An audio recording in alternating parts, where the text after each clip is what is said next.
Spooky derivative kill.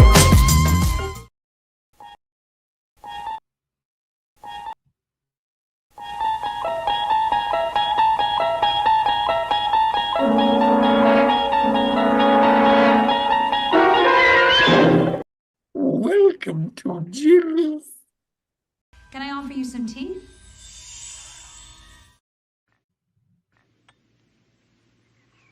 Good tea. Nice house. Would you make me some of that lo mein soup? Greetings and felicitations.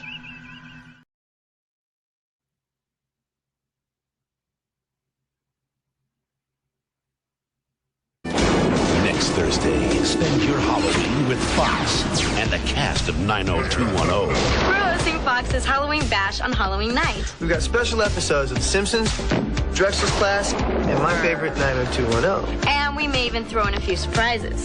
That's right, we're throwing a party, and you are invited. If you don't show up, I'll be left alone with this guy, and that's kind of scary.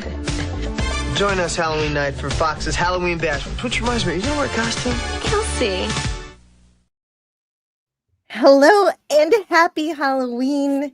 This is Plum Week Tea Time number 131, and we're here to finally celebrate a childhood favorite of mine. I loved The Simpsons so much growing up, and these 7 Treehouse of Horror episodes hold up very well today.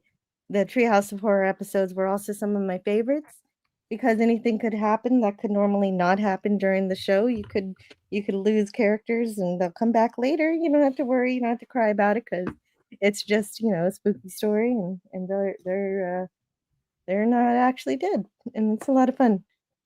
And and we're just gonna have a good time today. And Daniel remembers. Of course you do. Gotta remember it. We're both about the same age. And DJ Odyssey is here. Yay, finally made a show. I'm so glad you're here. And how is the harvesting? Everything good with that? And I want to welcome to the panel Scotty R37. How are you? I killed Zombie Flanders. He was a zombie? Yeah. Well, and that's it. That's it. That's great. That's one of the great jokes of today. And I want to say happy Halloween to Tony Stark of Iron. How are you today? Hope you're doing well and feeling fine. And hello to Kimberly Ann Hart. You're welcome. I'm glad to do this. And Entropy Manor says, don't blame me. I voted for Kodos. I like that because, I forgot. There was supposed to be a poll. We agreed to make a poll, and I forgot to make it. Okay, well, while so that's happening. Yeah.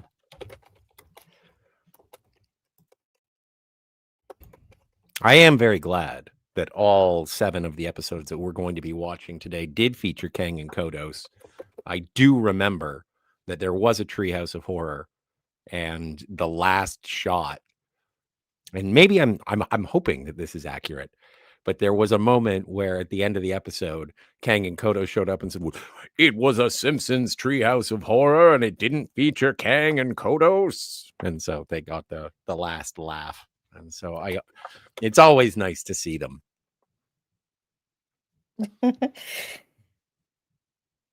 Yeah.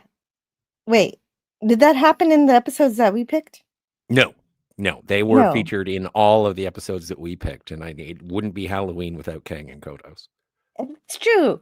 Like a lot of times they're not even part of the story, but they're just like, look at those Earthlings, and they start laughing at us. It's we're just TV to them. Fantastic. Quiet, you. They're my favorite too. I used to. I used to get upset when I just got to see them, and I wanted the story to be more about them, and so it's always fun when they get more screen time. Hello, did you ever play Poopas Cuber? Poopas. Did you ever play the Bart Simpson versus the Space Mutants game for the Nintendo? No. It featured, well, Kang and Kodos are in it. Yeah. I hear the first good. Well, there's a good arcade game that I played. I don't Yes. remember what it was called though. I think it was But just the called The Simpsons. first, But yeah, it was like, was it 5-player or 4-player? I think 4. Well, 5 would make sense actually. Just depends on what I'm not Maggie sure. could do. She spits her pacifier or something. Yeah, no shit, that's a weapon. Sometimes she uses it No. as one today. Well, I'm super jazzed that Yes, Scotty's we're here, watching these. Daniel. It's been such a long time since I've been able to fondly discuss The Simpsons, and so this is great. That's right. That's right. I know a lot of times when people talk about The Simpsons, they talk about how they fell off or how they just have too many seasons and they need to stop. But today we're going to just talk about when they were at their best. Yes. And Daniel says the first Treehouse of Horror was the best one when they were in the actual treehouse telling spooky stories. Yes. Yes. And Tomer was eavesdropping. We'll start with that one. And of course, that one was just Simpsons Halloween special. Yes, Entropy Manor, but they backtracked it and they're all called Treehouse of Horror, even though only the first one features a treehouse.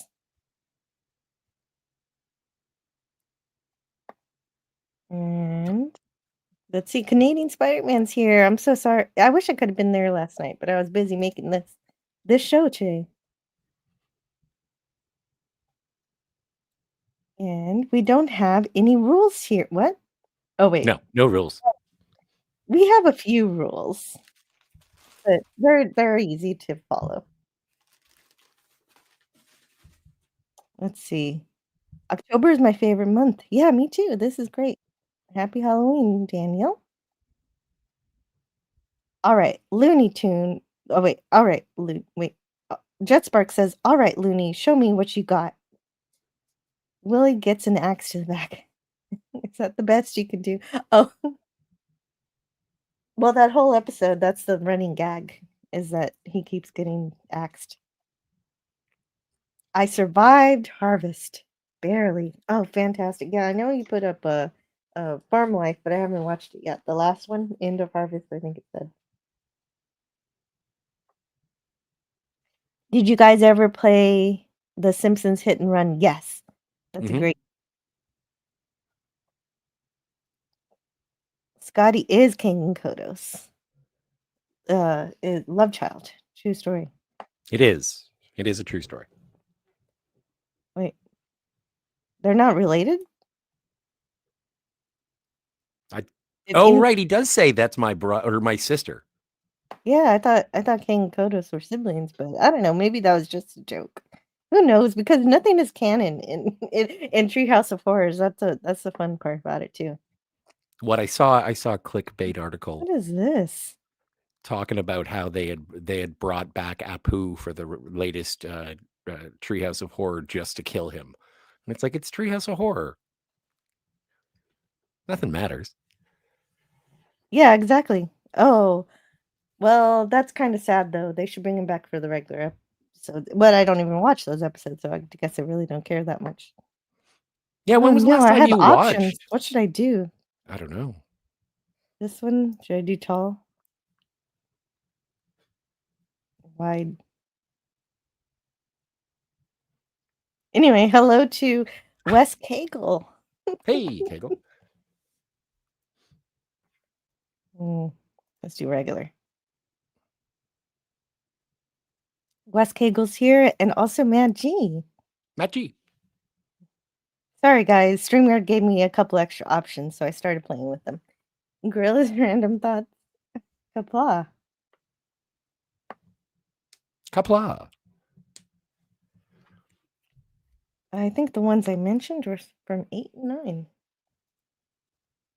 I voted for the asteroid. Oh, well, you're going to have to keep voting for that because there's a. You know what? It'll probably just burn up in the atmosphere and end up the size of a chihuahua's head. Probably. This is indeed a disturbing universe. Well, Jed Sparks, you and I are of a similar mind on that one. Let's see. Here it is.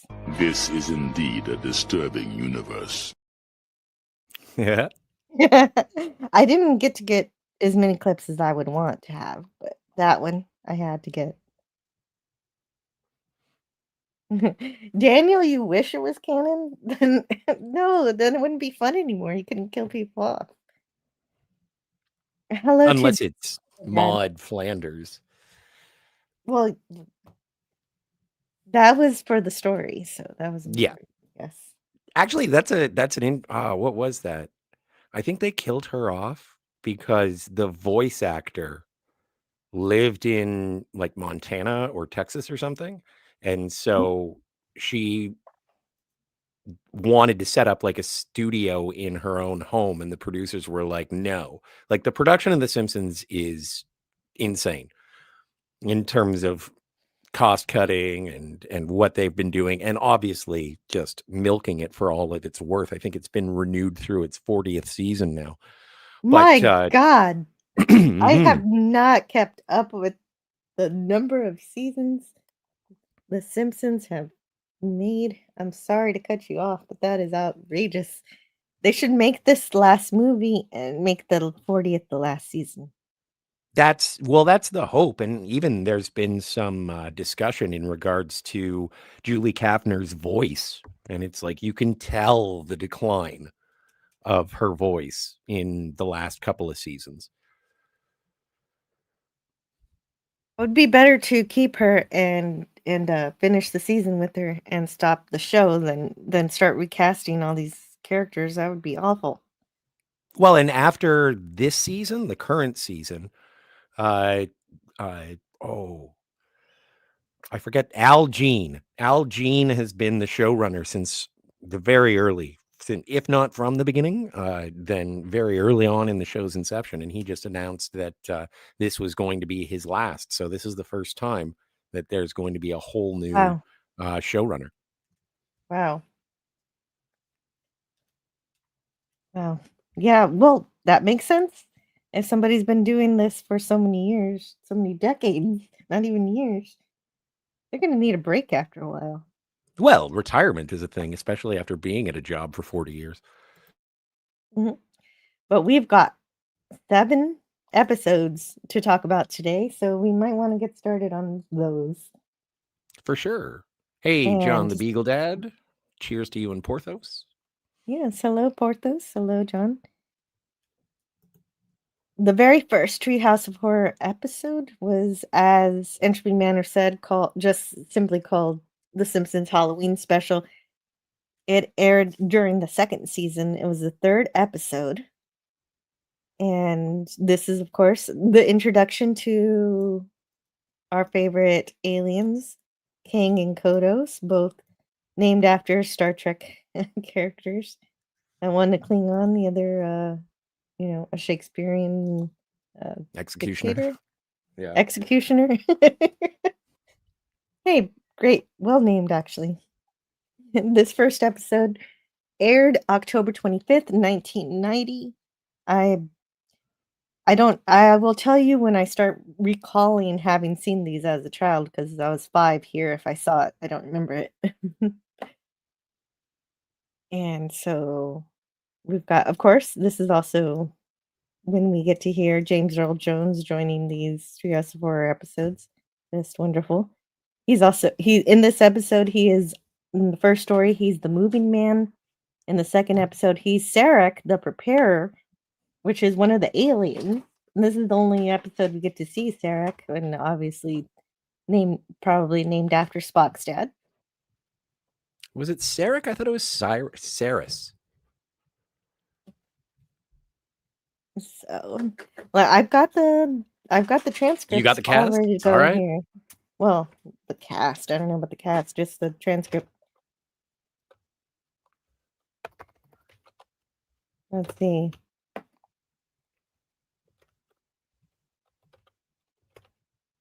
No, okay, that's not the right one. What the heck?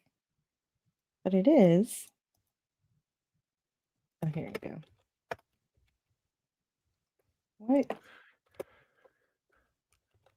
And How can I not search this? This is dramatic Googling, ladies and gentlemen. Welcome to the Halloween special. Our keyboards are haunted. This doesn't make any sense. Oh, sure it does. But it is. I find we'll get there when we get there. Let's Kang and Kodos that when we arrive. But yeah, no, James Earl Jones, national treasure. Miss him forever. Unless I played Fortnite, in which case I could get him to say really crazy stuff. If I played Fortnite, I don't. So all of this has been a lie, not canon. Let's make that a thing, Jill. Today's Plomeek Tea Time is it's not Sarah. canon. Is it? Okay. Yeah. I believe you. This tea time is not canon? Oh, No. I don't know if we can say that. Well, why not? I'm winging it. I'm winging it here. All right.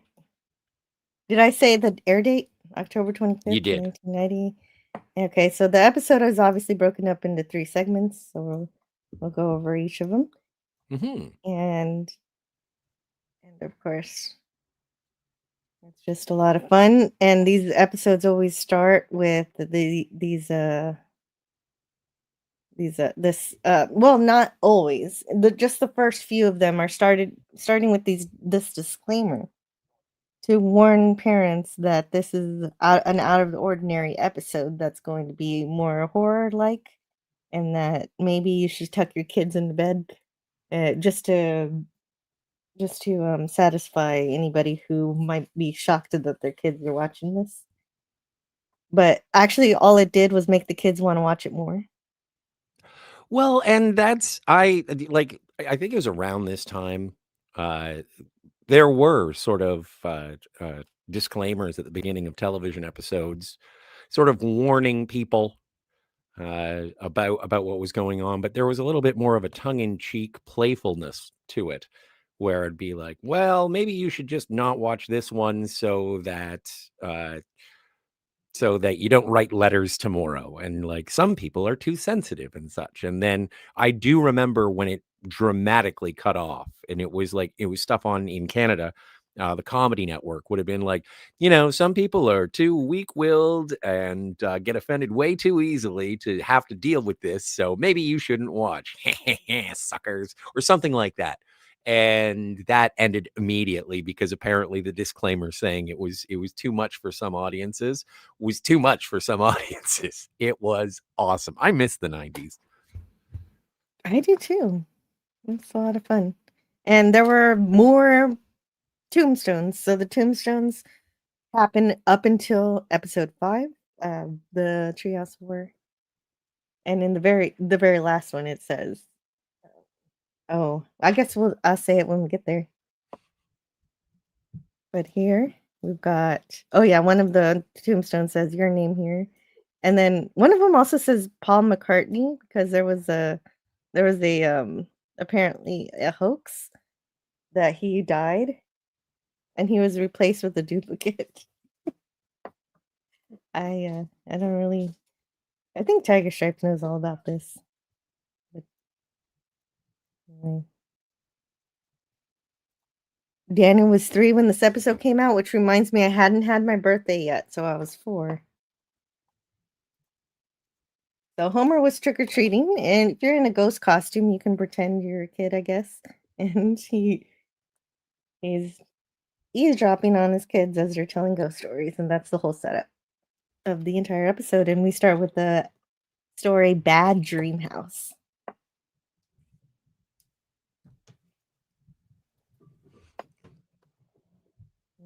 Oh, yeah. Oh, also, there's a ending and a closing line. And the beginning line, they tie together. Homer says, I love Halloween. And at the end of the episode, he says, I hate Halloween. Too spooky. Yes. So this Bad Dream House was written by John Swartzwelder and Wes Archer. And Edgar Allan Poe. Oh, this is just the first story for Bad Dream House? That's the Raven. Okay. Yes. That's the Raven, yeah. I love that, though, Scott, that they actually credited Edgar. He didn't know he was going to be a Simpsons episode. Well, and But just this is based on the introduction that you gave today for the Plomeek, it was introduced by two ghosts, both Luke Perry and Shannon Doherty. ghosts. Oh, I didn't know. Well, they're no longer with us, so I'm assuming that they're Wow. speaking to us and wishing us a happy Halloween from beyond the grave. I didn't know that. I didn't know they had passed. Yes, But sadly. I just thought it was a fun little promo of a time when we had event television. You had to come to the party on the TV where they would give you, oh, here's a whole Halloween night of different shows back to back. Yep. That was a fun time. So this is Bad Dream House's. Most of the Treehouse of Horror episodes are parodies of something else. This one is apparently a parody of Amityville Horror? Really? I thought it was Amityville Horror. That's what the internet says. Have you seen that? And do you the Amityville. agree? So long ago, I always thought that this was more of a parody of Poltergeist. That too is also. They also like- say that too. Yeah. Okay. A cross between the two. But Maybe yes. a cross. But anyway, they buy this house really cheaply, and immediately things are haunted. It's not there's no mystery about it. I'm glad this Yeah. place is cursed. Yeah. Yeah. And that's our James Earl Jones. James Earl Jones voices the mover who gets tipped $1 and is glad that they're going to the family's going to be cursed. Things are floating. Yeah, Daniel. James Earl Jones was the moving guy. Yes, indeed. And the house is already, not only are things floating, but it's telling them to get out. As Bart's trying to unpack the books are going back in the box. And Homer's just saying, probably just the house settling. I love how in most haunted house stories, the initial haunting things are just mild nuisances.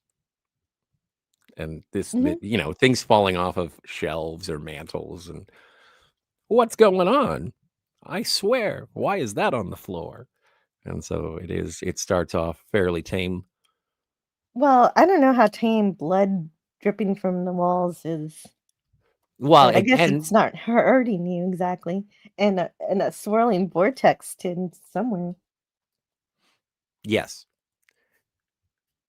To another dimension. Stop throwing your trash into our dimension. Yes. Yes, Homer throws an orange in there. They don't like oranges. They don't like vitamin C.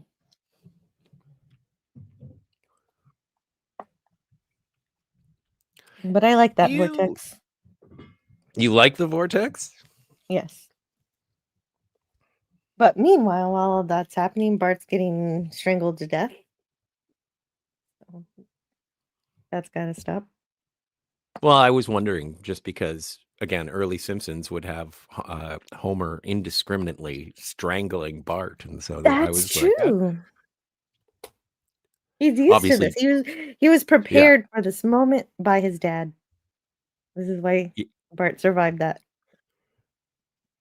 They wrote the child abuse out of subsequent seasons. When did they stop that? I wonder. I don't know. When I was still watching it, they were still doing it. Yeah, well, and it wasn't all the time. But it's also like with the evolution of the Simpsons, people say that it's like, oh, now Homer started off as a lovable oaf who sometimes didn't get the point of things, and now they just make him into a full-out simpleton. Mm-hmm. Well, I think the best description of Homer is when we get to episode 6. And it's I'll show you when we get there. Great. And so the house is very happy that Marge has decided they're going to leave. And so they help. It's very kind. It gives them their coats. There's your coats. Very nice.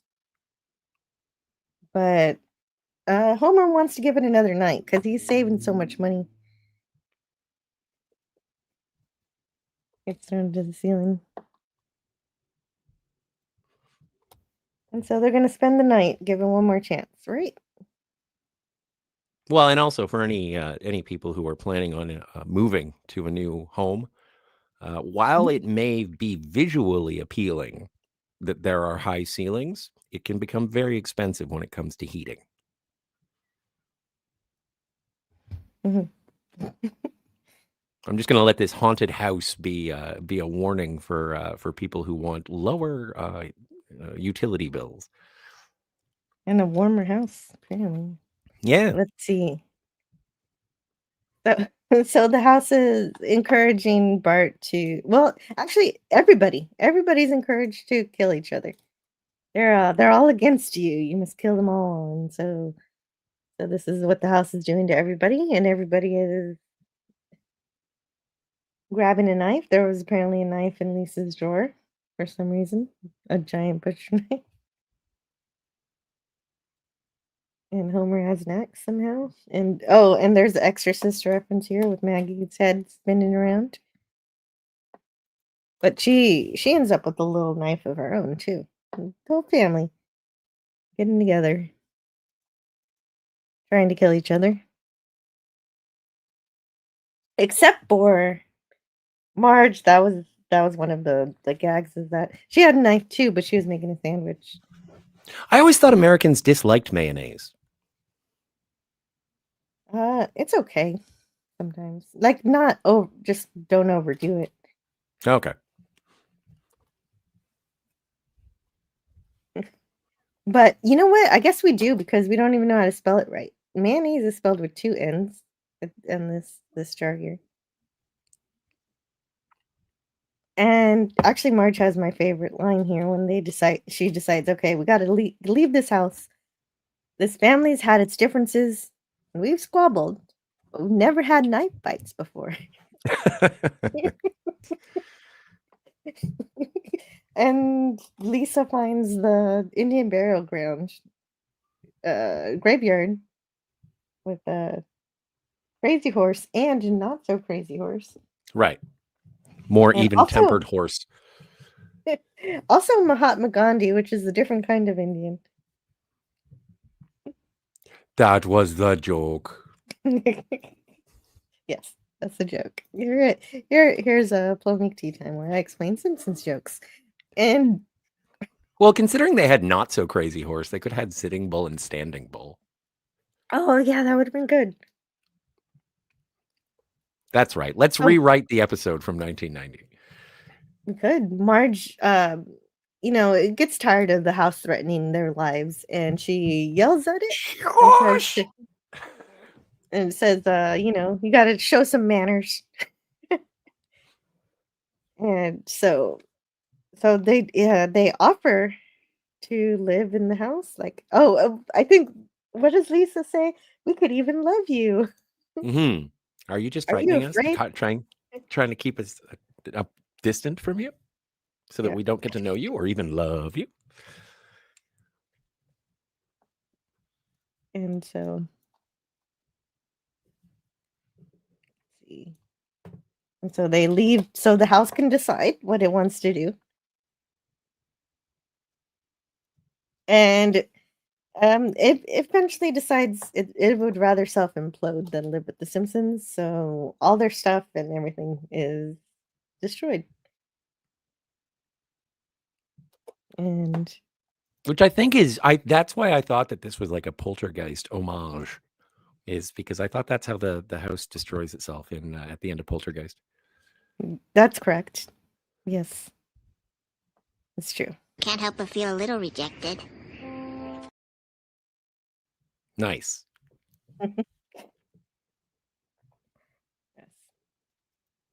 Hey, Gavin's here. What's going on, Gavin? Hello, Gavin. Great to see you, Gavin. Thanks. It's fun. And so then we listen to another story. That's the first one. Oh. Maggie Maggie likes the severed finger. Ew, baby spit. Baby Okay. spit, dog slobber. To quote Lucy, hungry are the damned. This one was written by Jay Cogan and Wallace Wolodarski. Wallace. And Rich Moore. And this is, of course, the based off of the Twilight Zone episode To Serve Man, which we have not gotten to. It is in season 3. So we're going to talk about it. We're going to talk about the real episode soon, but today we're talking about the Simpsons version. But the original story comes from a 1950 story from Galaxy Science Fiction Cult by Damon Knight. Damon Togg? Yeah, right? I don't know. That's what it says here. Damon Bach? I don't know if I don't know if Ferengi were creating science fiction stories in the 1950s. Time travel. So we get actually, I think this is the first barbecue we get from The Simpsons. I remember this being like a running gag with Homer and his lighter fluid. And yes. Yeah, I looked it up and it does carry over again to Lisa the Vegetarian, but I think that was, I think that was like later, not way later, but later. I love it. I love that. When does she become a vegetarian? Because in this one, she eats fried shrimp. That's true. Season 7. Oh, okay, so way ahead. But yeah, this is I do enjoy it. I do enjoy the lighter fluid. Lisa. Well, you can taste it when someone uses too much. Yeah. And the bug zapper. Anybody still have that's a good bug zapper? Yeah. So of course they get, oh dang. Forgot about that. What, the explosion? Yeah, I did forget about the explosion. And so they get abducted by aliens. I love that that sort of classic 1950s pull zoom or push zoom. I forget. It's great. Daniel loves the pink and purple sky. And I like that. You need 2 tractor beams to blow Homer up. Fatty, fat. I apologize for body shaming. Nope. It's part of the humor. It's okay. And this will be the first time that Homer goes into space, and famously he did go into space again with Buzz Aldrin. Oh, well, that one's in canon, though. He actually, in canon goes to space. And so there are other aliens besides Kang and Kodos here. And they're treating them really well here until they have a great feast on Rigel 4. And I'm like, wait, Rigel? The Rigelians? What the? That's more Star Trek. Oh, yeah. Wolf in the Fold stuff. There will be plenty of time to chew the fat. Yes. All of their dialogue basically hints that they want to eat The Simpsons. But it's not subtle. Well, and apparently there was like even Matt Groening wanted it at the end. And it was like to serve man, to serve for man, to serve 40 or no, to serve humans, to serve for humans, to serve 40 humans, to serve for 40 humans. And then I think that he wanted one more little thing on the end that was just like, and to eat them, just to drive it home. Yeah, but he got vetoed on that one. Itchy and Scratchy, which is fantastic. I always Oh, love they seeing get Itchy and Scratchy. everything. They get all the cable except for HBO. Because that's That extra. would be extra. A lot of this is just going to be us reciting the lines because they are kind of iconic. The first 7 Treehouse of the Horrors is great. Super fantastic. And Pong. Oh, and they think that this is some great invention, and of course, reinvented it 20 years prior to this. And so they're like, oh well, who are traveling intergalactically? So Bart yes. puts up his hand.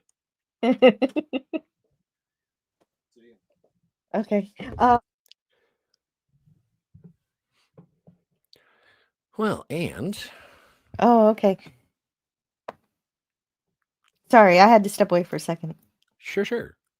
Jet Sparks says, I like mayo. And Entropy Manor says, we don't get a lot of people eating their fries with mayo here. I never did. But Daniel's Hot Topics says, I love the tangy zip of Miracle Whip. We are not sponsored, but yes, agreed.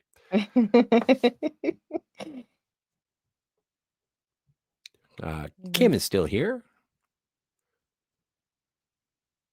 Hey, Kim. And Canadian Spider-Man's a fan of the mayo on French fries.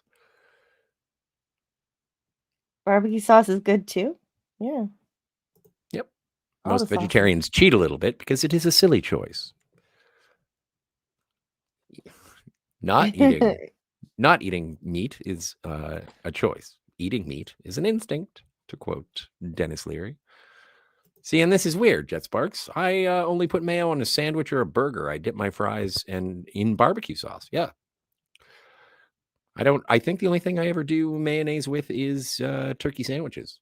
But we'll get to that later on when we encounter the monkey's paw. Oh. Okay. So, well, and if all of the dialogue isn't on the nose enough, there's some visual cues here too. Yeah. They're going to be the guest of honor at the banquet once they get to Rigel 4. You will be the guest of honor. Only Lisa is questioning all of this. She's always the one questioning things. I like the weigh-in. I'm very happy with them.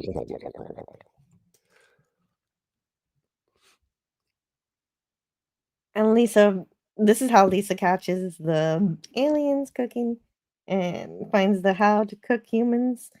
And then they have the whole bit where they're blowing off the space dust off of it. How to cook 40 humans. And then how to cook for 40 humans. And that's the end of that. Oh yeah, I forgot. That's great. Daniel's Hot Yeah. Topics in the chat. This will give humans the perfect flavor. This is the twist where the aliens are actually offended. They were just trying to be nice, and so they were offering the Simpsons a life of luxury and eternal youth, and now they're sent home.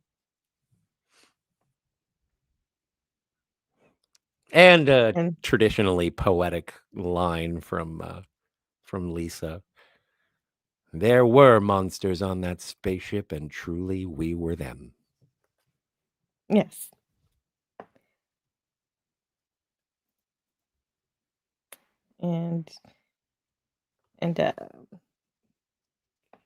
But Marge says that she's just too smart for her own good, and we move on to the next segment. Yeah. This Bart's one's the still best doing one. His shenanigans.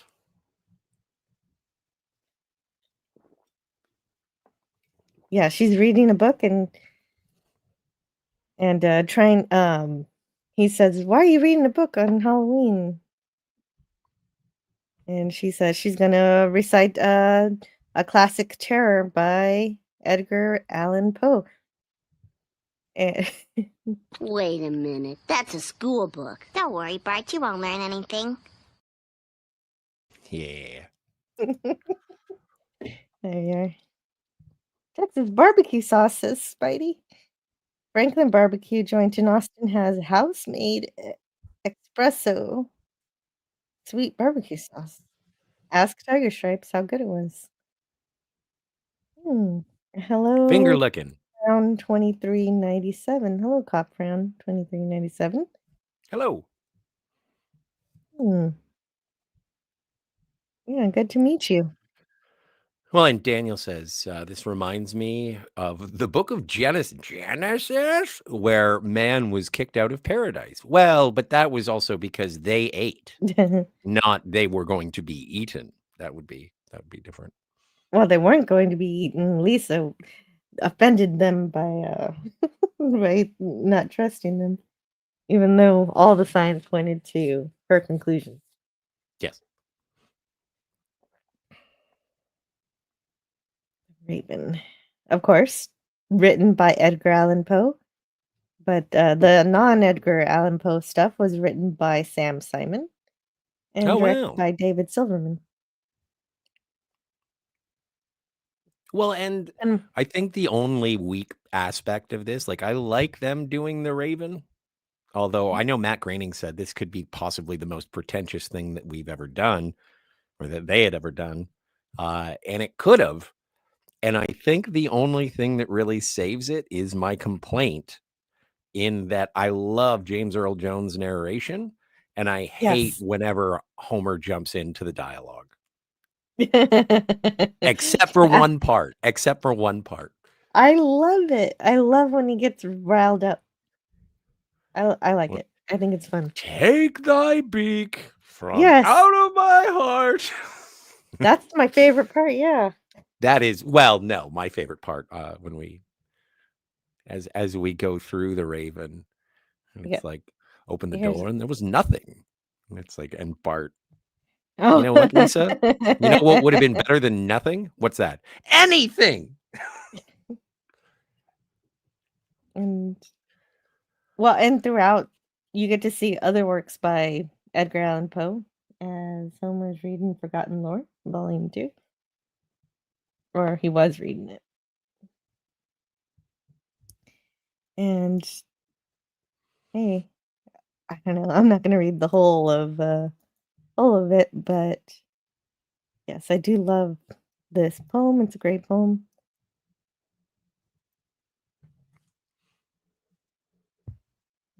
Daniel's Hot Topic says, this episode is number 1 for me in this Treehouse of Horror. That's an interesting thing. What's your favorite of the 3 stories per episode? But that's a lot of typing. True. Yes, that is a lot. But yeah, this is I do. Do I like this one the best? I'm gonna have to go with To Serve Man. Yeah, that one. Or Hungry Are the Damned. Hungry Are the Damned is my favorite, just because I love the voice acting of James Earl Jones in that as Sarek the Preparer. Yeah, he made him cry. Exactly. He slaved in the kitchen for you. So the tapping occurs, and of course, Homer, the whole horror of it is that somebody seems to be there, but then when he looks, there's nobody there. And "'Tis some visitor tapping at my chamber door, only this and nothing more." Bart, yes, he is sarcastic about this story. And well, but it is sort of, I don't want to say, is it, how would you describe the horror of the Raven? The horror of it? Yeah. It's a very primal horror. You're alone in your house and you're hearing these noises, and if somebody knocks at your door and you keep answering it, and nobody's there, you're either gonna think it's some rotten teenagers or something else is happening, and you can't find the teenagers, so your imagination starts running wild. And what is more scary than the fear of the unknown? I always thought that it was more the dread of being haunted by your past, and in this case, the passing of too. The sweet Lenore. And that too. Yes. Yes, that's how the poem is introduced.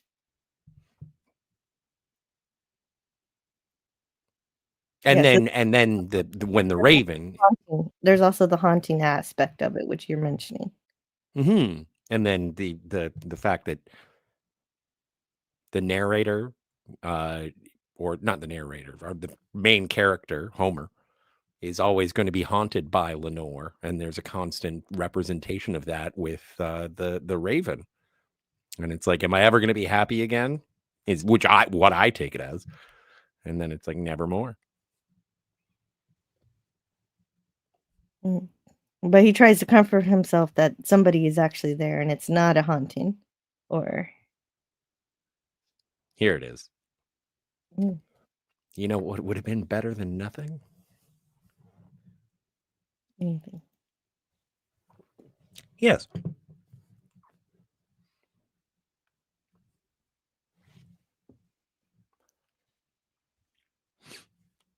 Yeah, and so he's talking at the person he hopes is there.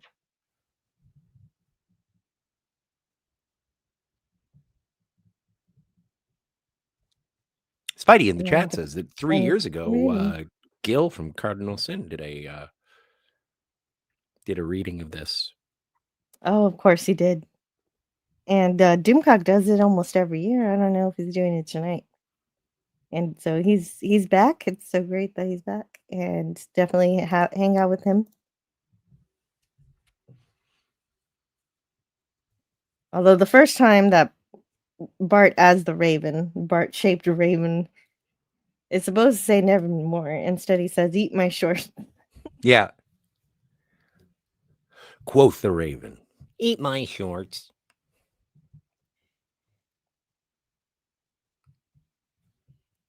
The Raven says, "Nevermore," and nothing else. Back into the chamber turning, all my soul within me burning. Soon again I heard a tapping, something louder than before.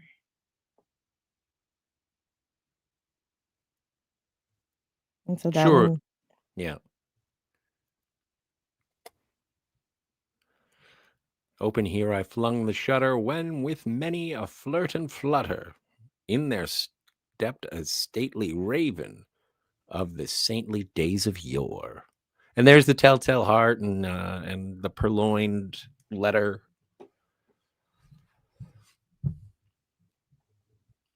yes. Hey, Greek Letters is here. This is, of course, driving the narrator crazy. He tries to catch the Raven and makes a mess of things.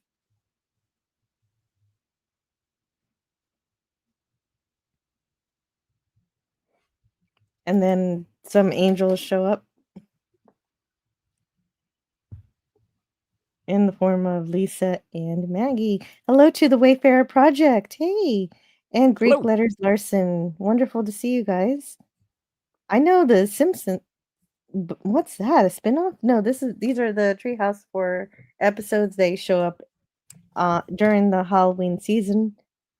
There's one episode per season starting in season 2. And this is the first one, and we have oops, I went too far.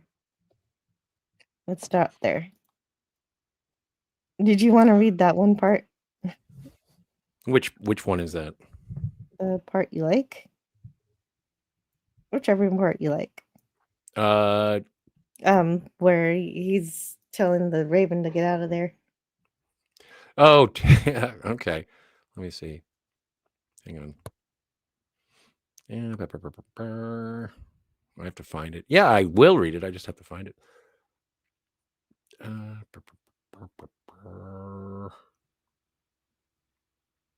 Where's the take the beak from out my heart? Here it is. You got it?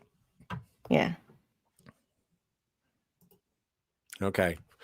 Get thee back into the tempest and the night's Plutonian shore. Leave no black plume as a token of that lie thy soul has spoken. Leave my loneliness unbroken. Quit the bust above my door. Take thy beak out of my heart and take thy form from off my door, quoth the raven. Nevermore. And that's when the fight starts. That's when he makes a mess of everything. And that's it.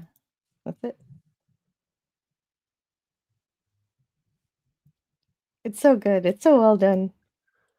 And it's a great way to teach kids some literature. Greek Letters says, you do realize that the Halloween is taking place only in the Anglo-Saxon region of the planet, which is not the majority, right? Nevermore. Actually, when I was in Australia, they didn't really celebrate I live here. it. Yeah, exactly. So okay, but to be respectful to the other half of the world, what holiday are you guys celebrating around this time? China is celebrating everybody work. Everybody work. Oh my. Yeah, I don't care. I enjoy it. I enjoy it. Greek Letters, your blanket is wet. Well, basically, neither of the kids find the story very scary, but Except for Homer. Homer does. Except for Homer, because he's older and he actually understands the pain of losing. He knows grief, and the kids don't. And so that's why what you took? Yeah. Okay. Right? I mean, he's Sure. lived more life. He's obviously had losses, and the kids probably haven't. Except for like the biggest loss they've had are pets dying. And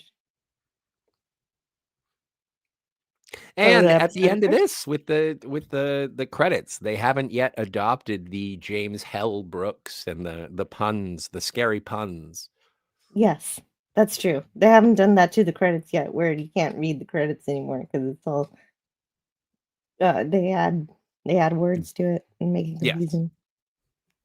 Because then there are more, like, as behind the scenes, you get creative consultant was Brad Bird, obviously great Pixar director, director of The Iron Giant, and Conan O'Brien was obviously there. And so later on it says Conan 12:30 time slot O'Brien, and so it was it's real fun. It's really fun. It is. Hey, fun. Brogu.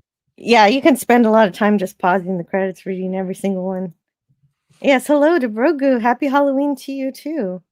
Happy Halloween. Let's see. Nevermore. And yeah, so they're all called Treehouse of Horror, but say goodbye to the treehouse. Hey, Serge Lachance. Greetings.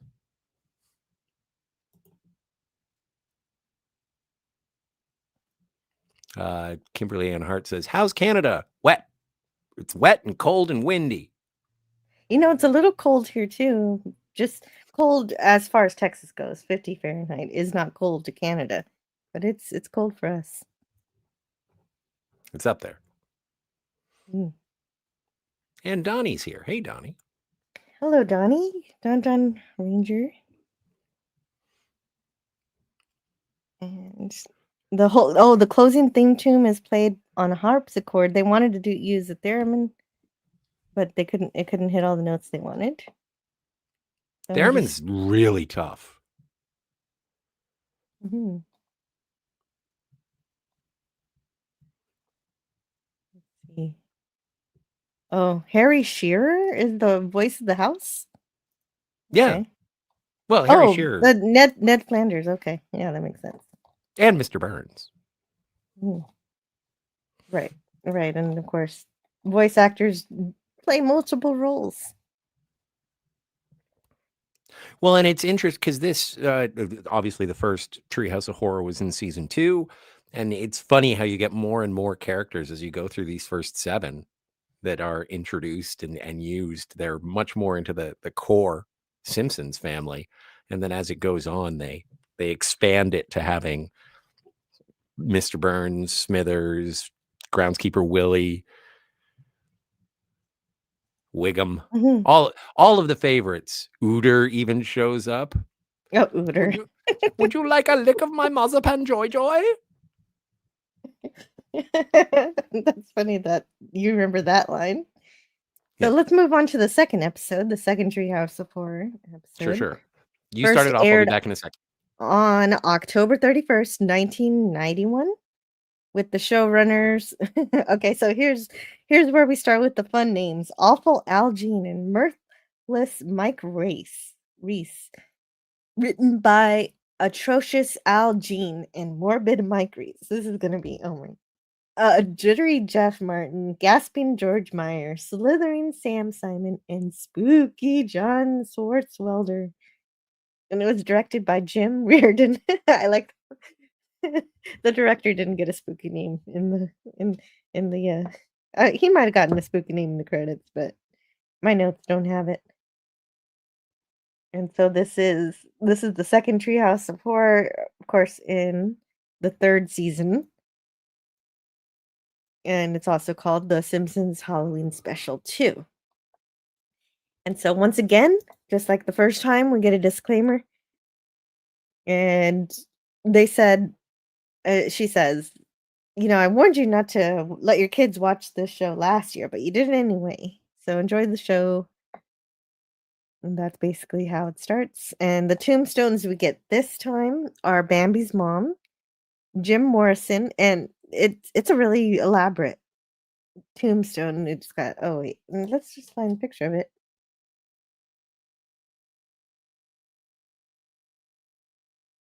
And there's actually it's drawn all over, and it's been graffitied extensively, and it actually has some hippies around it paying tribute to him.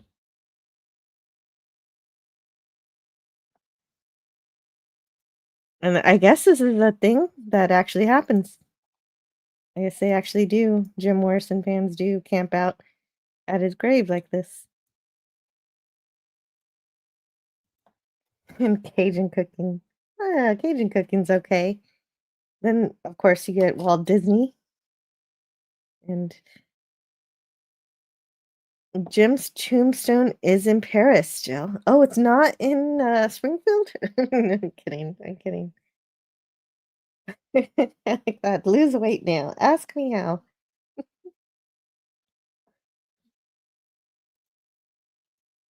And if you're thinking about the Great Pumpkin this time of year, you haven't seen it yet this year, you can find the Peanuts gang walking by the Simpsons house here. It's really cute. Brogu says, Joe, I live in Texas also. It's pretty chilly here. Yeah, right. 50F is really cold for us. I'll put on a jacket for that. And Greek Letters Larson says, I'm a winter swimmer, so I can tolerate the temperature still.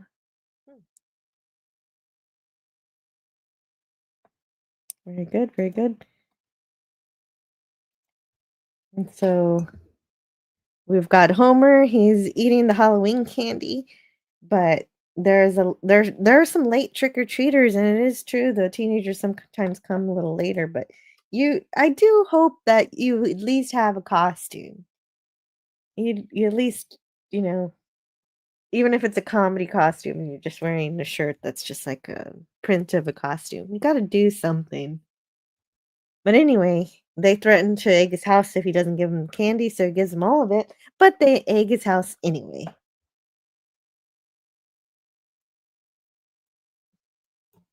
See, when I was a kid, we just toilet papered things. Yeah. Well, they have rotten eggs here. How do you know they're rotten?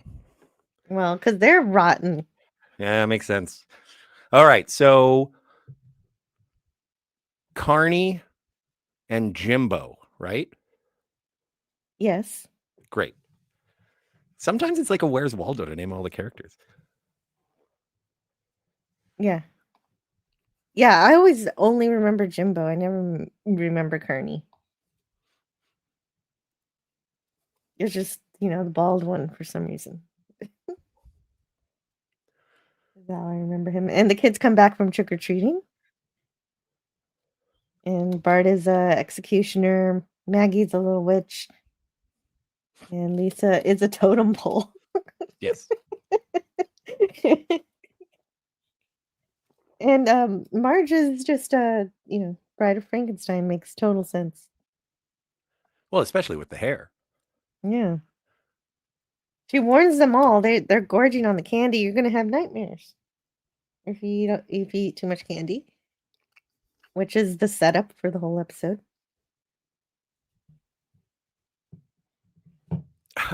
Wow, they all look really greedy. They're a gluttonous bunch. They are. Well, as King Kodos found out, they are pigs.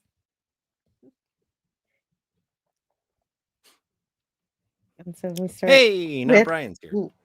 Yeah, hey, not Brian. We start with Lisa's nightmare, which is the monkey's paw, because I guess, of course, this is based on a play that I've seen before. This is, of course, a monkey's paw that grants wishes, but they come with a price, all of them. I think one of the best lines, just because it is up my alley in terms of humor, it's when they get off of the plane and Homer's like, I can't believe Grace Kelly moved to this dump. That was Monaco, Dad. Princess Grace? Who's Princess Grace Kelly, Princess Grace of Monaco. She was she was a muse to Alfred Hitchcock in the early days of his work, and so I think she was in North by Northwest. And yeah, Hitchcock had a thing for blondes, but she retired from acting and married a prince or a king or a prince or something. Monaco. There you go. That's the best I'm gonna get. I tried to figure out what this was, but I couldn't figure it out. Loud. What is it? I can't read it because of the chat. Her name, she has a shirt. Yeah, I was wondering what it said. I kissed the. Yeah, I don't know what that is. Loud. I don't know what that is. All right, let's see. I'll find out. You keep going. I'll find out. Okay. Oh, and I'll keep going. Yeah. Canadian Spider-Man saw the highway where Princess Grace died in Monaco. Oh.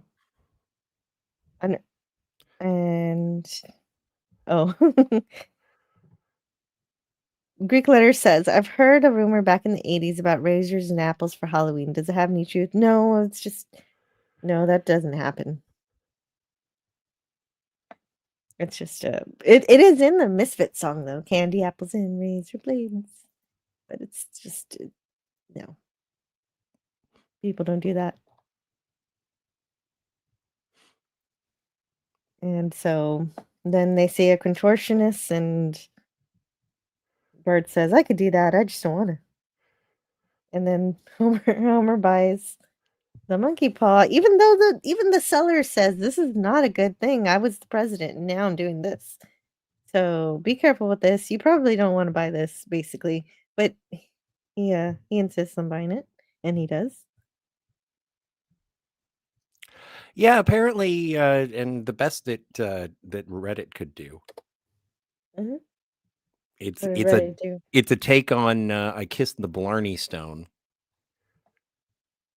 and the Balm Babu Jalad is the Morocco. It is the gates in the Fez. An ornate city gate in Fez El Bali, the old city of Fez, Morocco. And Homer is wearing a fez. Best I could come up with on such short notice. Well, thank you. That's good enough for me. Okay, I guess people did do the razor blade thing. I thought that was just a myth. I guess so. But I mean, we always checked our candy anyway, just in case. But Grogu says, if you take your kids out, please check the candy when you get home. When I was a kid during Halloween, evil people would put razor blades in. I can't believe anyone would actually do that. Well, and there was a big thing, like, neighborhood watch and all that jazz, schools and everything. And it was like, if you do open candy, make sure that it is sealed candy. None of those twist up little things like those would get like absolutely taken and thrown out immediately. We're reviewing the episodes. I think I put review. Yeah, I put review in the title.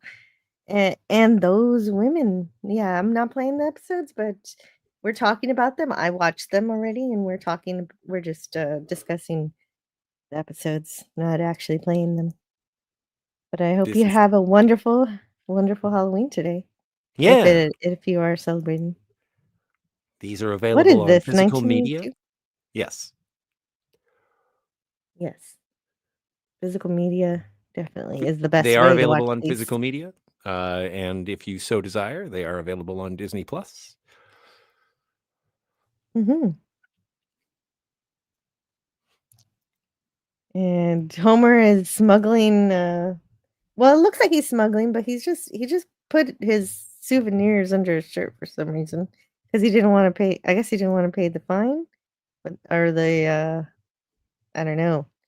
But for whatever reason, he's got to pay $2, so it's not that bad, I guess.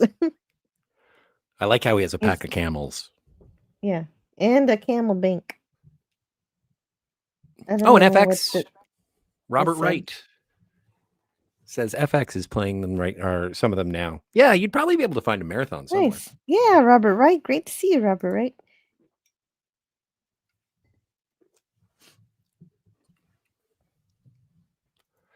And so that's all. And so they go back home. With a monkey's paw. Yes. With the monkey's paw. Yeah. And so they're arguing about how to use it. And while everybody argues, Maggie wishes for a brand new pacifier, which is only good for Maggie. This one didn't have a bad effect because I guess it was a pure wish. And Bart wishes for the family to be rich and famous. What do you think? Well, in terms of Bart's wish, just choose to be rich. Never choose to be famous. Yeah, the famous part is definitely what trips them up here.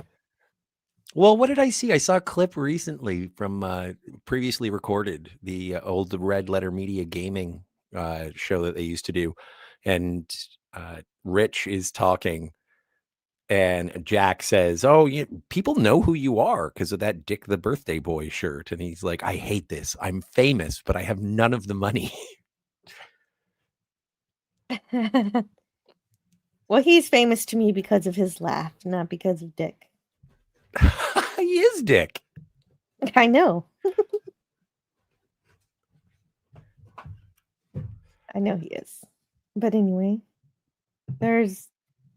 so everybody is annoyed with the Simpsons. They're selling they're over merchandised. The t-shirts are too expensive.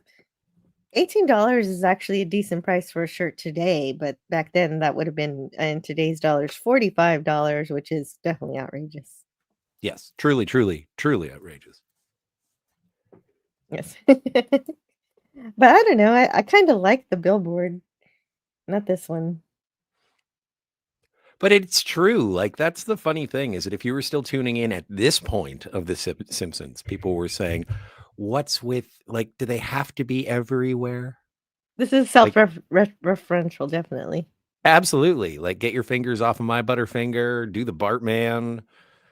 Like, they were everywhere. This was a phenomenon. And there was backlash. Get a mammogram, man.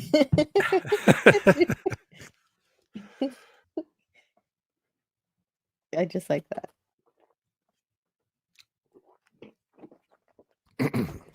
And then Lisa wishes for world peace. But when Kang and Kodos see that Earth has gotten rid of all their weapons and everything, they decide it's time to enslave humanity. And so that's the downfall of that. Everybody's being nice and throwing all their weapons away, which that's the part where they messed up.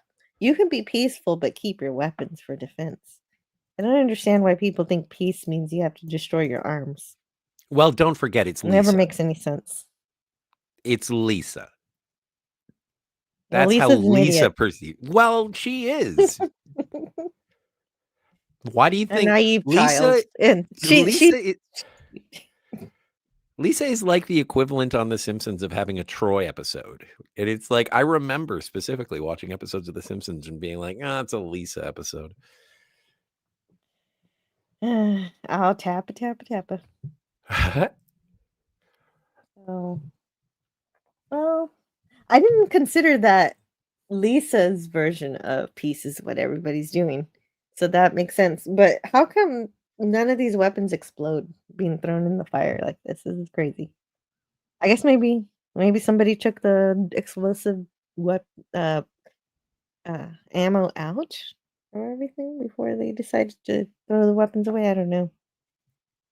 To quote The Simpsons, it's a cartoon. It doesn't have to make sense. It's just a bunch of stupid drawings. If it doesn't make any sense, why are we spending hours talking about it? No. But I mean, in The Simpsons, there is a Simpsons episode where Homer is watching a cartoon and says that it doesn't make any sense and it's dumb.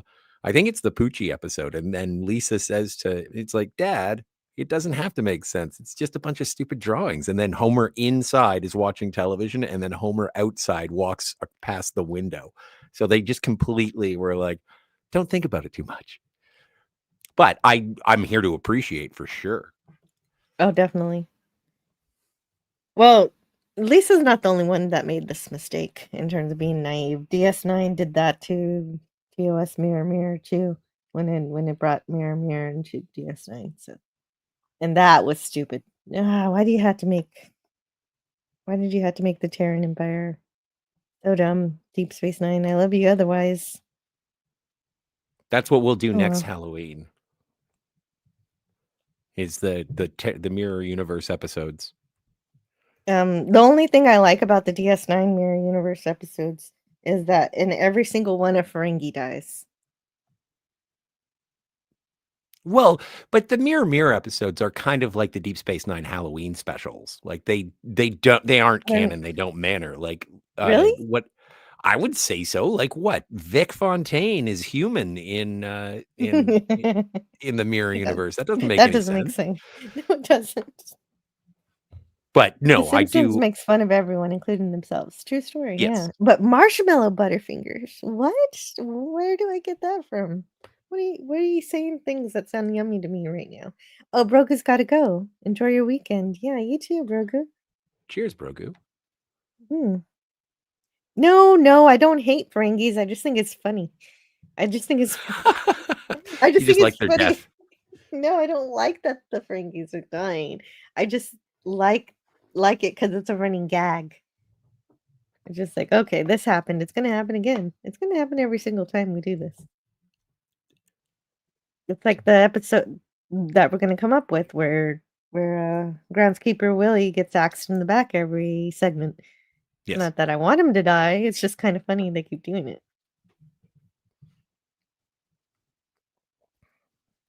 And so, but at least the Earthlings' excuse is that they're never aware of the extraterrestrial life, so it makes sense to them to destroy everything and turn, I guess, war zones into gardens.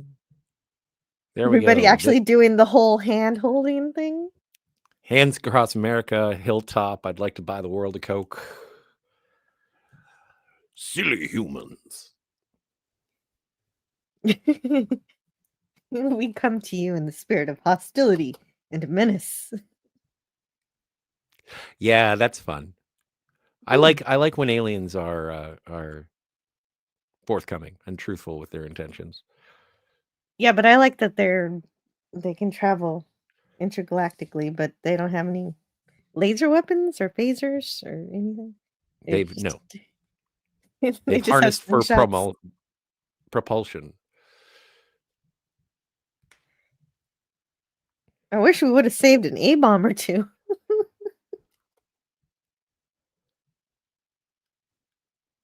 Yeah, I love that. Colonel, why can't you save us? I'm a baker now. And everybody blames it on The Simpsons. And now Homer doesn't want to wish for anything serious. He's just going to wish for a turkey sandwich. And hopefully he'll have a The same luck as Maggie. The sandwich appears to be just right, except the turkey is a little dry. And And he curses the monkey's paw. yes. But see, that's Yes. weird Oh, because going back to the mayonnaise, he asks for the turkey sandwich with mustard, not mayonnaise. But turkey sandwiches, they're supposed to have the mayonnaise. So anyway, strikes against. the turkey's a little dry, yeah. Oh, Bo, the cursed teeth. What demon from the depths of hell created thee? And then he gives it to Flanders, hoping that Flanders will encounter all of the curses that he's encountered every time that he's used the monkey's paw. But instead, Mo saves us all. Mo saves us all with a board and a nail. Thanks to Ned's wish. Which again, like, it brings you back to that sort of political satirization, because you get, again, as you were saying, it's like, why would you get rid of your weapons? Why would you get rid of your weapons? Well, then in your classic 1950s science fiction morality tale, it's like they'll just come up with bigger boards and bigger nails and they'll end up destroying themselves. And so I liked that as sort of a twist on they'll make a weapon and then they'll make a bigger weapon. Yeah. Oh, and that is, well, you want that morality tale, read Butter Battle Book, which goes from those simple projectiles all the way to the atomic bomb in a children's story. That sounds awesome. Is it any It better is. than G.I. Joe? I love it, but I don't know if it's I like better than G.I. Joe. Joe. Okay, well, I'm a fan. There I'll check it out. there are a lot of atomic bombs in G.I. Joe. Well, there's a lot of stuff. Cobra has a lot of weapons.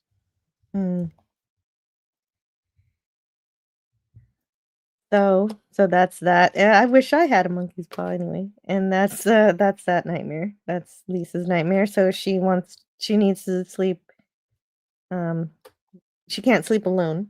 So she offers Bart a candy necklace. And so then we get Bart's nightmare. Serge Lachance is going to pick up some Butterfinger marshmallow. I am too. Man, why is this being advertised in the chat? We're not sponsored. We're not sponsored by Butterfinger. The Simpsons are, though. Yes, true. Did I have any? Oh, yeah. Oh, no, I didn't. Okay, I'm just checking to see if I had any videos. No, I did not. I will for this next one, though. All right. I think. No, never mind. No, I won't. Anyway, we're at Bart's Nightmare, and it's this is our Twilight Zone parody of the episode. This is a parody.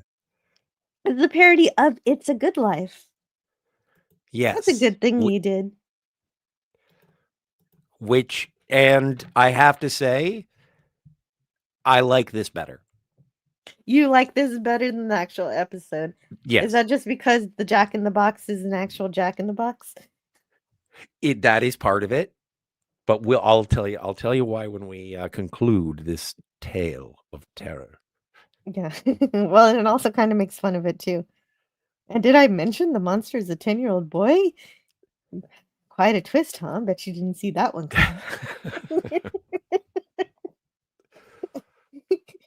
And even Maggie's fearless, so to see her be afraid, it's kind of it's very odd. True. FKHC 2005, welcome. And the Dead Man.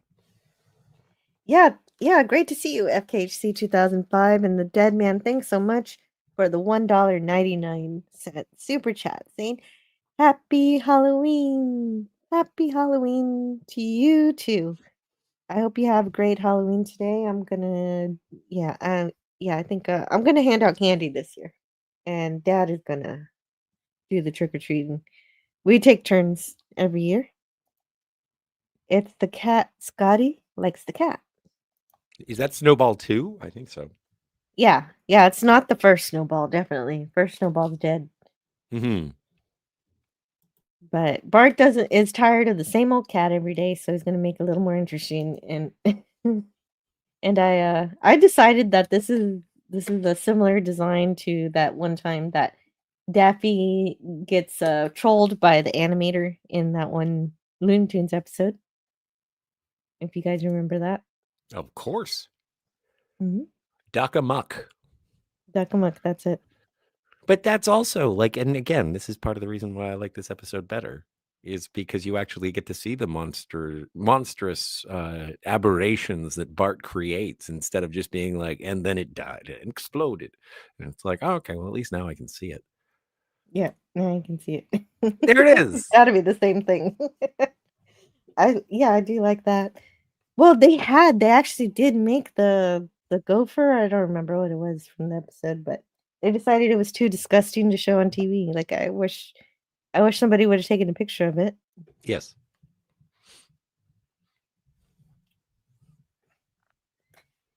And so we move on.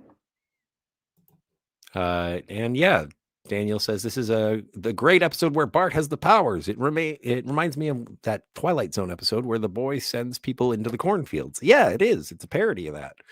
Yeah, it is. Except for they don't do the cornfield part, and they also don't do the part where he shrinks the world. Right. He doesn't shrink the world or anything like that. Well, I did like when Marge says, "Oh, good, the curtains are on fire." But isn't there a moment where Kent Brockman says, "And thanks to Bart Simpson for making this happen"? Yes, we're not there yet, but of course, No. all the kids are squished in the back of the bus to be as far away from Bart as possible. This is not the first time we're going to get a school bus in the Treehouse of Terror. Yeah, and Bart decides he's going to drive the bus with the Otto controlling the pedals.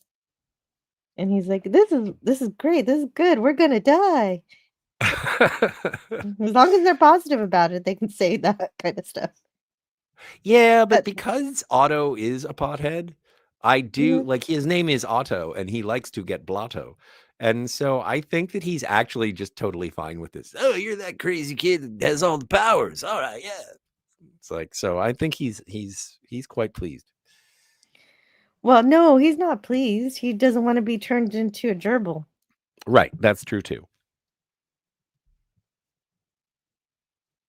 And oh yeah, and one it's like that one part at the beginning that I already passed where they're saying think happy thoughts, but sometimes you can't think that happy thought and you're just like, I'm sick of all this, and then that guy turned into a dog. Jasper. And so things are so bad that at school he always gets Bart always gets an A, no matter what, no matter how he answers. He gets an A+, and all the facts are changed to suit Bart's narrative. Yes. So when was our country discovered? 1942 instead of 1492. And who discovered our country? Some guy.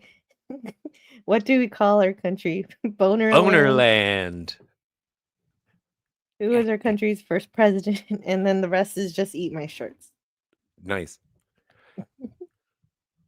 See, that's no way to educate a child. Of course not. There have to be right and wrong answers. No participation trophy, some standard in which to educate our children so that there is an even playing ground. I'm sure there were teachers who gave Bart an F, but they went to the cornfield. This is not canon, so. No, it's not. Bart does not actually have these powers. But in this story, he does. And Principal Skinner sings One Froggy Evening for him. I don't know where he came up with that idea, but it's funny. Well, and the most terrifying part of this entire thing is about to happen afterwards. But Call it a Moe's Tavern? No. It's when he gets home and he wants to watch TV. Yeah. But you know what? You know what? His Bart's prank to the bar.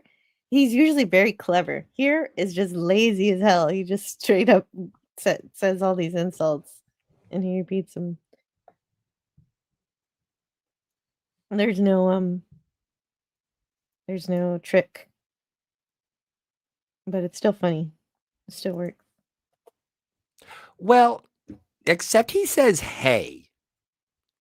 And so I kind of felt like there was something that might have been dropped. Oh, I get it. Really? No, I get it now. Because he's got 4 ears. So maybe he said, well, look at it. Look at the back of Moe's head. 4 ears?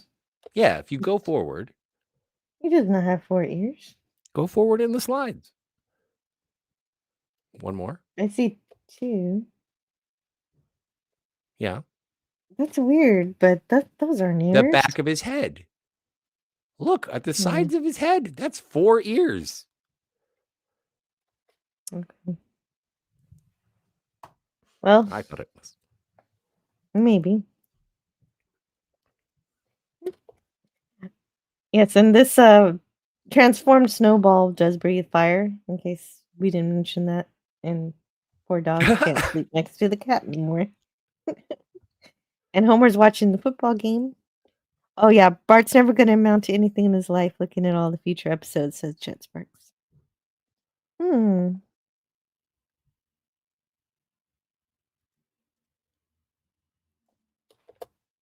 Let's see. Well, I think he's still 10. Well, and Bart wants to watch Krusty being 10 years old, but Homer doesn't allow it, so Bart sends him as the football. Well, and not only that, he's like, I want to watch Krusty, and it's like, I have $50 on this field goal, and so he does transfer Homer into the football, and then it's like, and it's no good. So not only did he get the indignity of being thrown at the goalposts, but also he lost $50. And depending on how far away it is, he spent another $50 getting back home with the taxi. That's true. That's true, because Bart did not go and pick him up. But no, the most terrifying thing in this story was when he turns on Krusty and it's like, hour 374, because he won't let me stop. Loved it. Yes, I love that too. That is a parallel with the Twilight Zone episode. Bart didn't create the Krusty show, but he is at least controlling what's happening on TV in terms of, you're my favorite. You got to stay on the air all the time so I can watch the Krusty show whenever I want. This is funny too, just because they do follow up with what we do with the Jack in the Box. And then Dr. Marvin Monroe gives his assessment as to attention. And it's like, Mr. Simpson, I can see by your expression that you're agreeing with me. I'm not nodding. The air conditioning is on. Love that line. Love the animation for it. Absolutely glorious. Yeah, and so he advises that they spend more time together, and so they do. They start doing father-son things, but he's still the Jack in the Box. Oh, sorry about that. There it is. We're talking softball from Maine to San Diego. Go fishing. And shooting too. Yes, I did like that. The recoil making. Oh, and this I just like the earlier animation. I don't know. Oh yeah. The spring on the Jack in the Box his head goes up. And so Bart's had such a great time that he turns Homer back into normal, and they both have repaired their relationship, even though Bart is still an evil kid, demon. Homer asks for his body back, and Bart gives it back, and they say, "I love you," and it ends on a happy note. And that makes Bart wake up screaming, because that's worse than dying in his own dream. Yep. So both Bart and Lisa go to their parents' bed. So there you have it. A boy with unlimited power, saved by the love of his father. Unimaginable that a strong family unit could rehabilitate even the most diabolical boy. It could be Fantasyland, or it could be the Twilight Zone. So Jetsburg says that the Indian shows that Bart truly hates his dad and lives a choice. I don't think he hates Homer. It's obviously not a very healthy relationship, but I think that there are certain expectations that are it's not normal. It's not normal for them to be that um that affectionate. Antagonistic? Or affectionate, but even in the Simpsons movie, it does go a long way in terms of outlining and making you feel the relationship between Bart and Homer. I think that I think you have a rebellious boy with an oaf of a father, and Yes. but they do complement each other in the end of that movie. It's great. Mm-hmm.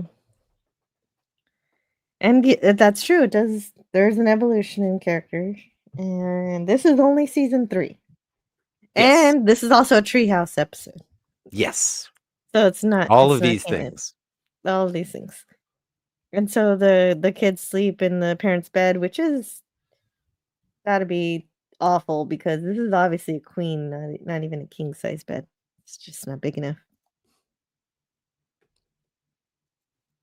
Well, at least Maggie gets her own bed. Yeah, right. She's got her crib, and I guess she's not having a nightmare. No. Well, like you said, Maggie's fearless, invincible. She is. The candy didn't bother her.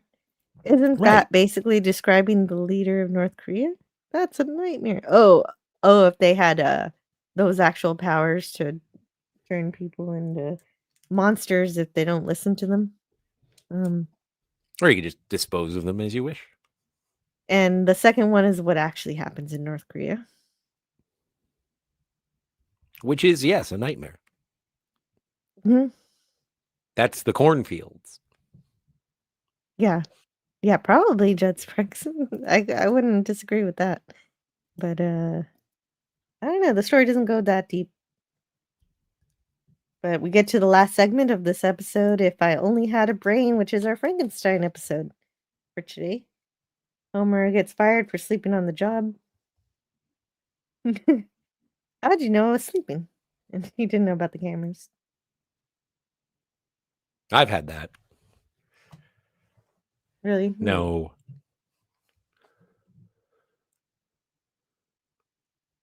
So anyway, yeah, we discover that Mr. Burns is creating the perfect employee. It wasn't their mind that was unwilling, it was their flesh, and so I made their flesh out of steel. And Homer has an M on his head, and the robot has an N instead.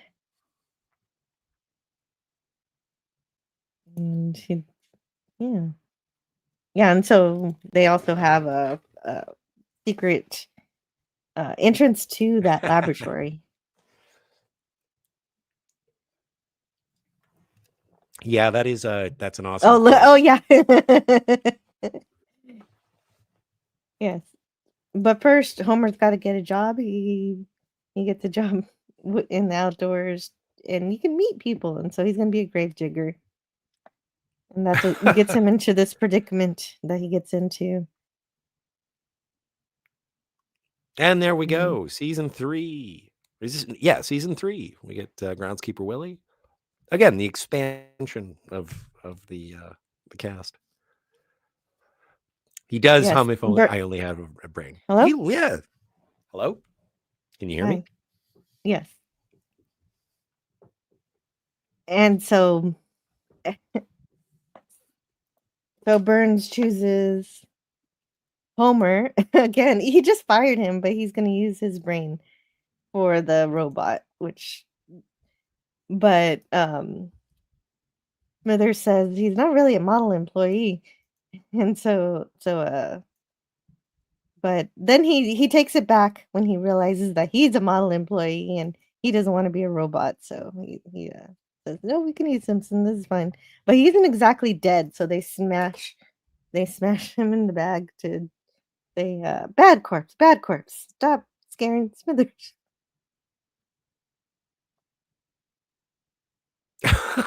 That is the most that Mr. Burns has moved in the Yeah, what's he entirety of the walking at? series. Yeah. I did love the sound effect of when the top of Homer's head falls on the ground. It's got that, it had a great sort of Tupperware bowl sound. And yeah, this is where he starts singing or humming, "If I Only Had a Brain." Look at me. I'm Davy Crockett. Yeah, that is So, pretty funny the way he delivers. and then the pause. The pause for pizza. Oh yeah. Oh, did I miss it? Nope. So they put the brain in Homer's head. I mean, in the robot's head. Homer's brain in the robot's head.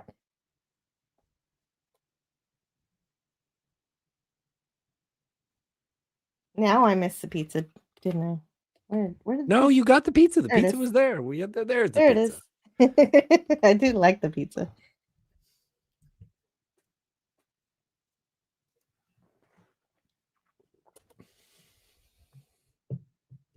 Season 4? No, we're still on episode 2, so this is season 3. We're only on episode 2. Oh my god. It's only been an hour and a half. That's fine. Yeah.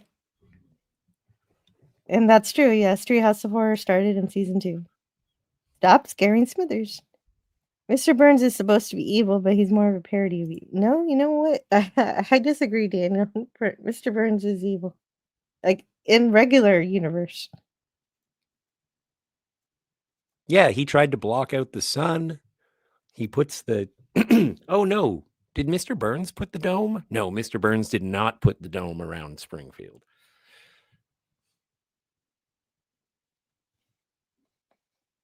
Well, and so, and anyway, this robot is supposed to be the model employee, the best employee ever. But it turns out to be exactly like Homer Simpson because he has his brain. And so as soon as he's alive, it's alive. The robot zeroes in on the donut. And I guess it's not really a robot since it has a brain in it. It's a cyborg. True, yes.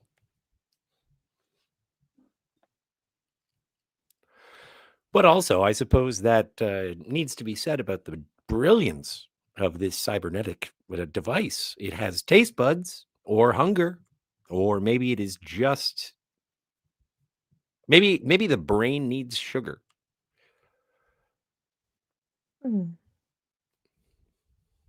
Right. Well, RoboCop needed baby food, so I suppose that makes sense. The brain is abnormal, yes, and so Yay! it is abnormal, and so Burns is disappointed, and Smithers says we should put Homer's brain back because we know he's alive, so they do. Just because of Smithers' puppy dog eyes.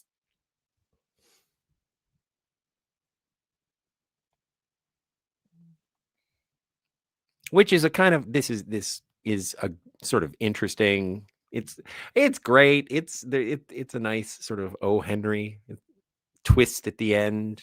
The death of Mr. Burns, or so we think. Right. And then, He kicks the robot, it smashes down upon him, and you think you see his death scene. And we think that we're out of the story. We don't think we're listening to the story anymore, and it's just everybody having their nightmares, and they come out of their nightmares. And so it definitely is a twist because What a they twist. hide it that Burns is stitched onto Homer's ample frame. And then they also have a fake out ending, a promo for next week on The Simpsons. And Lisa says, "Oh, we're gonna have spaghetti with my friends." And I don't know. And Burns says, "No, don't you remember? We've got to go to the Netherlands." or something. And he says, I hate having two heads. Because obviously Homer would rather have the spaghetti. I wish I had a monkey's paw. Mm-hmm. So yeah, that is 6 segments down. Yeah. 2 episodes. So far, that is 2 tree houses of horror. If we get 2 more tree houses of horror, we can get a tree hotel of horror. A tree hotel. You know, like in Monopoly. Well, and this is also the first, and this is the second episode with Kang and Kodos, and they decided to make it a tradition to always include them. Which is great. Again, I love Kang and Kodos. Don't forget to vote in the poll. The reason for Ralph Nader and Ross Perot will be revealed at the last episode. And I suppose there were no deaths in this one. That's odd, right? Nobody died. Did anybody die? Well, Mr. Burns No, because his head lived. Yeah, so nobody died. Nobody died. So let's go to the third one. Now we're on season 4, Treehouse of Horror, episode 3. Yes. Yeah, let's roll with this one. And so this time, instead of Marge, we get Homer giving the disclaimer. But I guess we got to get through these credits first. Hellacious, Howlific, Harry Schreer, Mummified Maggie Roswell, Macabre Marisha Wallace. Marsha. Okay, and then we get Alfred Hitchcock introduction. Alfredo Hitchcock?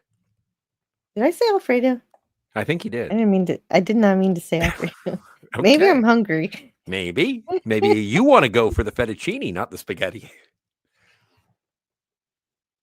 So the third Treehouse of Horror aired on October 29th, 1992. It was written by, okay, I'm going to drop the goofy, spooky names. Al Jean, Mike Rice, Wally Woldarksy. Oh, well, now I don't know if it... Johnny Cogan, Sam Simon, and Jack Biddy. And directed by Carlos Beza. And there were some animation issues with this one, but they made it out anyway.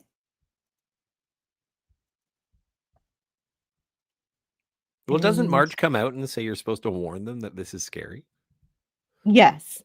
He says that it's scary, but then he rants about crybaby viewers who mostly religious.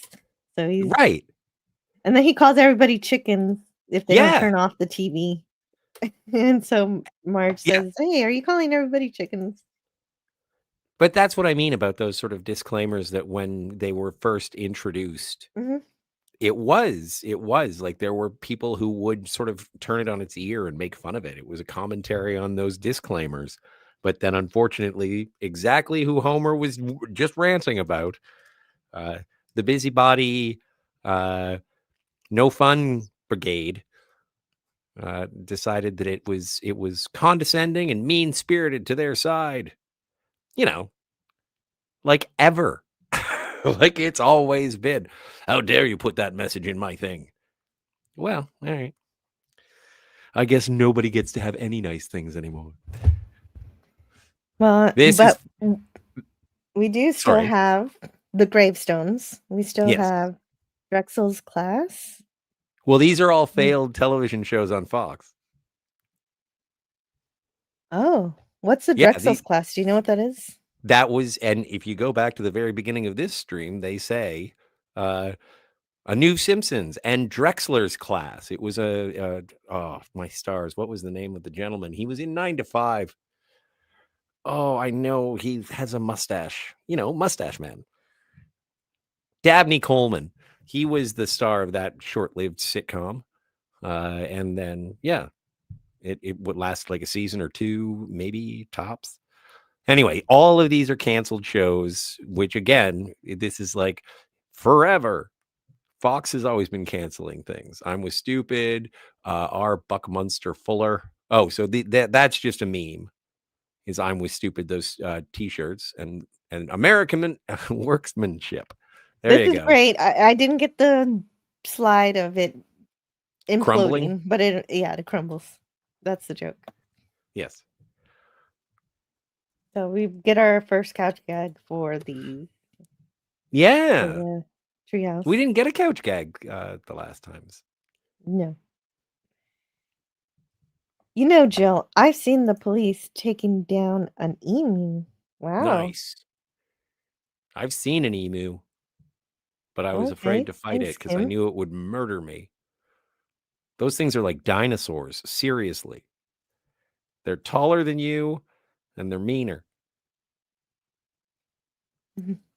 Yeah, and you don't want to go to war with them. I heard Australia lost in a war with the emu. I must have showed up at one of their bases. Yeah, Entropy Manor knows about that. The emus won that war in Australia. It's true. They did. But eventually, Australia figured out the problem and they made fences.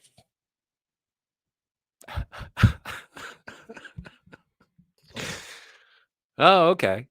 That wow. Good for you guys. You made some barriers. Way to go.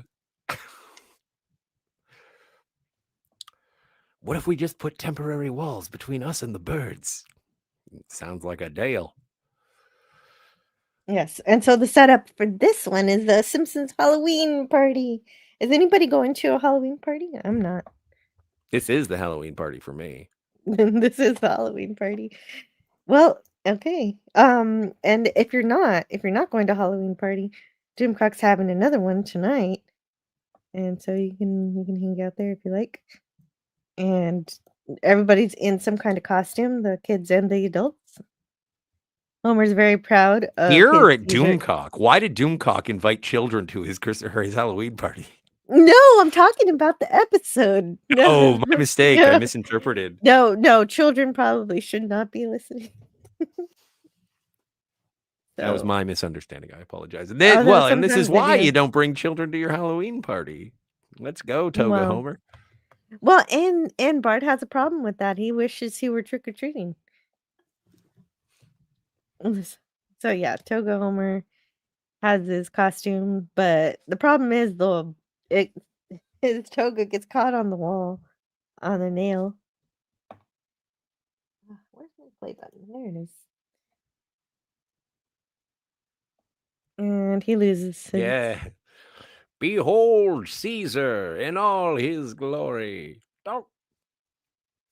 I do like so Homer's yeah. Well, and also Nelson's costume is perfect because as we know, Nelson is he's not a pirate. No, he got he got an eye patch and a bandana together. Let's not forget, Nelson Muntz is very, very poor. So he didn't necessarily go all out on his costume. He's underprivileged. He could only afford or steal a bandana with a skull on it, which sounds like something his dad would have, and an eye patch, which sounds like something his mom would have. Mm-hmm. But at least he's got the skull and crossbones, so he's going for a pirate. No, he could be a biker who got like poked in the eye. Okay. No, he's a pirate. So Bart is obviously being Alex from Clockwork Orange. Yes. And he even comes with the accent too. It's cute. Well, yeah, it's not that good of an accent. Let's not give Nancy Cartwright too good of a. She's a great. I'm glad that she's held down the fort on voice acting for all these years. But and then I guess Milhouse is Radioactive Man. Yes, which is awesome because later on he's going to be Fallout Boy. Lisa's the Statue of Liberty, and Marge is Cleopatra. And Martin Prince is a princess. Is a princess. I think he's like a Greek god or something. Oh, right. He's like Persephone or Calliope or Calliope. That's it. I guess that's good for now. Oh, this is interesting. Daniel's Hot Topic says, poor Milhouse. He wants Lisa so bad, but she doesn't want him. True. Yeah. He's friend zoned. So I sleep in a race car. Where do you sleep? I sleep in a bed with my wife. So Milhouse is damaged. I forget about the episodes where we see them grown up. No, that's his dad. That's Oh, Milhouse's that's his dad. dad. Kirk Van Houten. Okay. I get them all mixed. They all look exactly the same. That's racist. Are you saying Lenny and Carl look alike? No. That's right. No. What? Now, which one's the white one? Lenny or Carl? I guess he's yellow. Lenny. But Lenny is yellow. yes, the Caucasian, and Carl Carlson is the African American. I love Lenny and Carl, so you didn't So catch do me I. this time. Not this time, Gadget. Ugandan Danger Man. Oh, sorry. UK Danger Man reviews says Ugandan Danger Man. I like that. Anyway, I didn't mean to make fun, but UK Danger Man is here and says, hi, Jill. Hi, everyone. Might sound controversial, but I have never really been a fan of The Simpsons. Not at all. That's not controversial, not at all. man. Yeah. No, not really. I think it's more of a, I don't know what it is. I think maybe 90s kids like it more, and I am that. I don't even think it's an age thing. I think it was just either, some people really liked it, and then, or maybe even because of its longevity, successful longevity or not, maybe it does get to a point where you're like, nah, I'm not all that invested. And oh my God, it's just such a breadth of content. And so if you didn't get on board at a certain stage, it's like after the 10th season, you're like, do I really have to go back and find out more about this? The more that I there wanted is. to. Oh, well, I was thinking I could have gone for a couple more Treehouses of Horror, but we're almost at 2 hours. Well, yeah, and that's true. Well, what do you think about Futurama, though? I love Futurama more than The Simpsons because of the sci-fi aspect. And I was going to say, at least Kang and Kodos are Star Trek references. Well, but also, I wish Kang and Kodos. Oh, I love South Park too. South Park's great. Yeah, no, South Park's really good. I think I've only ever reviewed one episode, which is Roger Ebert Should Lay Off the Fatty Foods, which is a Star Trek episode parody of Dagger of the Mind. But I definitely want to talk more about South Park. Lenny and Carl went to university and got their master's degree to work at the nuclear plant. Homer showed up on the first day and he got the job. Yes. True. Yeah, Homer is vastly underqualified and somehow manages. And so we're having a Halloween party. Oh. So we're going through these slides again. We already had Nelson punch Martin. So the first game that Marge plays is a game of that game where you have different body parts and pass them around, but you can't see it's in the dark. So you can imagine that they're gross things, but it's really just normal food items. And it seems to be working for Martin, but nobody else is getting it because Homer keeps eating everything. So that game's ruined.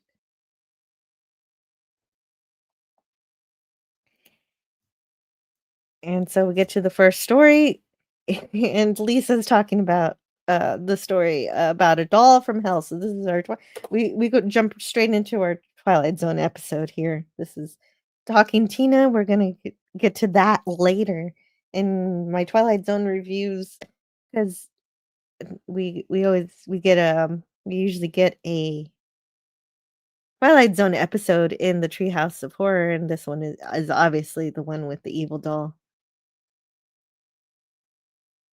This episode is a parody of Chucky. Oh, you could say it's Chucky too. Of course, Chucky. I was thinking Talking Tina from Twilight Zone, but Chucky works also.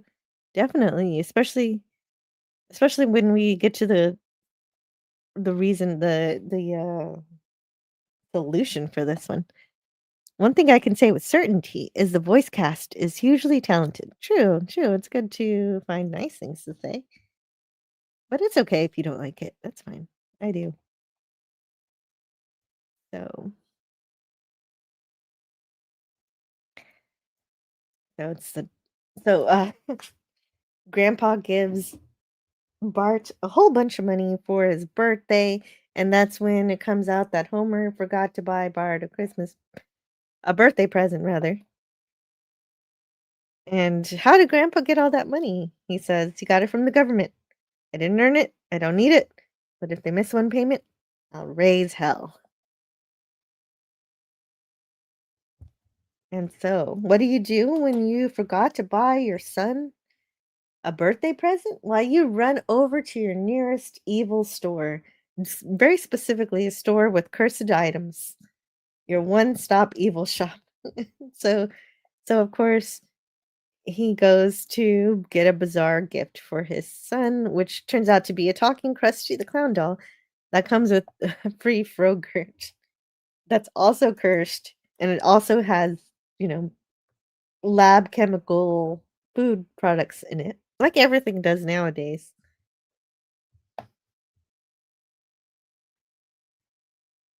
Homer is the only safety officer as long as he keeps his control panel. This is from Phantom Outsider. From showing, he's good. Maybe pouring a bucket of water on the panel isn't ideal, but it's worked so far. Oh, Frogurt. Yeah. Frozen yogurt. The shop should be named The Frogurt is also cursed. Yes. Yes, Entropy Manor. That would be correct. But you get your choice of toppings. That's good. The toppings contain potassium benzoate. Can I go now? That's bad. Yeah. Yeah, I think as much as Homer loves food, I don't think he got any Frogurt. He did not get the Frogurt, and that's why. Oh no, you know what? I always mix up the monkey's paw and the Frogurt. I always think that he's going to get the Frogurt with the monkey's paw. I think did the monkey's paw end up in that shop? I wonder. I didn't really look closely. It would make sense if it did. And so they're playing pin the tail of the donkey on the front door, which is stupid because now Milhouse gets slammed in the face. And nobody cares. Everybody just completely ignores it. So for this episode, Milhouse has died so far. I don't know. I think he's just unconscious. He's got a concussion. Again? Yeah. And Grandpa declares that the doll is evil. Again, it reminded me of the movie when Eepa. But yeah. Well, Grandpa is always the herald of terror. But apparently he's been saying that about all the toys that Bart's been getting, that everything is evil. I just want attention. Oh, my stars. I will keep my comments to myself. We have to keep that. You want to keep one? Okay. I want to, yeah. I just want attention. Oh, I actually know what you mean now. All right. There we are. Okay, so Bart's very happy to get this doll.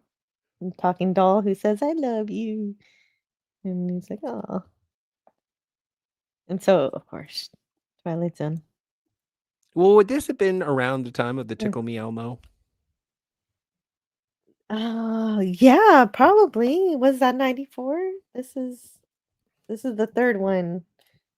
I guess before this there was a Teddy Ruxpin, so it's not necessarily. Oh yeah. Well, Teddy Ruxpin, you had to put the tapes in yourself, so it doesn't. It'll just talk with whatever tape you've got in there. This one, did we say? It's 1992, so no, I don't think we have Elmo yet. I think that was a No, little yeah, later. exactly. The Tickle Me Elmo was first produced in the United States in July of 1996. So 96. So there you go. We get one of the or I'm going to manufacture it as being the Simpsons called it. The evil crusty doll is it is foreshadowing to the Tickle Me Elmo. And so that rash of Tickle Me Elmo murders because too many people had their Tickle Me Elmos set to evil. There we go. What? I hadn't heard about the murders. You hadn't heard about the Tickle Me Elmo murders. Well, it's because they were all set to evil. Well, Phantom Outsider says this is also an homage to the Twilight Zone episode Living Doll. Yes. We have not got into Talking Tina yet, but we will eventually. Yeah, I haven't seen that one yet. Yeah, that's going to be fun. But right now, Homer's watching a news broadcast saying that the air quality is only dangerous to children and the elderly. So Homer takes that as a win. Yes. And despite the fact that he has children and a dad who is elderly. And Krusty the doll just appears and he pulls the string on it and the doll says, "I don't like you. I'm good," and says he's gonna kill him. And he's just laughing at it. But then it brandishes a knife. And the best part is that it's walking towards Homer with the knife, but it runs out of the String? ability to walk. Yeah, it runs out of string. It needs to be wound up again by pulling the string. And Homer does it because he's Homer.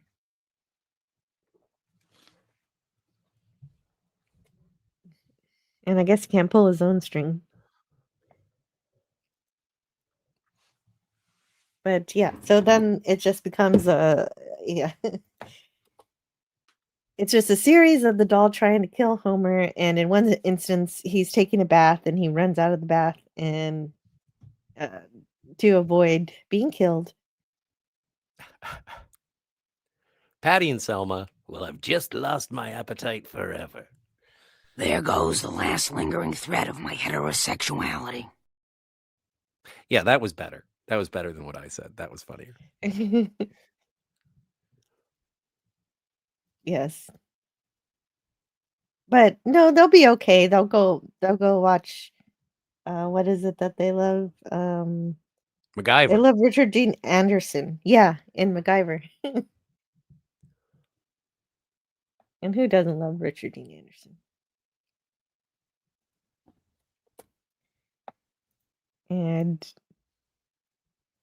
yeah, it's it's actually a very simple episode. Well, eventually Homer is able to grab the doll and put it in a bag of dirty socks, which makes the doll pass out from the stench, apparently. Makes sense. It is Homer Simpson. Mm-hmm. Canadian Spider-Man says everyone loves Richard Dean Anderson. Yeah. I love Stargate SG-1, which I want to talk about Stargate too. As soon as they start making Halloween episodes. Yeah, what? So they find a bottomless pit, and Homer tosses the doll down the bottomless pit, and then a mafia guy tosses Vito down. Then another man is getting rid of his box of Whoopi Goldberg nude pictures, but then the pit returns the box. I was a fool to think anyone would want nude photos of Whoopi Goldberg.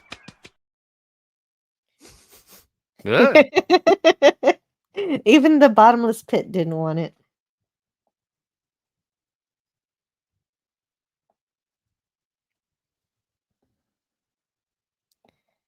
And Homer returns home, not realizing that Krusty escaped the box or something and is under the car, and continues to try to kill him, tries to drown him in the dog water. And eventually, Marge realizes, calls the hotline 1-900 don't sue.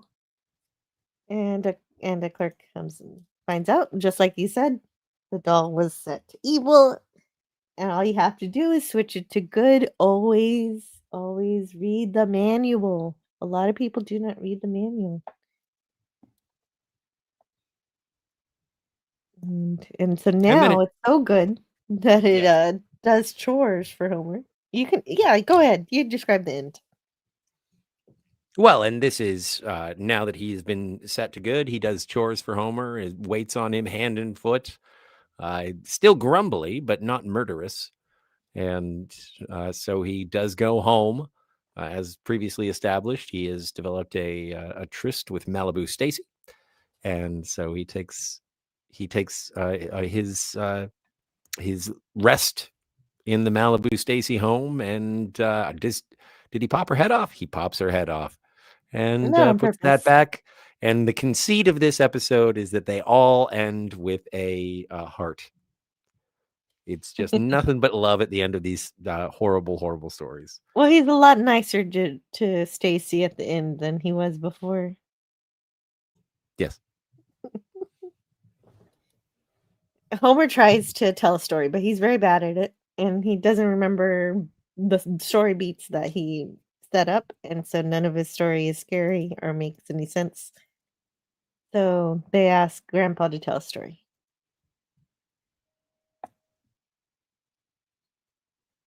And you've lived a full life, and you know that's a lie, but I have watched a lot of movies, so we get King Homer, which is, of course, playing on King Kong. And this one's kind of weak. Yeah. Yeah, it's okay. It's fine. I'm impressed that they did it in black and white. Definitely a lot of death. Yeah, oh, sure. Phantom Outsider says it was overwhelmed by dirty socks. Homer should have warned you. Come back next time. It's underwear. Yeah. Oh, that's even worse, definitely. The whites. And yes, this is the homage to the 1933 King Kong. Which is a little bit more like if you've only seen the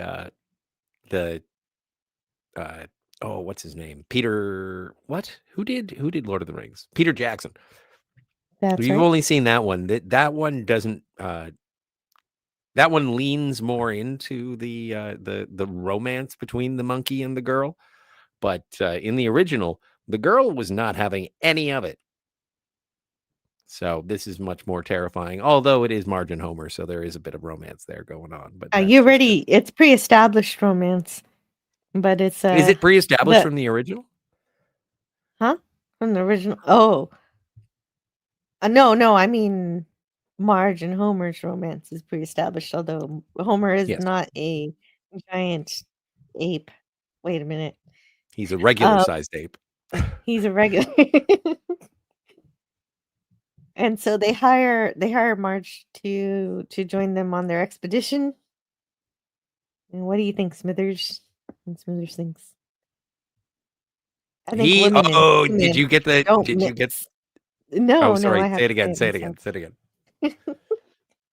I think women and seamen don't mix.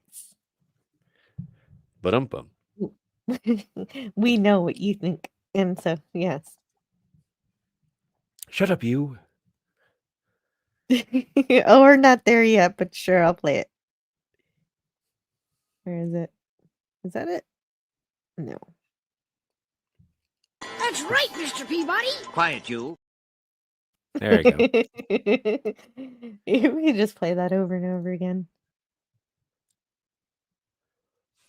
So we're going to meet King Homer, or Homer King, or whatever he is. King Homer. Homer Kong. Homer Kong. And Marge, of course, is the bait. Bathing beauty. I should cover myself up on that one. Yeah, and she suspected nothing. We want the blue hair woman. And it works because he's definitely interested.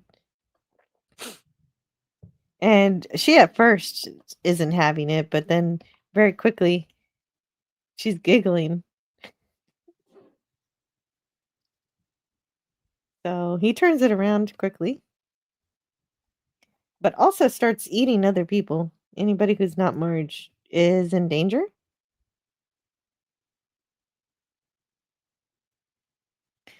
So yeah, What is, and this is Lenny. Yeah. Hey, Yeah, Homer. Lenny.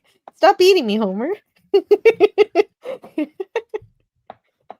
Lenny and Carl are the only ones who are self-aware of both universes, the canon Simpsons universe, if there is such a thing, and the Treehouse of Horror. Yeah, he's a hey Homer, cut it out. Yep. And Lenny, Lenny gets eaten, but not before Carl shoots him with the rifle. But Carl was probably trying to shoot Homer, but missed. And so they try to gas the King Homer, but instead Burns cannot throw. He doesn't. He just like tosses it a couple inches in front of him, so he gets gassed instead, and acts goofy. So, but Smithers succeeds, and he was about to get a raise, but then he got eaten. Oh well. As you do. One kind of weird tradition is that Smithers is always owing him a Coke, so I guess he doesn't owe him a Coke either. That And was so I they bring- found that to be a very strange throwaway joke. Yeah, it happens more than once, right? Well, not just the I owe you a Coke, but the placard outside of the theater says King Homer, also the chubbiest kick girl line in Springfield, and then they show the women who are doing sort of like the Rockettes. They're not exceptionally chubby. They're no chubbier than Patty and Selma. Less so.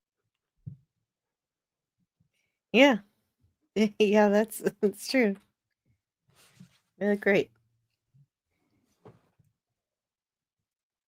And of course, he's tied up and he's on Broadway and he's being shown off, and all the photographers are flashing him with their cameras and really making him angry, so he escapes and starts to run amok. And the biggest crime is that Barney asked if he wants a peanut and he eats all the peanuts. Barney says, I said just one peanut. He kicks him. But it's interesting that Barney is kicking him and he doesn't get eaten. Well, it's Barney. It's his best friend. He's squishing everybody else, though. Squishing or Barney, eating. Homer got all of his peanuts. That's true. He got his appetite satisfied from the peanuts. It was what? Our what's her name? What's the little girl? Shirley Temple. Shirley Temple. How could I forget? Yeah, one of the only ways that you can legally drink grenadine. But yeah, I thought that this was a fun joke about an annoying entertainer. I was never a fan of Shirley Temple, the performer. The drink, yes. The performer, no. I never saw any of her stuff. The only thing I ever saw was the infomercial to buy her physical media, which I never bought. Right. And I don't think all I I've know seen, is animal crackers in my soup. But I don't really know anything about her. I never watched it.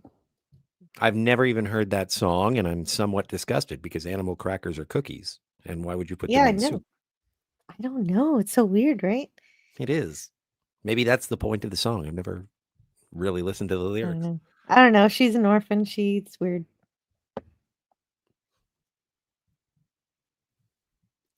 And this is, I would say that the entire reason that this exists is because of this joke. Aside from the reenactment, and I think they do animate it quite nicely. Yes, shot for shot, basically. Yeah. and it's I love that well, it looks like he's really taking his time. We better go refuel. And so it is Homer is lazy and fat, and he didn't get very far up the Empire State Building or the No, he does Springfield not State get to the Building. top. No, but Marge likes him, even though he's eating everybody and squishing everybody. But that's okay by her for some reason. And she's even okay when he eats her dad. Are you with the bride or the groom?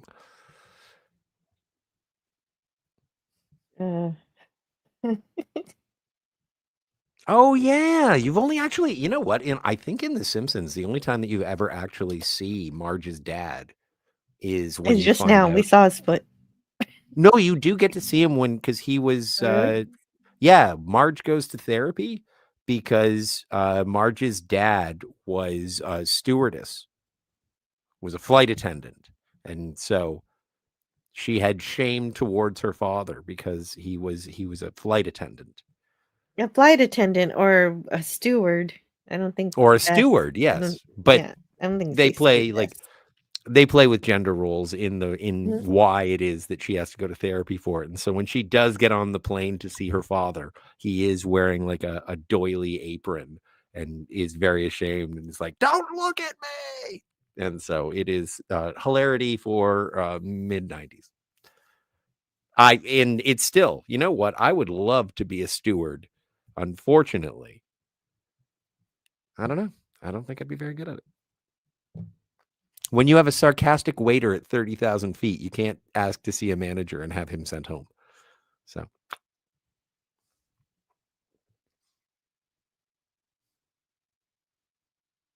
Sorry. I had to step away for just a moment there. All right. I'm back now. Right. Super. Mm-hmm. Oh, right. Oh, we're on Phantom the third episode. Oh, look at me. Oh, she thought he was the captain. Oh, he lied to her. He didn't even tell her the truth. He was ashamed. So the whole time she thought he was a pilot? Apparently. And I don't know why Marge does this. She comes to the room and says, fruit is nature's candy. You guys don't need any more candy. Here's some fruit. Of course, that was not going to go over well with the kids. Except for my kids. My kids love fruit. They wouldn't care. But generally, it doesn't work. And Ned has the best costume of everybody because he had a zombie costume. It was really neat. It had squirty blood and everything.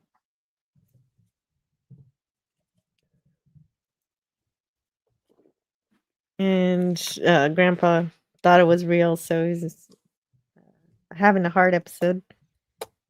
As he does. As he does, yes. Let's see. Oh, hello to Canadian Spider-Man. How are you? And happy Halloween. Happy Halloween to you, and happy Halloween, Scotty. Sorry I couldn't join until just now. Oh, welcome. Happy Halloween. No, I love this episode. I've seen all of these episodes. Although, like you, Jill, I haven't seen The Simpsons in, more than a decade. Yeah, I haven't. If I watch an episode, I think, why did I watch that? That was a bad idea. Although I did see the movie. Yeah, there's only been one, right? Yeah, there's only been one so far. They're making a new one. The one with Bart's Willie? The one with Bart's Willie, yeah. Okay. Oh, I did. I actually haven't looked into it. We're on. Oh no! Let's do this. Here we go. I'll send you a picture. Actually, I don't think I can legally. Yeah, that's how men get into trouble. The fence scene was hilarious with the fence and the Bart skateboarding naked. You must remember that, Jill. Oh yeah, I do. I do remember that. Oh, but we're in the zombie episode now. Dial Z for zombies. And of course, they'll have some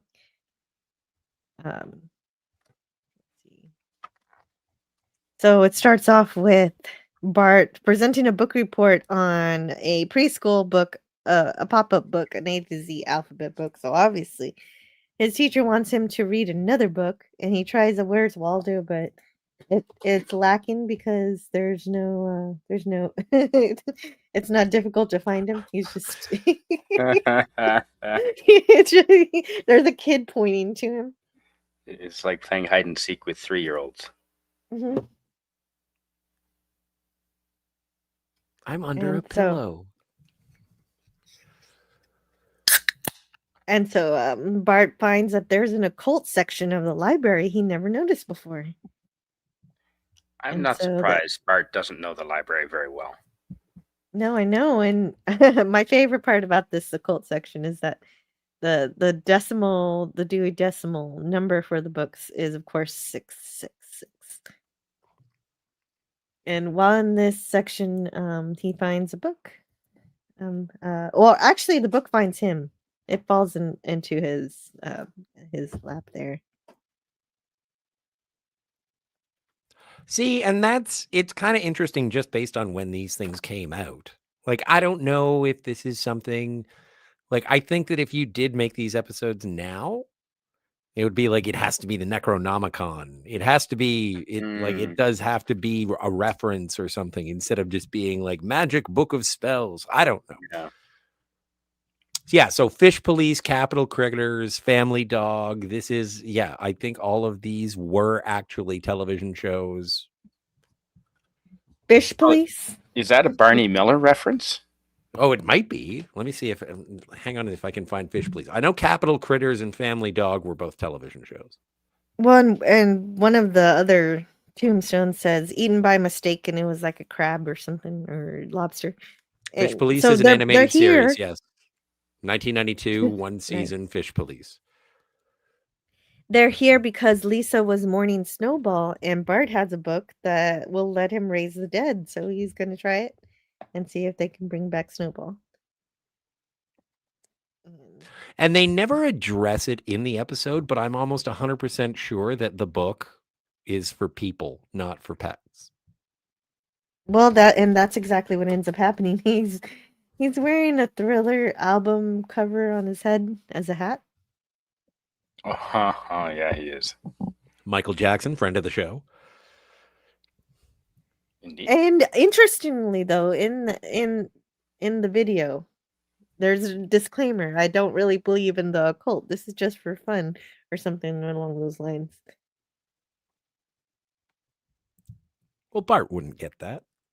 No, he wouldn't, because that would have required the reading the music video.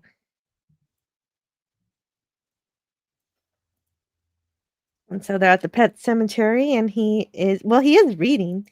This is actually getting him to read. The best way to get Bart to read is to give him a book of spells. It's kind of like Harry Potter. I was going to say Penthouse. Well, Colin, Rayburn, Nars, Trebek, and so he's those are game show hosts. And then the bars, Prestige, Caldor, Walmart, and Walmart's the only one I recognize as a store. And those are the incantations somehow, and that's how the zombies are raised. It doesn't work on Snowball. And you've got zombies. So Bart has summoned zombies from the dead. And they're roaming around. And Bart realizes that he's made a mistake. Groundskeeper Willie is working on keeping everything nice. And he's frightened by the zombies, but he's more concerned with keeping everything the way that he wants the gardens to be. I think he'd be, Jill, my go-to guy. If there was a zombie apocalypse and I was in Springfield, if I was Bart, I would head straight for Groundskeeper Willie, because he'd be able to handle, I think, whatever happens. Yeah, he's got the weapons, and if not, he doesn't. His garden tools serve as weapons. And he's no coward. True. And he's got the shinin. Yeah, that's coming up still. Look at these zombies. These are great. They're about to visit Ned's house. Yeah, they're visiting Ned, and he lets them in as they're yelling for brains. But then he recognizes Sue Dolk. I thought you were dead, and so now he's their next victim. Which actually does contradict. I know it's not canon, but it does contradict one of the Simpsons episodes when Bart breaks his leg and he thinks he sees Ned get murdered or Ned murder his wife. It's before Maude had officially died, and the thing is that Ned screams like a girl. But in this one, Ned screams like a man. Oh. Anyway. Yeah. Doesn't matter, not canon. That's true. It's not. That is one of Ned's defining characteristics, is he does have a unique female scream. Yeah, Scotty, good point. Mm-hmm. Oh, thanks, man. I already passed it up, but the kids tried to tell Homer about it. Oh wait, no, maybe not. No, we haven't killed Zombie Flanders yet. No, okay, that's right. Skinner, Principal Skinner's already a zombie, so he wants to eat Martin's Prince's brain because he's a very intelligent kid, and so that's happening. Krusty also gets turned into a zombie by his sidekick. I like how this is Sideshow Mel. Yes. Send your parents' brains. I like how that whenever there is a difficulty on the Krusty the Clown show, that is the title card that they play. It is a drunk cameraman. It's never Krusty's fault. It's a drunk cameraman. Yes. I like when they have the little puppy who unplugged the TV.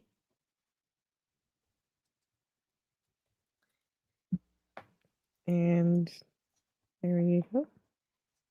Oh no, the zombies don't want Homer. Homer tries to sacrifice himself for his family, but the zombies don't want him because they don't sense his brains.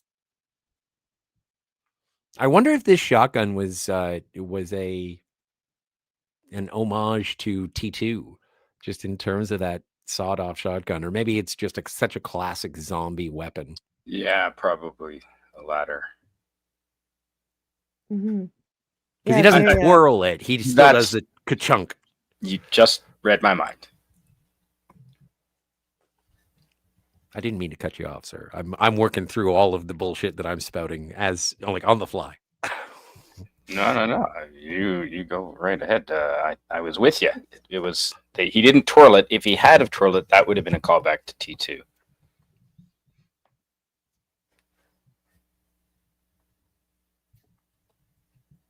There's zombie Flanders, and he gets shot by Homer, who didn't realize it was not a zombie. It was a zombie. He was a zombie. Well, Dad, you killed Zombie Flanders. He was a zombie? What? Kang and Kodos, what's going on, my brothers? The Earthlings are totally incapable of handling the zombie attack, which is a reference to Plan 9 from outer space. Why do they have their space helmets on if they're inside their own atmosphere on their ship? That's a great question. They should only be in the space helmets when they're on Earth. I agree with you. Yeah. And it makes sense whenever they abduct the humans that they have their space helmets on, because maybe they environmentally control the ship for the humans. But when it's just them, they don't need it. They should at least put on pants. That would only be proper. Spandex. Don't they have manners? It's always spandex with those people, isn't it, Scott? Those people. That's racist. Yeah, it's an entire race of aliens. Rigelians. Oh, the bullet. Yeah. Oh, Rigelians. Yeah, because they're from the Rigel system. We know about Rigel 4 and Rigel 7. Who was the Star Trek fan? I've been listening the whole time, doing work here at the house, and you've messaged or mentioned several Star Trek connections with the aliens. What's the deal? Was someone a fan of Star Trek on the show? Must have been. Of course, that's how investigate. Futurama happened. Yes, Matt Oh. Groening, David Cohen. They're Star Trek fans. Has Matt Groening ever been on an episode of Star Trek? No. Mm-hmm. No, I don't know, but no. Actor for Homer's been on a Stargate episode though. What about the good ship Lollipop? Oh yeah, yes, I do like that. Phantom Outsider. I was just checking at the chat. Flanders was a zombie. Yes, he was, because he allowed all the zombies in his house, not realizing they were. Ned Flanders also loves to scream whenever he sees purple drapes. No idea why they didn't have one of the zombies bite Krusty and go, "Does this taste funny to you?" That's funny. Yeah. Mm-hmm. You know, because it's a clown. Yes. It's like pork. It's a Jewish joke. Oh, Phantom Outsider gives you an answer. With as much drooling as they do you want all that drool flying around the ship so the helmets stay on? Oh, that makes sense. That makes sense. It's a self-perpetuating moisture situation. Well, Entropy Manor says it's a precaution against hull leaks, so they must have farmed out some of their spaceship to China. Yes, so. So the kids are kicking around Principal Skinner's head as the family gets to the school to shoot some zombies. So But apparently, oh, I'm sorry. Go ahead. No, I'll get to it after because this is great. This is great. Barney is eating people, even though he's not a zombie. He's just like a, when in Rome. When in Rome. Pretty much. And I guess it kind of reminds me of Shaun of the Dead when they all pretend to be zombies in order to get past the zombies, except he's actually goes straight for the cannibalism. Which they don't. He's going for the soft, tender bit of the inner part of the elbow, too. Well done. And nice. That and the tongue and the cheeks. Why not? And so, but what's weird about this episode is that George Washington, Albert Einstein, and William Shakespeare are all buried in Springfield for some reason. That's right. With Jim Morrison. Yes. With Jim Morrison. True. And so the kids go to see if they can find the spell that they need to put the zombies away. And then Lisa makes the cutest snail. That was a really good animal for her to become, wasn't it? It did look good. Yeah. Bart lies to her and says, "Oh no, you're totally fine." Well, and I like that they don't turn everybody back from zombies. Everybody who is a zombie is just dead. Are you? Wait a minute. They don't survive? None of them survive? I don't think so. Like, anybody who was buried go back to their graves. The two John Smiths are arguing about whether or not this is their plot. Yes. Yes, it is. It is. And everybody else is just dead.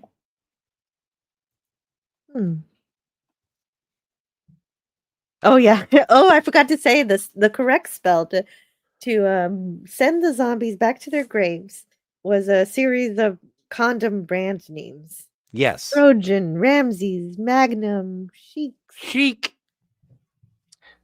Those were well, never mind. Well, Magnums were the ones that, those were the ones that you carried around, and then Chic are the ones that you used, or Trojans, depending on how much you wanted to spend. And the family is all very happy they never turned into mindless zombies. And then they mindlessly zombify in front of the TV. I'm saying that like condoms don't exist anymore. It's been so long since I've done the condom coitus that I'm Yes. just like, I remember condoms. Yes. Oh my God. I apologize for the too much information.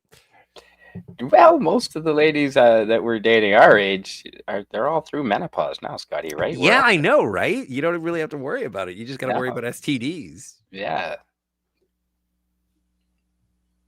Oh, we're on part 4 of Treehouse of Horror. Completely ignoring Delicious. this conversation. So what does that mean? Sorry. That sortie that on the credits, Sorterius. I've never seen that word before. Macabre Oh. Marsha Wallace. So Let's they see. just add spooky names Yes, but to the real names.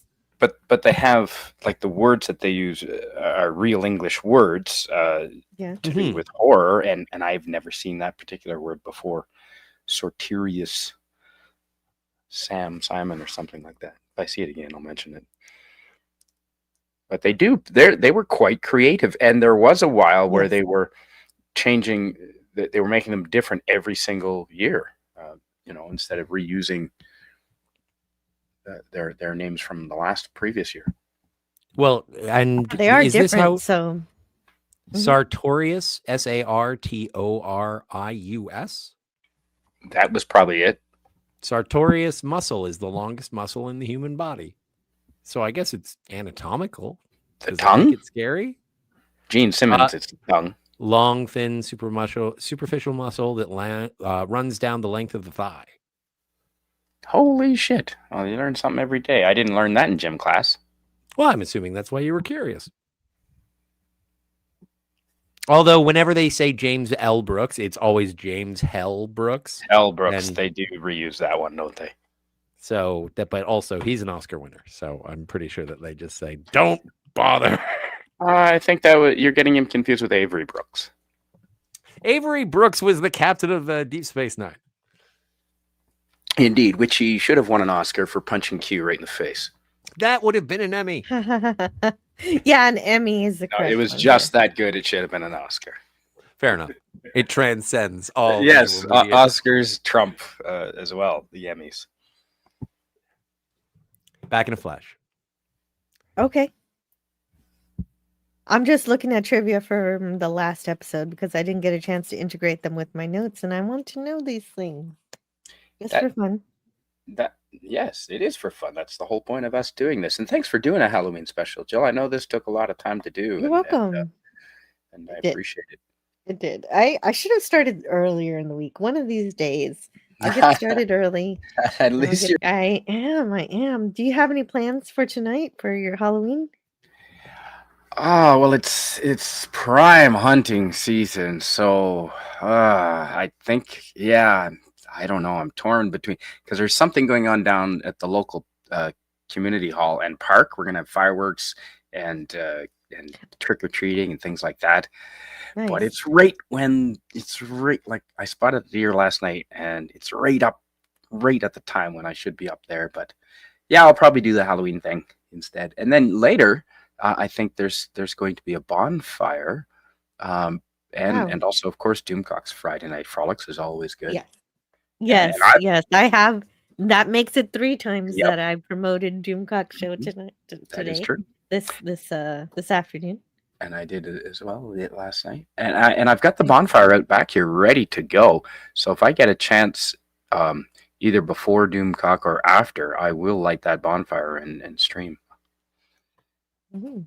So yeah, it's definitely a busy day. Yeah, that sounds fun. I don't get fireworks on Halloween. We do have the trick or treating though. Well, it's legally the only day in this area where you can actually light fireworks, because technically you're not supposed to really be lighting fireworks. Although it's, where I live, we're in the country, you can, no one's going to say anything, and we often do for birthday parties and things like that. But Halloween in particular, there's lots of fireworks, and the fire ban is off because forest fire season is done. So I suspect there will be lots of fireworks tonight and bonfires of all kinds. Yeah, it's going to be good. And I will not be dressing up as Spider-Man because, of course, you don't go as your real self. You go as an you are alias. Spider-Man. So. Exactly. So what is your costume? Pirate. I think I'm gonna go as a pirate. Yeah, I've got the pirate costume. Yeah, and I've got a blunderbuss. So I won't show it on here, of course, but yeah, all kinds of fun with pirates. And I'm gonna do the classic eye patch and make a cardboard sword. Have to. Yeah, definitely. You need a sword. That's important for that costume. Mm-hmm. Oh, absolutely. And okay. For the third special, they reused the animation for Kang and Kodos from the time that Lisa wished for world peace. They just took away the peace sign. So that saves a few some money on a reusable asset there. That's good. And although you would think that Simpsons would have a pretty big budget. I mean, they've got merchandise, they've got licensing, they must have it dialed in to do pretty efficient shows at this point. A backyard bonfire sounds nice. You guys got marshmallows? Mm-hmm. No marshmallows, but I do have a deer heart that I might roast over the fire. Oh. Jet Sparks also says, I'm probably going to be giving out candy and then heading to a costume party at one of the bars in my town. Maybe, unless I don't get blocked in. Getting there, blocked in. Stop by. And getting there early. Yeah, hopefully that works out. Sounds like fun. And he means Outsider already has his pizza.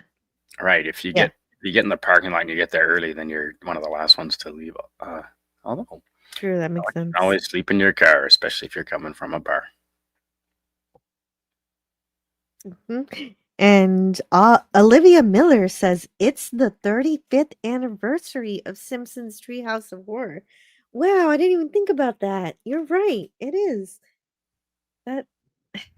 So this is a 35th anniversary celebration, and I could pretend I knew that all along.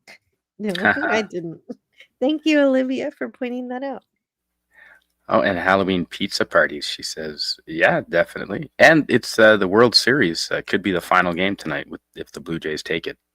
Not that no one is around here is going to watch that. We're all going to be doing our Halloween parties and bonfires. Mm-hmm. So this is season 5, episode 5, Treehouse of Horror, number 4. Let's get into the fourth one because we've got a few more episodes. We're not even halfway through these slides, so let's get going on the next one. Oh. And so we've got more tombstones. Oh dear. I thought we were almost done. I thought I was joining near the end. Oh dear. Yeah, no, we're not even halfway. If you've got to jump in and jump out as your leisure, you are welcome. Yeah, thanks, Jill. I'll be here as much as I can. I do have some chores that I got to take care of later while the sun is up, but that's all. Yeah, not for a little while. Great. So we've got we got the couch gag. We got some zombies. Brains. Yeah, that's what they want. And Night Gallery. So this one, the setup for this the fourth Treehouse of Horror uses the Night Gallery idea to introduce the episodes, the segments. And so we've got different paintings that are based on real paintings. Marge's shadow is in the style of Chirico. And then there's a Van Gogh of Homer. I like that. Is it a Gustav Klimt of Lisa? Well, right here is Maggie's pacifiers are melted. This is the Persistence of Memory by Dolly. And Lisa plays the sax. That's Picasso's. You can see Picasso back here with Lisa. Oh man, the Maggie one, that's wild. If you ever walk in on someone who is displaying this painting, and it's an Escher. And we have Homer chasing Bart on Escher's ascending and descending. I love that because optical illusions are so much fun for me. I like this. They are. And of course we've got the Scream painting with Lisa. That's not Monet. That's Picasso. I thought the Scream was Gustav Klimt. I don't know. I've been to lots of museums around the world, and I've seen this painting. I just can't remember who. It says Edvard Munch. Munch. According to the library computer. Shout out to Darius Munchausen. Hot diggity. Darius. Yes. You can always shout him out. So he's providing a serious introduction, very much like Rod Serling's introduction to Night Gallery, until his mommy interrupts him and makes him watch Maggie while she goes to the gift shop to buy earrings. So he's got to now introduce with a baby.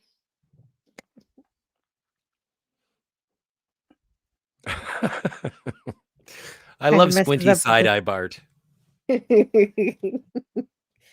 So the first one is about the devil. So I would say that this segment of Treehouse of Horror is the one that gives me the most quoted that I have ever done of any Simpsons quote. And I will let you know when it arrives. Well, this one's a super classic. People think of this one a lot. The Devil and Homer Simpson. And in this, Homer is dreaming. He's dreaming of donuts that are walking the runway. Well, and I think this is like, where are we? Yeah. The late Bill Oakley with the credits. I think that this is I think this is a Conan O'Brien one, and I really enjoy it. But there are no more donuts left in reality, so he's really upset. And Lenny and Carl didn't just eat all the donuts; they ate some of them and threw the rest of them at Homer's dad. As they say, some old man. Yeah, well, it's just some old man to them. But then we do see that it is Abe.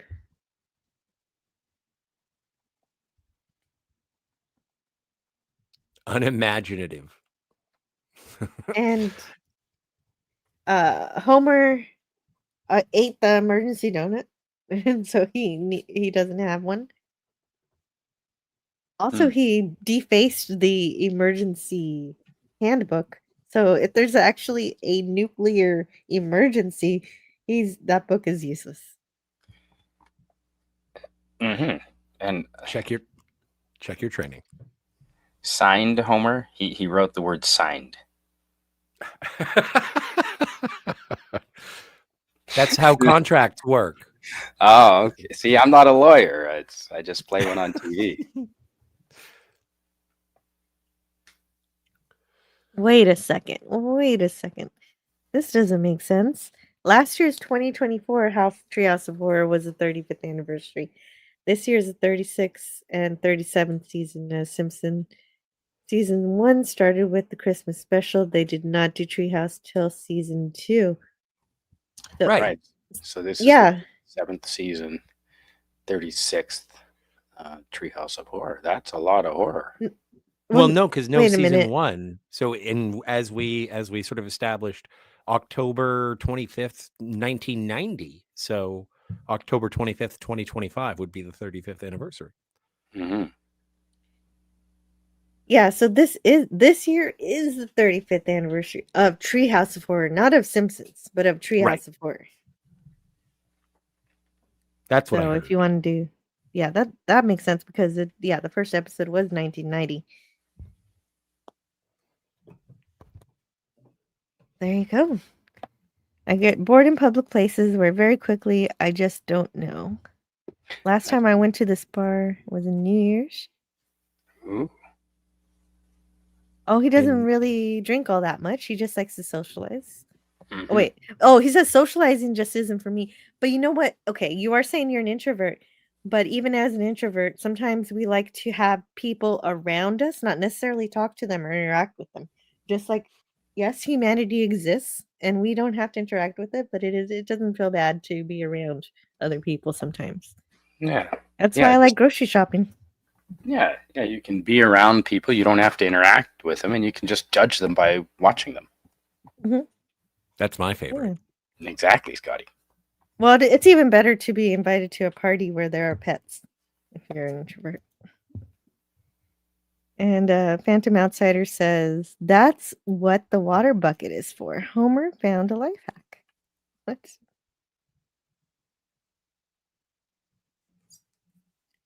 Hey, Dalek. Dalek is here. Dalek 451. Oh, hey, Dalek. Happy Halloween indeed. England is very spooky. Phantom Outsider, The Simpsons started in 1989. So 1990 was season 2.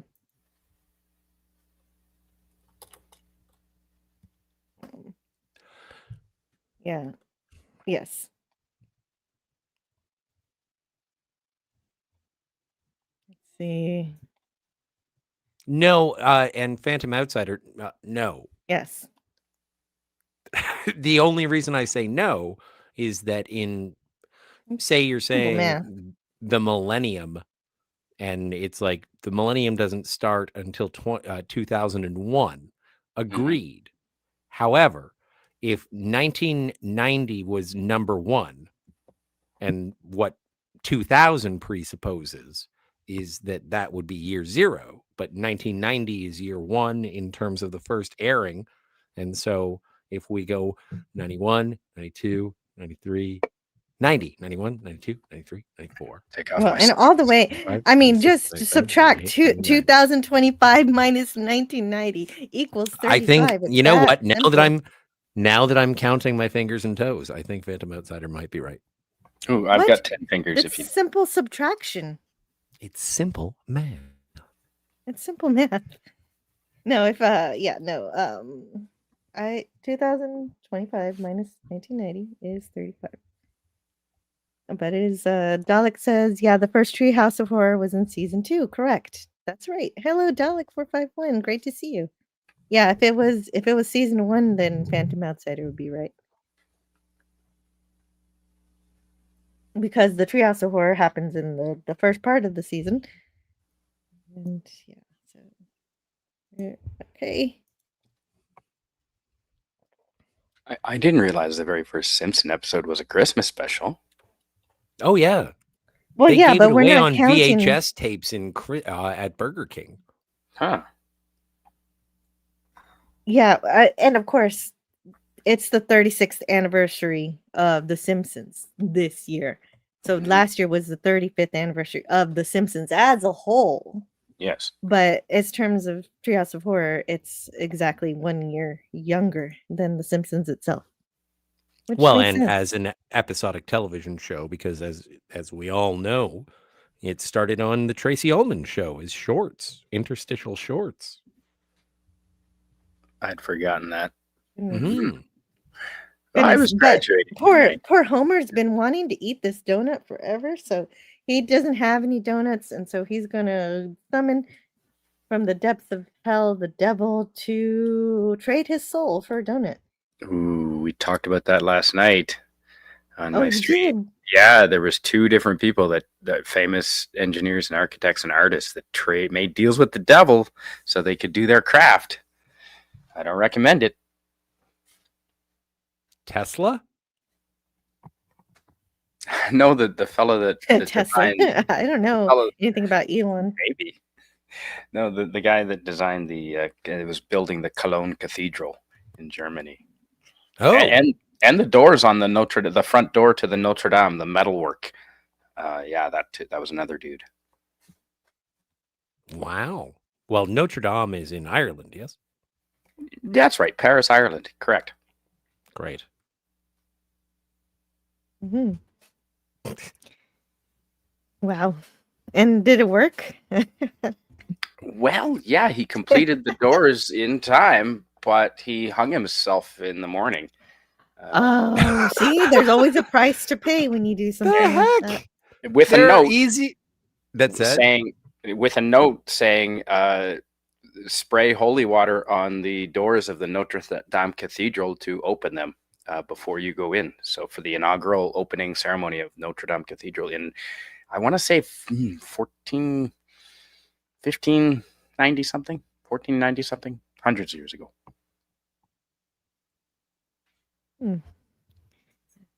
So we've got we've got the This devil is giving. great. Yeah. Who is that? The Prince of Darkness. He's your 11 o'clock. So they're gonna have a meeting with him later. He's always making deals with the devil. Yeah. Yeah, this is definitely isn't the first time out. Also, I like later when he well, we'll talk about it later. Oh, there's Hell's Kitchen. Ooh, Gordon Ramsay. I think it's a reference to because Gordon Ramsay's Hell's Kitchen show hasn't shown up yet. So I think Hell's Kitchen is actually a place in New York. It is. And a surfing spot in southern Australia, I want to say, off the coast of Victoria. It's a bad, dangerous spot. So it's not a Gordon Ramsay reference because Gordon Ramsay was only 7 years old. Correct. Yes. Yeah. He was just learning how to play soccer. Exactly. He had an easy bake oven. Dalek451 says Simpsons roasting on an open fire. That was the name of the first episode, and it's a Christmas special. I love this short. It's so funny. Wow. So both the Simpsons and South Park started with the Christmas special. That's funny. And so yes, this is a beautiful donut from the depths of hell with which Homer is going to consume. But he thinks he's tricked the devil because as long as he doesn't eat the very last piece of it, he will not have to go give up his soul. And so Flanders doesn't like this, so he turns into a version of the devil that looks like it's from Fantasia. Well, and this is the part that this is my most quoted when I'm out and someone says, "Good work." And it's like, "I'm smarter than the devil. I'm smarter than the devil." And if I am so lucky to make that reference in the presence of a Simpsons fan, they will look and they will point and they will say, "You are not smarter than me." And that is amazing. That is just a little joy that occurs from time to time in my wretched existence. There has to be a play on, I am so smart. Oh, that's true. That's true. Another classic Simpsons quote. SMRT. I mean SMART. Is that where that first originated, SMRT, from The Simpsons? It might have been. I'm pretty sure. I think. It might have been. And so Homer is half asleep. He needs a midnight snack. And for some reason, he saved the donut. And it says, "Stop, don't touch, don't eat, keep away." But my favorite tag is Daddy Soul Donut. And the other leftovers that I didn't. Yeah, he could have eaten anything else. There was turkey, half a sub sandwich, and hot dogs, and even some Jello. He could have put the donut in a baggie, a plastic baggie or something. Hello, Herc130. Hey, Herc. So wonderfully ironic that Ned Flanders is literally the devil here. Yeah, it's always the one you least suspect. Oh, well, let's not forget, you can't have a Christ without the Antichrist, and why not the Alpha and the Omega, the beginning and the end? Why not do all that? And he wouldn't be the first church person to not be squeaky clean. That's Phantom Outsider. That's exactly what I wondered. Why he didn't just throw it away? Because that's one way to never eat it. Or put it in a jar of poop or something. Who wants to eat someone's devil donut? And so throwing it away makes sense. I guess maybe the dog. Give it to the dog. And so as soon as he eats it, well, he doesn't do any of those smart things. He's Homer. Come on. So the devil says, well, okay, now that you finished it, it's time to go to hell. And I've got your soul. And the family comes out, and Lisa says, hey, you need to give him a fair trial. But also, my favorite is that the devil just says, hey, Bart. Like they're Yeah. good friends. They're besties. Hey, what are you doing with my dad? Yes. Well, he has to use a plunger to get him through to hell, because he's going to get a trial, but he's going to stay in hell for one day.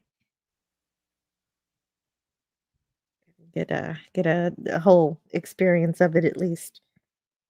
And And it's he's so shoved out. I think this is where it actually gets to be horror. Like, in terms of everything that we've seen, no one's been really dismembered. I guess Barney ate an arm. People got shot. But this is when, like, the first depiction of hell. This is awesome. Yes, and this is the ironic punishment division where Homer's going to be force-fed hundreds of donuts. More.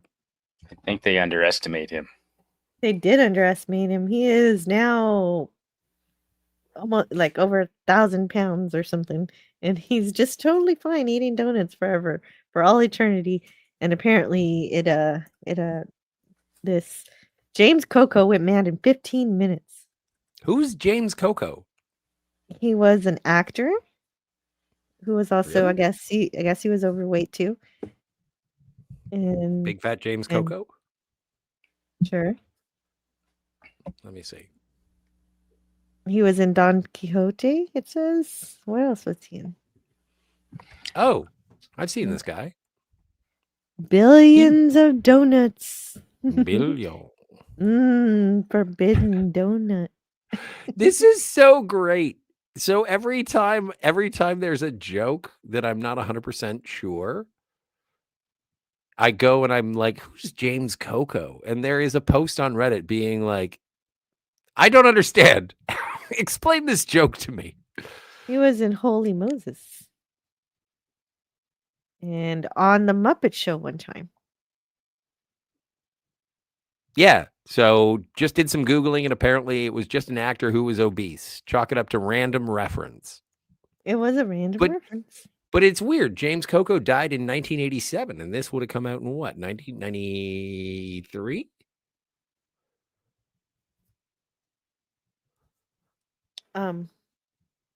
Oh, this episode? Yeah. Gosh, it's been Just a weird thing to several be minutes. like you could have said Dom DeLuise. That would have been a little bit more timeless. Oh yeah. This episode. Well, John wait, Candy. I didn't get the date? No wonder I can't remember. Season 5, episode 5. So 1994. James Coco was, 7 years dead. It says 1993. Okay, 5 years dead. Just weird that James Coco is their reference for a fat guy. Could have been Louis Anderson for all of we know. Mm-hmm. In fact, they could have got Louis Anderson to play the torturer. Oh, that'd be interesting. Yeah, he's too nice. Louis Anderson? Meh. Well, he was. Well, I like Louis Anderson. I'm not saying that he wasn't a nice man. I'm just saying that he was sort of acerbic. He wasn't like he was no Dom DeLuise. He's no Dom DeLuise, is what I'm. Yes, agreed. We should do Cannonball Run next. Or Cannonball Run 2. Anyway. Here Anyway, he is, they're man of the having hour, a Tower of trial. Power. I love Lionel Hutz. Mm-hmm. Praise be the late, great Phil Hartman. Yes. I love how Lionel Hutz is combing his hair with a fork. And he says, don't worry, Mrs. Simpson. I was watching Matlock on the television at the bar last night. The sound was off, but I think I got the gist. Oh, he's using a dingle hopper. Oh, what?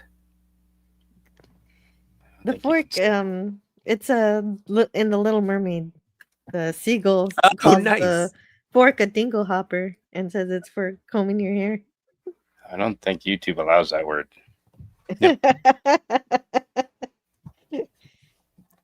Well, anyway,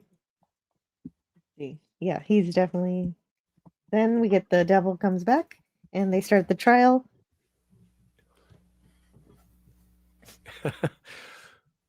We get bathroom breaks every half hour. Agreed. Yeah. I get to choose the entire jury. Agreed. No, wait. Yeah. And in that jury, they get Benedict Arnold, Lizzie Borden, Richard Nixon, even though he was alive at the time, but I guess the devil did him some favors. I don't know which favors. Yeah. Maybe to do with Watergate. Mm-hmm. More than likely, yes. Mm-hmm. John Wilkes Booth, Edward Teach. Blackbeard the pirate. Okay. Oh, Blackbeard. Okay. Blackbeard makes more sense. John Dillinger. And the starting lineup of the 1976 Philadelphia Flyers. Ooh. Apparently those guys were mean. Yeah, well, it's hockey. That's real hockey right there, folks. That's real hockey. Mm. See, again, I'm looking it up and it's like, I don't get this joke. Read it once again. It's like, I don't understand what's going on.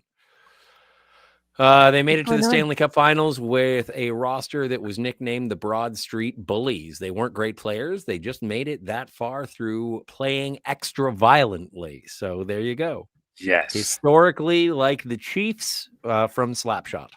Mm-hmm. Any sport where you can win by being extra violent, I'm a fan of.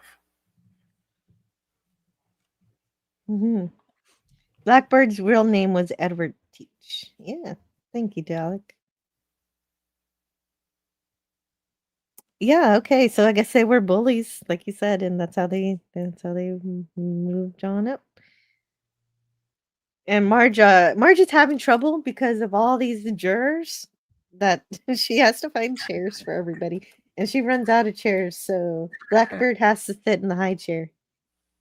I love what he says. I say, this chair is high, yar. This chair be high, says I. That's it. But yours was better. Well, that was I had the words right in front of me. I have a lot of notes. But the trial doesn't go. That's the hat you need? Yeah, sorry, for my pirate costume, I don't have a hat like that. Do you have a pirate hat? I was gonna wear a kerchief over my head. That'll work. That makes sense. But that's like, you're a lower ranking pirate. Like a hat like that is what you need. Yeah. Yeah, you're doing the yeah, that still works. Just make sure you draw some skull and crossbones on there. You're okay. Oh yeah, that's yeah, of course. That's what Buy a Nelson parrot. did. Or a stuffed parrot. Well, it's partridge hunting season. So the trial doesn't go too We can get a well. taxidermist involved if you need. No, I wasn't meaning like a real animal. I meant a stuffy with, cotton in it. How can we have tree houses of horror if we're not going to, taxidermy a bird? So the devil says, he's got the contract that Homer sold his soul, so his soul belongs to him, and so the Hutz was like, hey, what is the contract really? But a binding agreement. And then he runs away to the bathroom and leaves through the window. He doesn't tell anybody though, so they waste a lot of time waiting for him.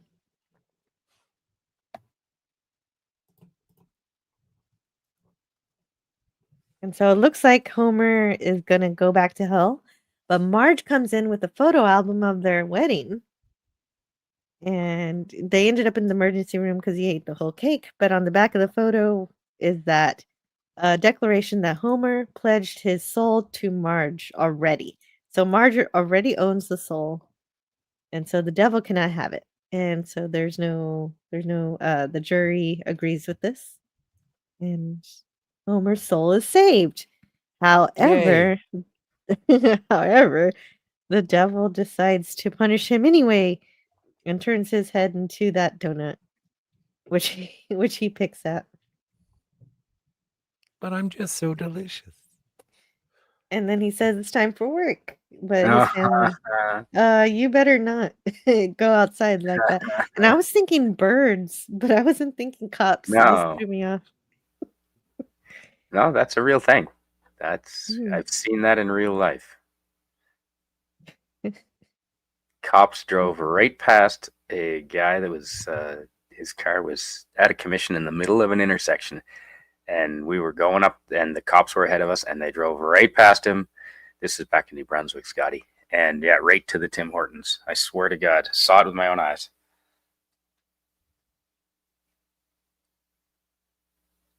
Yeah, they like to snack. Well, they had their donut time, I guess. It was donut time. It was. And you need to get there before the honey crullers run out. When they come out of the oven, it's right then and there, buddy. Well, and it's much more of an American thing, but you got to be there when the Krispy Kreme light says that they're fresh. Ooh. I didn't have any of those when I was down in Texas. Oh, man. There was I think there still is. There's a Krispy Kreme in Mississauga. So I could go get Krispy Kreme, and they do have the light. They do announce. Oh, well, you guys are practically American. Well, we are hanging low when it comes to the geographic. You guys are intimate. You're surrounded by America. On both sides. Yeah. Yeah. Now we're ready for the Twilight Zone parody for this episode. We've got, instead of Nightmare at 20,000 feet, we've got Terror at 5.5 feet. And this is when we get Ooter. This is when we get Ooter. Bart is dreaming that his school bus lost control, and he screams, waking up from the dream. Why 5.5 feet? That's my height. So Bart is not that high, and Simpson's taller. Homer's taller. Why 5.5 feet? Because that's because high off the ground he is. In the bus. Level in the bus. In the bus. Yeah, because it was like Terror at 11 billion cajoules. 20,000 feet. That's the one. I always say 35,000 feet because that's when I fly, but 20,000 feet is the Twilight Zone. 11,000. 11,000. And so this one is just more altitude appropriate. Oh, that was... Oh, no. You know what? I was kind of hoping, because he does basically just startle Bart a lot, and I was thinking of the Sideshow Bob episode of The Simpsons where Homer jumps in and he's like, "Hey, Bart, do you like my new hockey mask and chainsaw?" And so I thought that was going to happen here, but again, it's just a mangle of Simpsons references. Dalek says, you could interchange those two gags. They both would have worked. Yeah, but for a horror episode, for like the Halloween episode, I would have liked the Jason Voorhees reference. Thanks, Dalek. You may read Dalek's message. I don't know what it is. Yes, Dalek was just saying now it's because 5.5 feet is because it's on a bus rather than on a plane, as Scotty referenced. Yes. Right. We're good. It's been a long time since I've been on a school bus. It's hard to remember. And also, all of my school buses were short, so I don't know if it's the same same height parameters. Okay. Well, I don't know. Good question. I don't know. I'm going to go have to find a school bus and measure to find out if this cartoon is historically accurate. Well, but also you have to add Bart's height on top of that. Maybe. Do I? From sitting down, yeah, his head would be. Sure. Yeah. Or, okay, you got to measure from the bottom of the tire to the top of the seat. If I have to look for the dimensions of a school bus, I'll do it. No, you don't. I will. Not right now. You're gonna get some Karen reporting you for creeping around school buses, Scotty, in this day and age. Well, it is Halloween. Guilty. When could be safer? But Right? what if that's how you get a job as a school bus driver? Yeah, by lurking around a school bus, measuring it. I've had a fetish for school buses my whole life, officer. I love yellow. Mm-hmm. And so, Skinner is riding the bus because his mom took away his car keys because he was talking on the phone with the lady. She was right to do it. She was. So, yeah. Milhouse is showing Bart his Krusty trading cards. Krusty visits relatives in Annapolis. Kind of funny. Oh, and there's Gremlin. A Gremlin, it kind of gives me Dr. Seuss vibes a bit. And Homer's eyes. Oh, and with Homer's eyes, yes. Is Wang Computers a real thing? Must be. That is pretty funny. Yeah. When you need him? Well, what happens there? What happens there as the gag is that Bart's on the bus and Lisa says, "Everybody be nice to Bart. He's not feeling great." And so everybody laughs at him, pulls down his pants and makes fun of him. And so Martin says, "Well, now everybody's not going to pay attention to my shirt."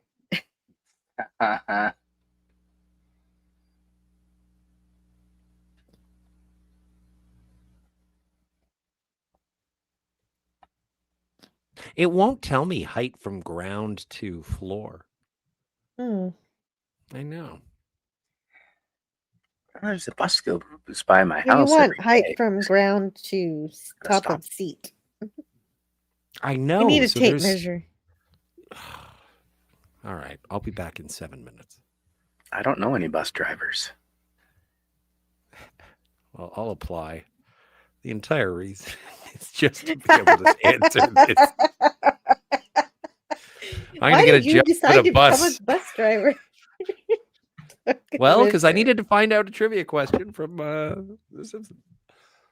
Yeah, well, I should get a job eventually, too. Meh. Yeah. I'm waiting for the draft.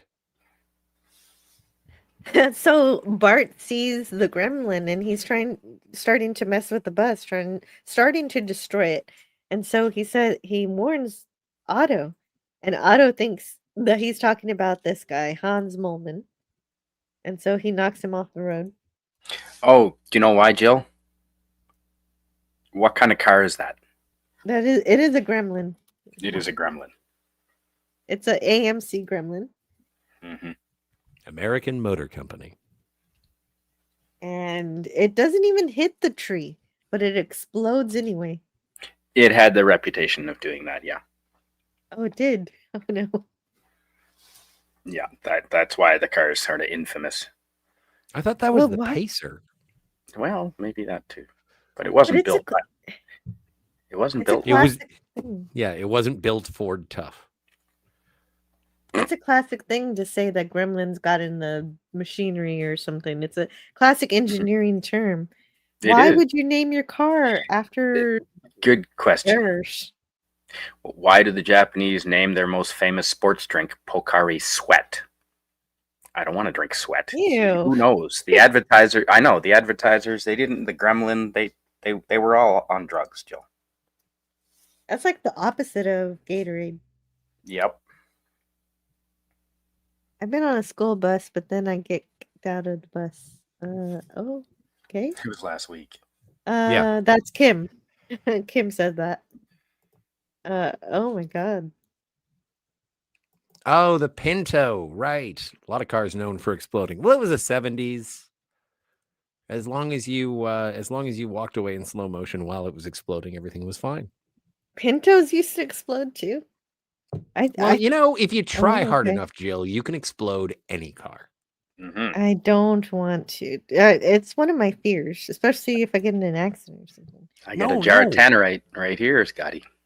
I think that's called bad idea, sir. I'm full of them. Yeah. And Some I'll of my follow best you to ideas all have of been them. bad ideas. Some of the best decisions in my life have been bad ideas. Bart's trying to convince Milhouse to look and see the gremlin too, but Milhouse says, no way.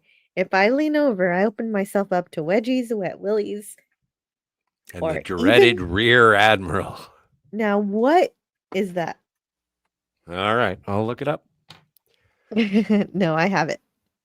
You know what it is? So, well, it's and all this time I am getting some of my information from the Simpsons archive website, which is really great. It is a nice compilation of Simpsons stuff, and so a bunch of fans take part of this website and figure things out like this. And according to the original script, the actual first draft of the script, it says, Milhouse says, no way, Bart, if I lean over and put my face against the window, you're going to smash it or maybe pinch my butt real hard. So that's what it says. I guess it doesn't really say what a rear admiral is, but I guess you can use that as a possibility of what it might mean. Well, one of the writers, Bill Oakley, said that they made it up because what they had in the writing of the jokes was like, or you're going to pinch my butt real hard. And so they altered it so that it sounded like something that would be like an atomic wedgie. Sinister or something, yeah. Like, you know what the atomic wedgie is? Yes. Yes, you got to pull it all the way over to someone's head. Yes. That's right. That's underwear? right, Jill. That's a hospital situation right there. That's a code 1. Well, it really depends on how tall the individual is. If it's a shorter person wearing baggy underwear, it's fine. But if it's a taller person wearing tight underwear, then yes. So the answer is that a rear admiral just doesn't exist. It is just something funny they came up with. Yes. You're gonna have to go into the dark web to find that answer, maybe. I'm gonna have to install Tor.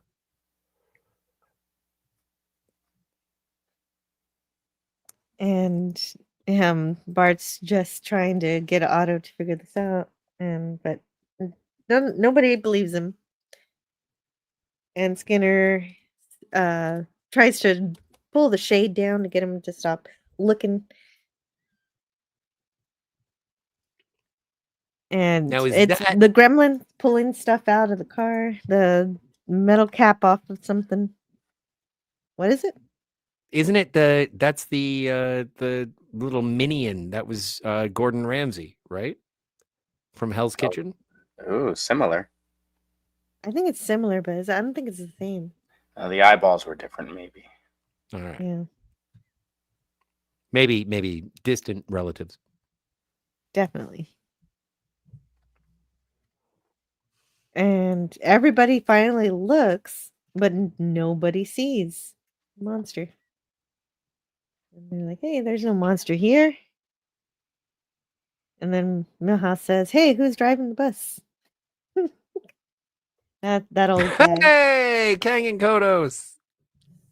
Yeah, they're watching from space and they're laughing. And then they have a gremlin of their own.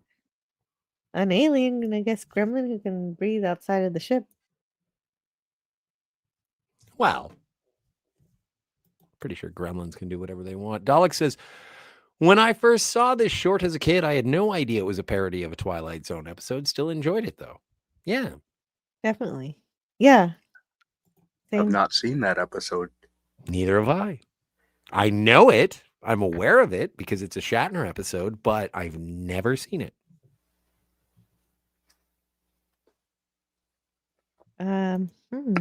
Tried to watch that Shatner movie. What was it? Something about spiders. The Spider Zone. Yes. Oh, I remember that. Kingdom of the Spiders. Yeah, I got about 2 minutes into it and couldn't do it. Oh no. Yeah. Even though it was Shatner.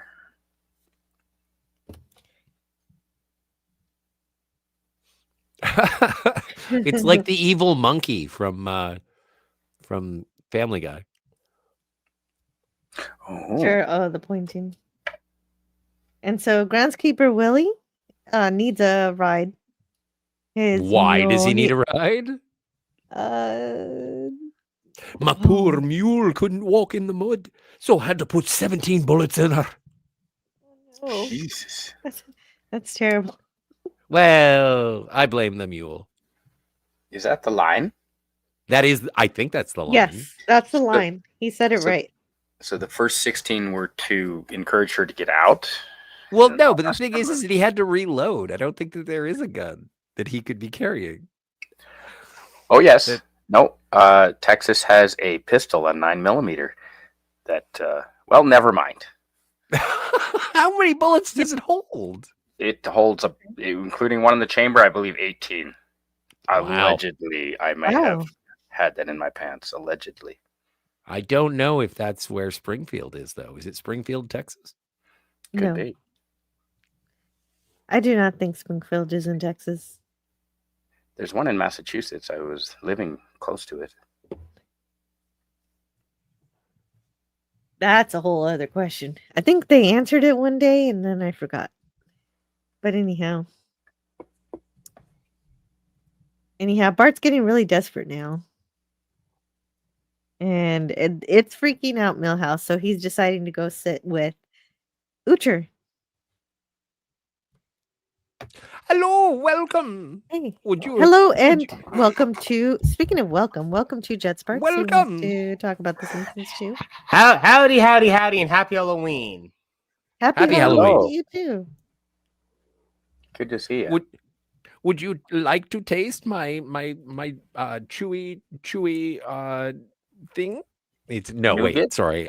Nougats? That's better. Thank you, the nougat. Okay, no. Okay, Yeah, so oh, man. actually, Oh, can dear. you say this? I want you to try to say this. Sure. I'm gonna put it in the regular chat. Yeah, Use sure. the regular chat. The Wankeltas bar.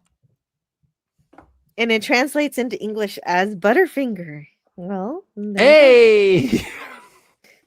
Welcome back to the Butterfinger. How are you, Jet Sparks? I'm good. I'm here and it's happy that it's the last day of the month and it's the one thing everybody's always excited about before things start getting a lot worse and colder. Yes. Mm-hmm. Well, yeah, that's true. I'm looking at Mexico. I love Halloween. So fun. Yeah, but these shorts were always so fun. Heck, I think I just watched this one, or at least watched the first few ones, in the past couple of days, and a few DComs on Disney Plus that are centered around Halloween. Mm-hmm. And so Uther frees the grown-ups, tie up Bart so he doesn't cause any more of a ruckus about his imaginary gremlin, but Bart makes friends with Uther and would you like another lick of my flavor stick? And he does lick it so that he gets freed, and so he buys his freedom like that. Danke, Herr Bart. And the gremlin is taking apart the wheel, and so Bart is tired of telling anybody that the gremlin's there. Now he has to find the emergency flares, but they're missing. Apparently, the bullies have put them at the back of Martin's pants. Yeah, I like how he puts one back. Yes, yeah, I was about to mention because that's where that goes. Yeah, and he opens the damn thing, and everyone's all screaming because the wind came in. Yes, and of course Homer shows up, doing blowing that really loud air horn. Would you like my flavored salty chew? And of course, Ned being so nice, he treats that creepy little gremlin like it's his own son. Yeah, because Bart succeeded in setting it on fire, and it smashed into Ned's car, and he decides to adopt it. And they get to school and realize that all the damage was real, that Bart wasn't lying. But it doesn't matter. They still send him to the loony bin. Cool. Like you do. As you do, yes. And Nelson says, ah. New Bedlam Mental Hospital. For the emotionally interesting. Yeah, I honestly wish we just still call them asylums or sanatoriums. Nut House, Bard. Okay, one at a time. What's happening? Nut houses. Nut houses? What did Spidey say? Sanatorium, yes. I learned what a vomitorium was last night. What's a vomitorium? Less vomit than you think. You know, it is. It's a big exit from a sports stadium or a giant building, so the crowd can vomit out into the street. It's to come forth. It means. It's safety. It's for safety reasons. Okay. Oh, okay. And efficiency. Nice. I would know. I've only been to like one sports stadium like once, like the big sports stadium, the one that's in downtown Nashville. That like the last time I went to it, it was called LP Field, but now it's just called Nissan Stadium. Or who knows? Well, I'm glad I learned a new word today, and so Bart doesn't mind. He's going to the sanitarium because at least now he can relax. But then, of course, the gremlin shows up with Ned's head. Yeah, I know. Ned Flanders really gets decapitated a lot in these Treehouse of Horror episodes. That's definitely one of them. You just gotta love all the Simpsons references here. Well, and this is my favorite. This is my favorite of the entire thing, where it's like, oh my God, they're dogs, but they're playing poker. And then when Bart shows up and says, yeah, this is terrifying. We can't even tell you the story behind it. So anyway, we just threw together something with the vampires. Yeah, no, when I was a kid, I was so mad at that. I wanted the dog poker story. It would have been great if they had sort of diverged and just had, like, I don't know. I guess it might have been like a Saturday Night Live skit and it would have overstayed its welcome. But if it was just the dogs sitting around playing poker. Yeah, or it could have just been like they could have transitioned to be about Cujo, but it's Santa's little helper that becomes the rabid dog. That'd be okay. Well, then Rick and Morty does it when they have all the dogs be intelligent and yeah. Yeah. Well, again, Road to Multiverse did that thing with a world with intelligent talking dogs. They did that first before they did. Well, the Muppets did it first before that. Ralph. Oh, right. I would know. He can play the piano. He can play the piano and he talks. I think he can drive too. He can drive a car. Yeah, he does. He drives the bus or the van. Man, is there also again same thing with our good old pal Snoopy? Is there anything that dog can't do? Charlie Brown is one lucky kid to have a dog like him. Snoopy Snoopy, he defeated the Red Baron. Oh yes. I love Snoopy Comes Home is a great movie. Snoopy Come Home. And I love this is so perfect. The cloak says Dracula, and yet the police think it was the mummies. Really? Yeah. And we have decided to destroy the entire wing of the Egyptian arts in the Springfield Museum. Chief Wiggum, you are such a bad cop. Oh, he's better than Sipowicz. No, I don't even know. That's a high bar. It is a high bar. I'm sorry. Sorry, Sipowicz. You know what? I just found out that Dennis Franz is still alive. I would hope so. Yeah. Mm-hmm. Apparently, just after NYPD Blue, he just retired. He said, "Okay, I'm done."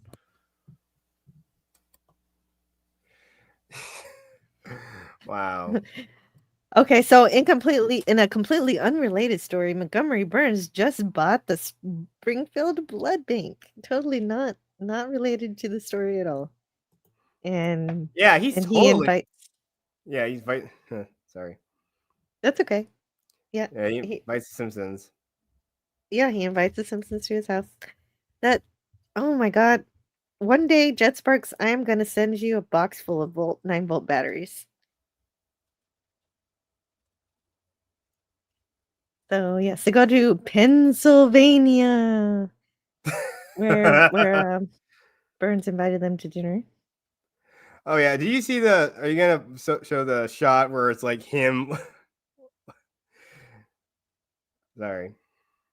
Well, right now they're all cleaning their necks. They make sure to have their necks clean, and apparently, Homer's Yeah. was filthy for some Yeah. reason. I see. Very, I know. very curious. Why was it so filthy? I don't know. Maybe I don't want to know. Yeah, you don't want to know. Yeah. Yeah, Rob, right. They did. I'm very excited about this deal.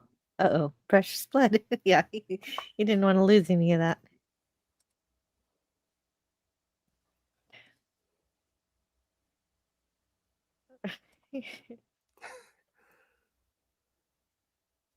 And Yep. And I think that one little shot there, I think someone like made a different meme out of that, but instead of like Mr. Burns, they swapped it with like that version of Bart that's morbidly obese. Yeah, I know. The people who make memes are crazy. They really are crazy. Oh, I haven't seen that meme, but it's a great Dracula. There's a lot of references to Dracula, obviously. Mm-hmm. Just like our last segment was like a reference to one of the most famous episodes of the Twilight Zone, Fear at the 29,000 feet, and it starred a very young William Shatner. William Shatner, yes. So I love this short classic from beginning to end. Dalek really likes this one. And so Lisa is the only one who suspects anything, so she throws some blood on her brother so they can explore. And they find the hidden linen closet and a laundry room. But then they actually find the secret vampire room is not hidden at all. It has the bright lights and flashing. It's basically they can easily find it. And while Homer is enjoying the blood, like he's drinking the blood and he's not, it doesn't bother him at all. He's drinking it as if it were wine. Like a Klingon. Yeah, well, I've never had blood wine. That's your schmack. Catch cock. That was Klingon? Yep. He said, "Today is a good day to die." And so Lisa's looking through Burns's autobiography. It said, "Yes, I am a vampire." But as she's reading, Bart notices there are the undead vampires around them, and so he's trying to communicate with her that this is happening, except for that all he can do is make these noises that sound like the Three Stooges, so she just thinks he's he's just doing impressions. Eventually they do run away, but Bart finds a super fun happy slide he cannot resist. He says, "When am I going to be back here?" You've done that before, where you go to a place you never go and you're like, "Oh, should I have this experience? I don't know if I'm coming back here. I better do this." That's Bart. Peeing on the Alamo. When did you have time to do that? Oh, I didn't. Okay, thank you. Tiger Stripes was watching me the whole time. Oh, that's why. That's why. Well, you couldn't even touch the Alamo, apparently. No, let well, we alone play on tried. it. You can It's look, fun but to don't. watch it as you're talking about it. Nice. Well, and if I were actually watching it and talking about it, I could make a better commentary. But I'm not doing that. So of course, Bart, having pulled the super fun, happy slide, gets trapped by the vampires, and becomes part of the undead himself.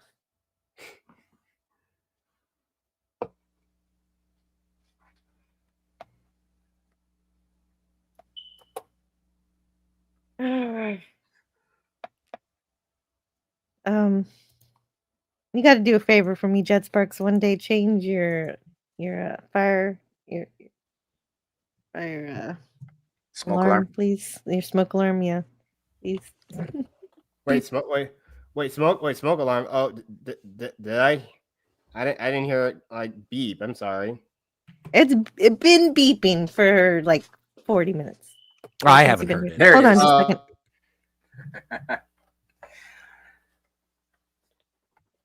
I need to step away for just a minute. I'm glad you're back. Scotty, I need to help with something for just a second. Sonar. Okay. Yeah. Yeah, it sounded like a sonar blip. It'd be good for actually. Yeah, when we have Submarine Month on the Anti-Derivative Jill channel, that would be perfect. The sonar ping. There, see. There it is. I did hear it that time. Okay, yeah, I hear that. Well, I don't really know. I mean, really, my apartment. I don't think the people who own my apartment even know that it needs. Probably don't even notice it themselves or anytime. It's a 9-volt. It's a 9-volt battery, and it's for your safety. Yeah, I know. I know. But just do what everyone else does. Just take it down and beat it with a bat until it stops making noise. Yeah, hammers. Well, I mean, it really hasn't bothered me. But even when, yeah, you're probably right. I probably do need to start. I really need to get the batteries replaced. Unless you're fireproof. No, I know, but the smoke. But even then, I think I've accidentally burned stuff, but it never like got like super. It never got like super smoky in my apartment. Only when I accidentally burned something. Well, and let this be the public service announcement. If you are in need of a fire alarm battery, please, I think that you can contact your local fire departments. They may provide you with an inspection that should be free. And don't forget, only you can prevent forest fires. Well, ironically enough, I think something like the power in the hallway of my apartment was out for like over like several weeks, but I was actually away at the time on vacation, and I noticed movement in my apartment. I think my last property manager got a new person now. Like they had to get in. They had to get in because it had to check every unit. Because somehow I think when they tried to turn the power back on, the fire alarm went off. I think, I don't know. No, they're independent. They're independent. They're supposed to be independent from external power sources, so that if there is, heaven forbid, a towering inferno, that that's supposed to. It's kind of the same thing as carbon monoxide. You want those to be independent just in case, because if a pilot light goes out or something like that, I can totally. It sounds like you have a perfectly timed cricket. Yeah, well, no, for me it feels like Homer blowing his air horn every single time it happens.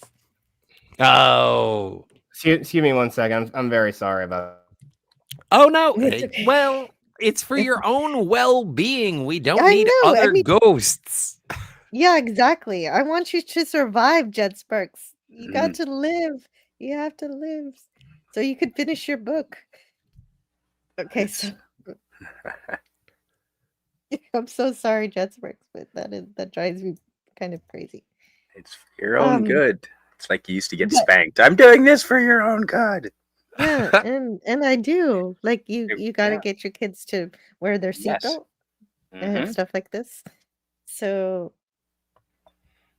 I do like that the fangs retract and detract. That's interesting.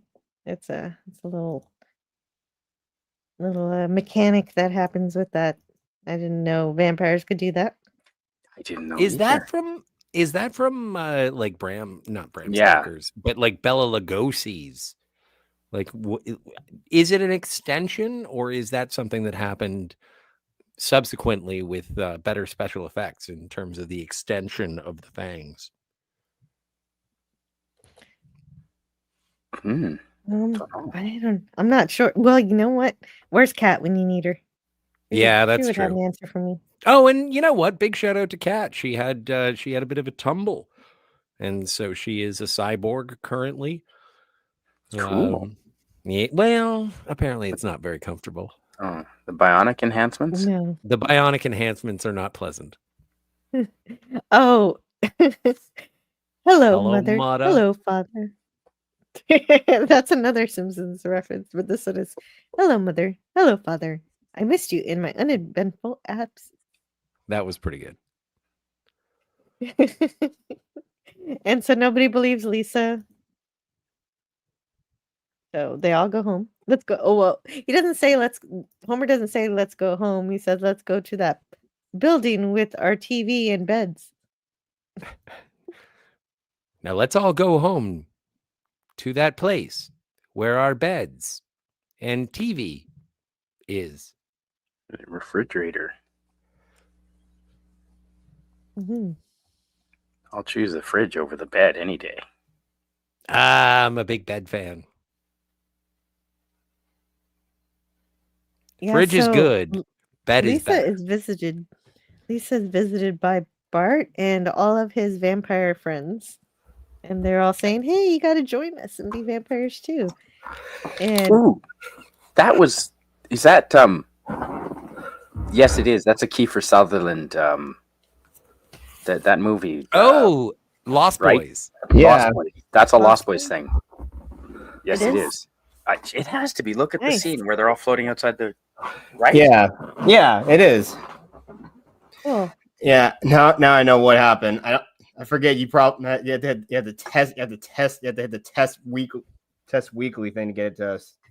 Stop. Did you hear a beep again or something? Not yet. Not yet. Well, I hit yet. that test this button, the thing that says under it says test weekly, and then you just push. Yeah. Mhm. Well, Okay. I never knew that. Look, I never understood how smoke detectors work. So your system is hardwired. At the hotels I worked at, we had the same thing where after a big power disruption, and if we had to reset the UPS system, the battery backup for the fire alarm system that were all tied in, after we did that, we did have to go around to each room and press that button. It resets the system. Yes. Oh, okay. Thank is you a thing. so much. Well, yeah, I That mean, was 10 years ago, but yes. that's another thing. I mean, but every so often the power goes out. Heck, even when it's a very sunny day, the power just goes. You're better off just pulling down the fire smoke detector and throwing it out the window. Well, that's another option, but thank you. I'm glad you could solve it without having to find a battery. Good work. Yeah. Thank you. Thank you so much. My apologies. That's okay. That's okay. And now everybody's safer. And except for Lisa. Lisa's not safe. Lisa's about to get bitten. And this is a that was skip a good this point. slide. Skip this slide. I don't like it. The implications are terrible. It's like what's going on? Like, again, really just showing how much of an oaf Homer is. That even if you notice anything, I still think it was still funny that for the Dial M for Zombies in the last one, that him not having a brain is what saved his life. But he does have a brain. He just has a crayon stuffed in it. Mm-hmm. Bart, How many times have I told you not to bite your sister? Ah! Wait a minute. You are a vampire. Thank you, Dalek. That's it. And Abe says, we have to kill the boy, but he didn't even know he was a vampire. So. He's a vampire? But Lisa takes the stake and says that they have to kill the head vampire, so they all decide to go back to Burns's place to kill him with the stake. Oh man, the best part is so funny coming up. Yeah. Homer wants to use the super fun happy slide, but Lisa says no. So he says, "Oh, I guess killing will be fun enough," or something like that. and Homer. He's today drinking he's blood. drinking Tomorrow blood. he could be smoking. Sorry, Jill. Oh yes. No, thank you. Welcome to the the Simpsons show, where everyone is going to want to quote all of the Simpsons quotes. Well, and that's why I don't include too many quotes, because I knew that the chat would want to play along, and so I like when that happens. Yes, but also I have to cut things for time. We're more than halfway through. Hey, we're gonna make it. We're gonna make it after all. Oh, but you missed. Okay, so I do like when Homer starts stabbing and pounding, and it's like, Dad, that's his crotch. And he apologizes. Sorry. No. But why didn't have any effect on him? That's the weird part. Yes. Well, do you really think that Mr. Burns' dick is useful? Sorry about the swear. But you think he still has some kind of nerves. Oh, you think well, the only person who probably believes that is Smithers. Oh. I don't think dick is a swear. I mean, Dick Buckets, for example. Well, it's Dick just a body Butkus, part. Yeah. Dick Tracy. Dick Van Dyke. Can't Dick believe That's the Vagina. best joke in this. Can't- Dick Penis Von Vascular. So before Burns dies completely, he fires Homer. Yeah. Dope. I still can't believe Dick Van Dyke is 100 years old. Not yet. Well, he's close and he's still kicking. Yeah, but say that. You know what? Tell Betty White. Betty White so close. planned a national, like there was going to be a live national theatrical birthday party for Betty White, and she died like 5 days before. Aww. Well, whatever. That's You're so sad. 100. Well, again, if you manage to live that long, you've earned your She right. earns she did. She did. Absolutely. Like when George, my stars, what's his name? You know, the guy who played God in those movies. Oh God, George, Boy George. No, he was old. He had a cigar. George Burns. George Burns, like booked in Las Vegas. He booked like his 100th birthday, his 101st birthday, his 102nd birthday, and they were like, sure, and they paid him in advance. That's good business. Nice. Oh, that I didn't realize the movie really was called Oh God. Wow, that's pretty great. But Lisa thinks everything's back to normal, except then she finds out everybody is vampires because Burns wasn't the head one. Marge is. And then this tripped me out. They're about to attack Lisa, and then they wish everybody happy Halloween. Did you get it? Suddenly turns into Charlie Brown Christmas. Yep.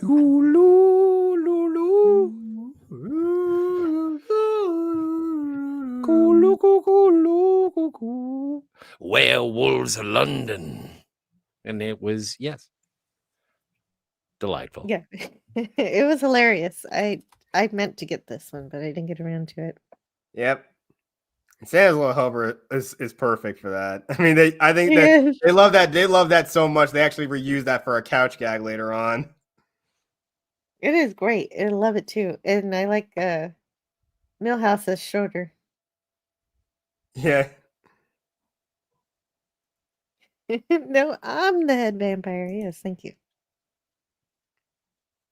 Oh, we've got Spidey for another 30 minutes, and we're about done with this episode. Let's see. Let's see if we can do one more before Spidey has to leave. Oh, Donut Homer was used in the game The Simpsons Hit and Run level 7. So that's an unlockable outfit for that game. Oh, nice. Yeah, yeah, and that entire level is one big entire darn, lost my train of thought. One entire big reference to Treehouse of Horror.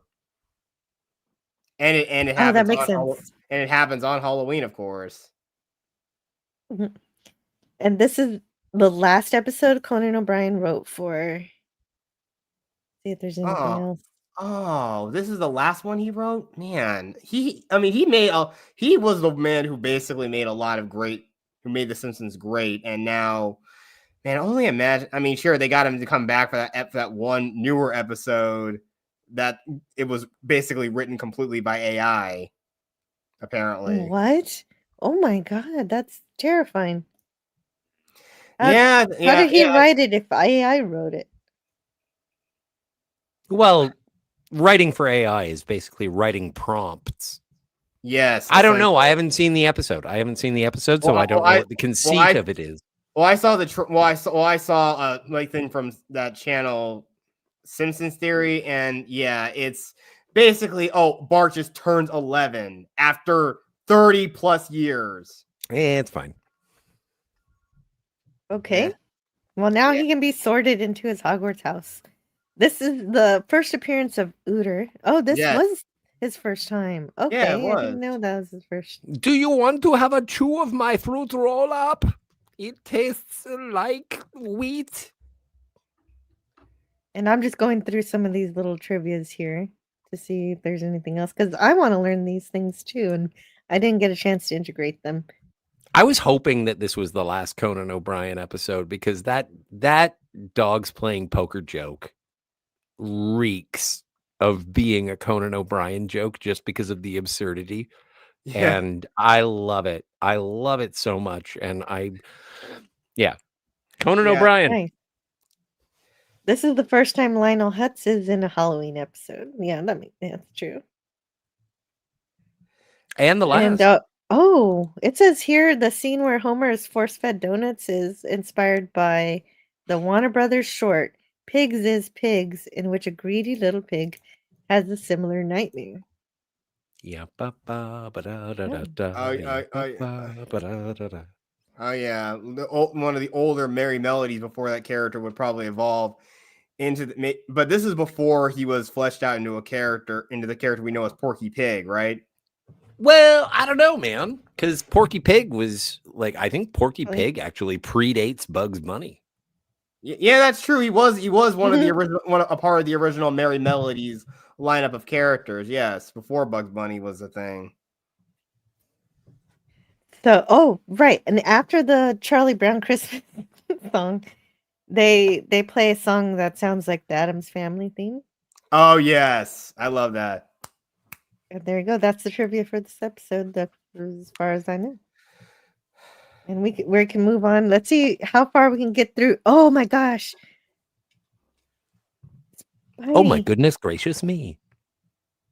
Oh wait, never mind. This is season 6. It's not my favorite episode yet, so hopefully you can be here though for one more. This is Treehouse of Horror episode 5. Is the next one we're coming up on. Season 6, episode 6. Entirely depends on how much Scotty and I carry on. Yes. Mm-hmm. Yeah, that's true. That's true. And Heart on the stick, Hartman. This one first aired on October 30th, 1994.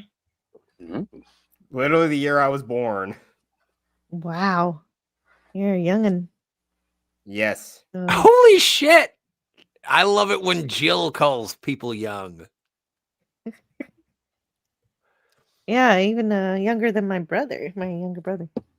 So this is the last time we get the amusing tombstones, which before we do that though, we've got one more disclaimer from Marge.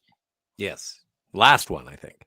Yeah, and she starts telling everybody how scary the Treehouse of Horror is, and then she gets a letter from Congress saying the episode is so scary that they can't show it at all. And so instead, they're going to show an old movie called 200 Miles to Oregon. So I guess like an Oregon Trail movie, country movie, Western. As you do. Of course. But then it switches into the Outer Limits intro, which is amazing with the Bart. Oh, yeah. Jill, can you give me the dialogue for Homer? Sure, but I'm gonna play this first. We are controlling the transmission. Okay, and yes, I can get the dialogue for Homer. I have all the dialogue here, but it's just Homer testing out his voice with the I don't want to say sonogram, sine wave, oscillator. Oscillator. I thought it was an oscilloscope or oscilloscope. Oh, oscilloscope. That's it.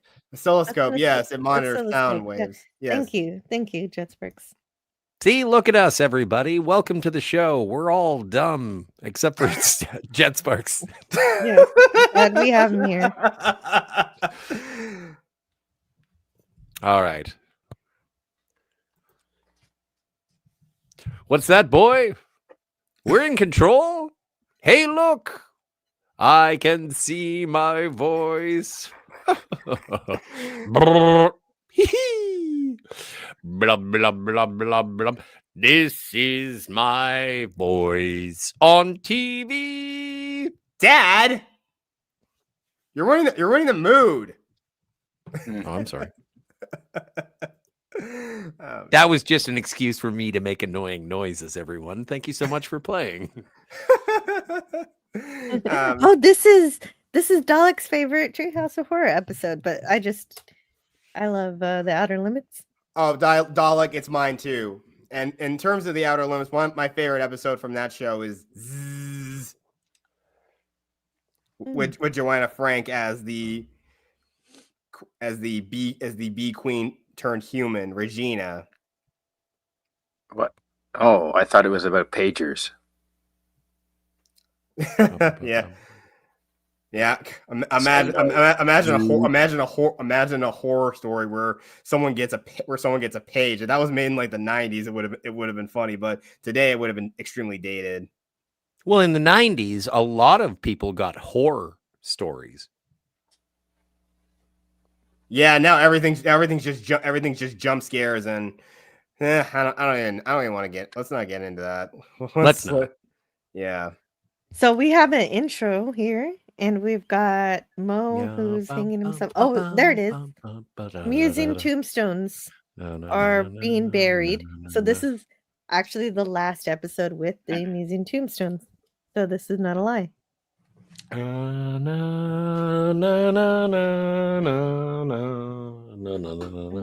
Mo opens his eyes here.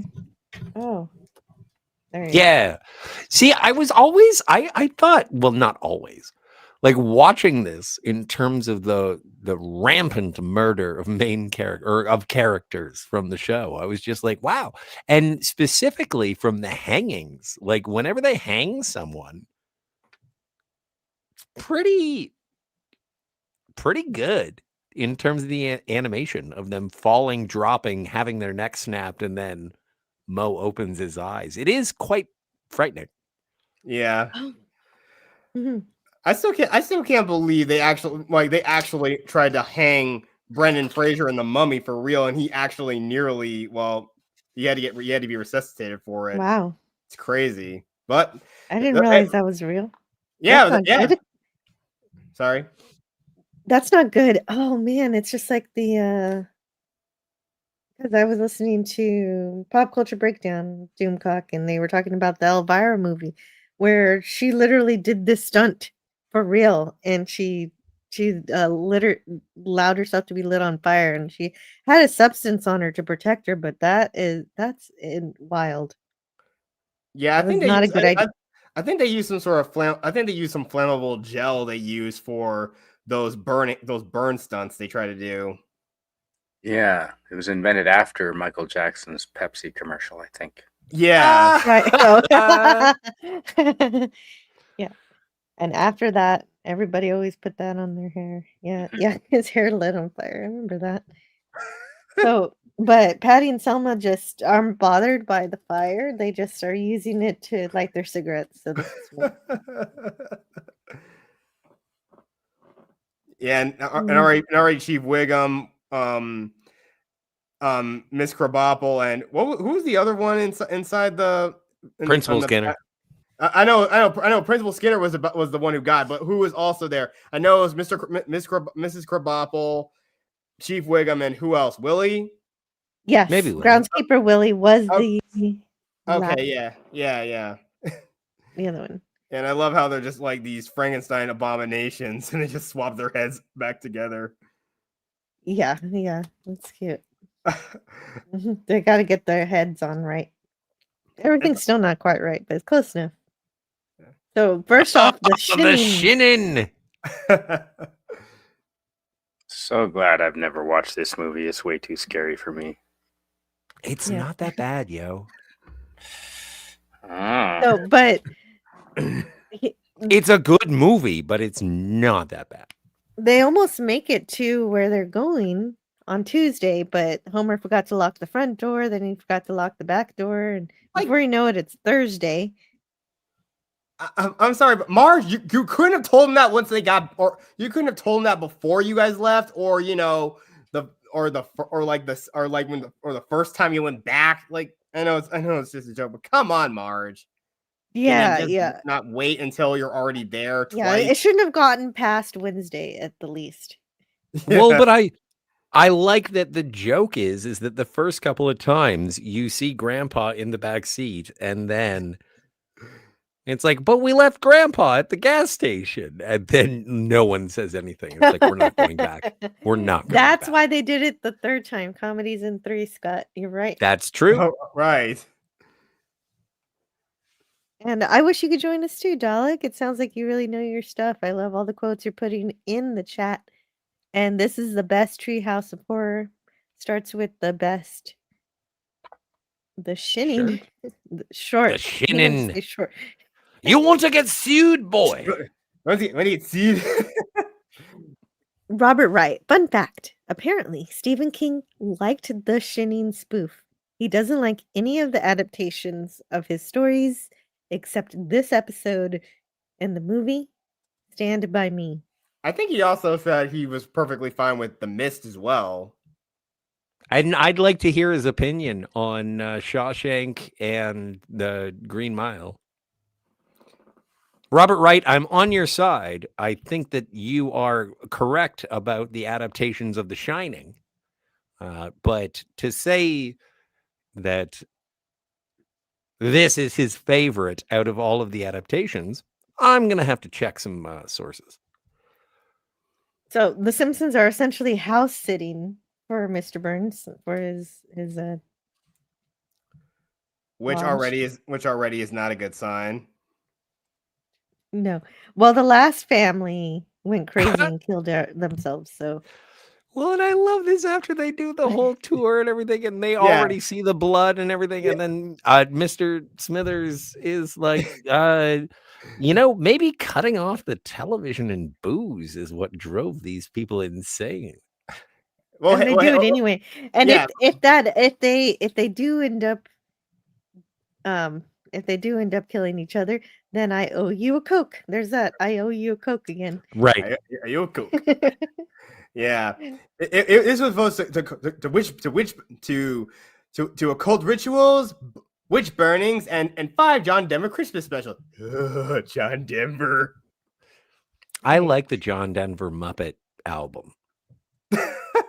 What? I do. I'm not trying to be funny.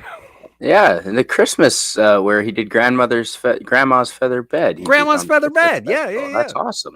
That's odd. A childhood memory. That's odd. The blood usually gets off on the second floor. Well, but it's also right. One of those. That's what I wanted. It's a matter of taste, I suppose. I do enjoy how Bart gets through the maze. Yeah, he cheated. Like he would. He uses he uses a saw to chainsaw to get through the catch me. But Willie stays himself. He doesn't get too mad because he knows that they're all gonna go crazy and chop each other up. Into haggis. But it's also Into haggis, yeah. And Bart says, "What's haggis?" And so Willie finds out, "You've got the shitting." You mean The Shining? You want to get sued? Yeah.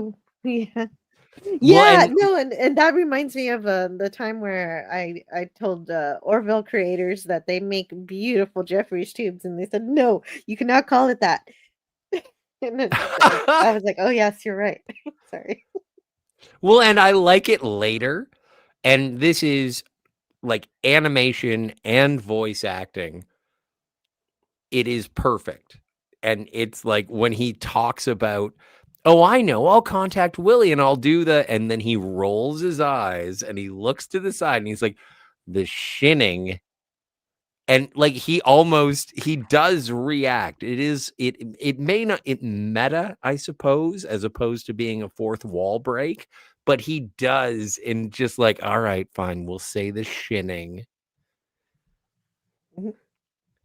And there's the cutting of the The cutting? The culling. The cutting or the culling? cutting. Cutting off basic cable. Yeah, there's a line to the cable that's cut. Yep, and that's the whole thing. Yeah, it seems so crazy now because I mean, what would they have done? What would they have done if they had satellite? Taking was satellite nuggy. away. Yeah, exactly. Take it off the roof. Yeah, Kang and Kodos Yeah. would have taken it away.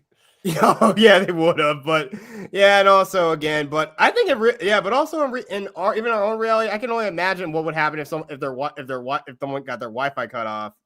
Which, granted, probably people would go insane at this point if they can't. If they can't check their Facebook or their Tinder or anything.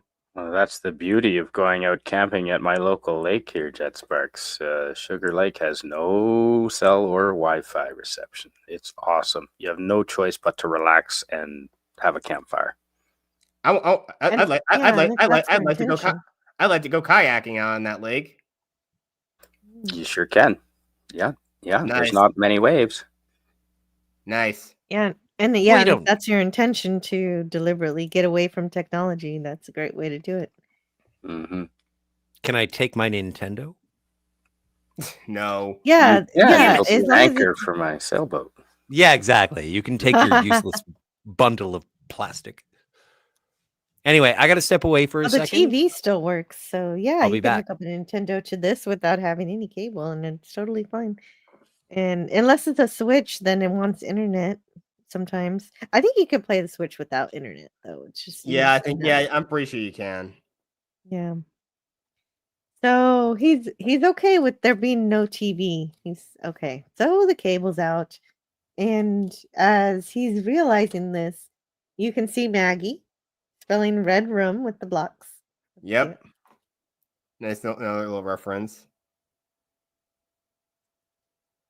And so with no cable, he looks to go see if he can have a beer.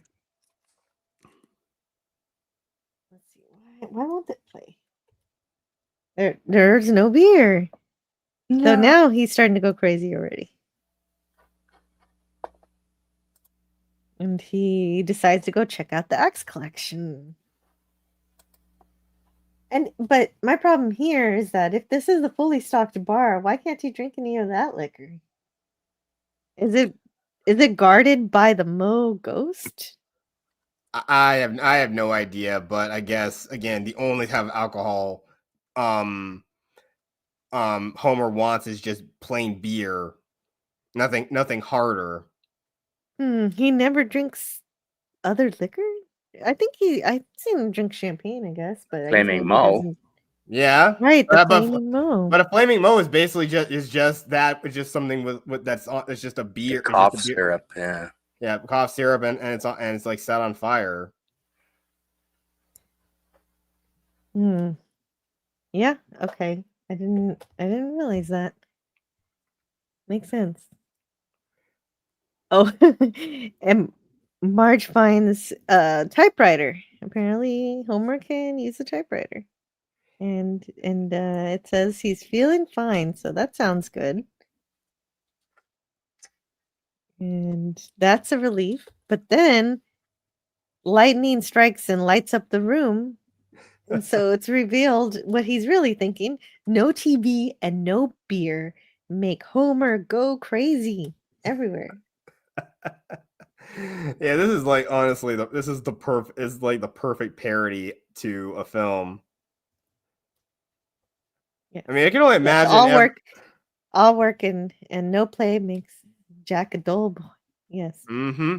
Yeah, but I mean, there's some like Treehouse of Horror segments they really should try that I think Watch Mojo sort of said that they should do. I think they tried recently to do like a thing of the new It, but maybe they should do one for Carrie. I think that's one I think that I personally love. That's one of my favorite Stephen King adaptations. I need to read the actual book. I need to read the original book, but it seems just so horrific what Carrie goes through. She's a very tortured character, but she gets her revenge in the end. Yes. And so Marge grabs the baseball bat and breaking case of Yes, insane spouse. Yeah, it's like, come on, give me the bat, Marge. Give me the bat. Come on, give me the bat. Scary cat. Well, and fortunately for Marge, Homer scares himself in the mirror, and she is strong. Yeah, she's crazy strong. Even in the episode when she did start working out a lot more, she could literally carry her own husband. Well, even here, she can carry him. Yeah, that's what I'm saying. And it pumps no less. They're allowed creative license for the cartoon. Yeah, you know that he's at least over 200 pounds. So I was gonna say he's 200. He's easy. Homer's got to be at least close to 270, maybe 300, maybe. Yeah, I would say better part of 250, 300. Yeah, that makes sense. I'll go with that. But man, she's I wouldn't mind being that strong. That's pretty great. Oh, yeah, responsibility. That's true. Old man Bird is here, and he says 300. He's going with 300. That makes sense. Dope. Well, he's 6 foot, isn't he, or 6'1"? I don't know. I don't know I've never looked this up. Yeah, we don't know the actual sizes of, but I mean, I'll just say my dad's that's about right. My dad's about the same, was close to the same size, but I know he's also tall, but he looks about the same size as Homer Simpson. Yeah. Nice. Well, and Homer finds himself, since he is trapped in here, he's not trying to kill anymore. He's enjoying eating. So that's his other favorite pastime. Yeah. And so that's calming him down. But the other ghosts are not happy that he's not doing anything. And you gotta notice a couple of the references. One of them is Freddy Krueger himself. You got Dracula, the Mummy, and I think Pinhead, and the Wolfman, and Jason. You got them all, yeah. Dracula. Wonderful. Batman could take them all. Yes, I like the Mummy. And why would Batman take all these guys on? Why? I don't know. To save Gotham City. No, because he's Batman. Yeah.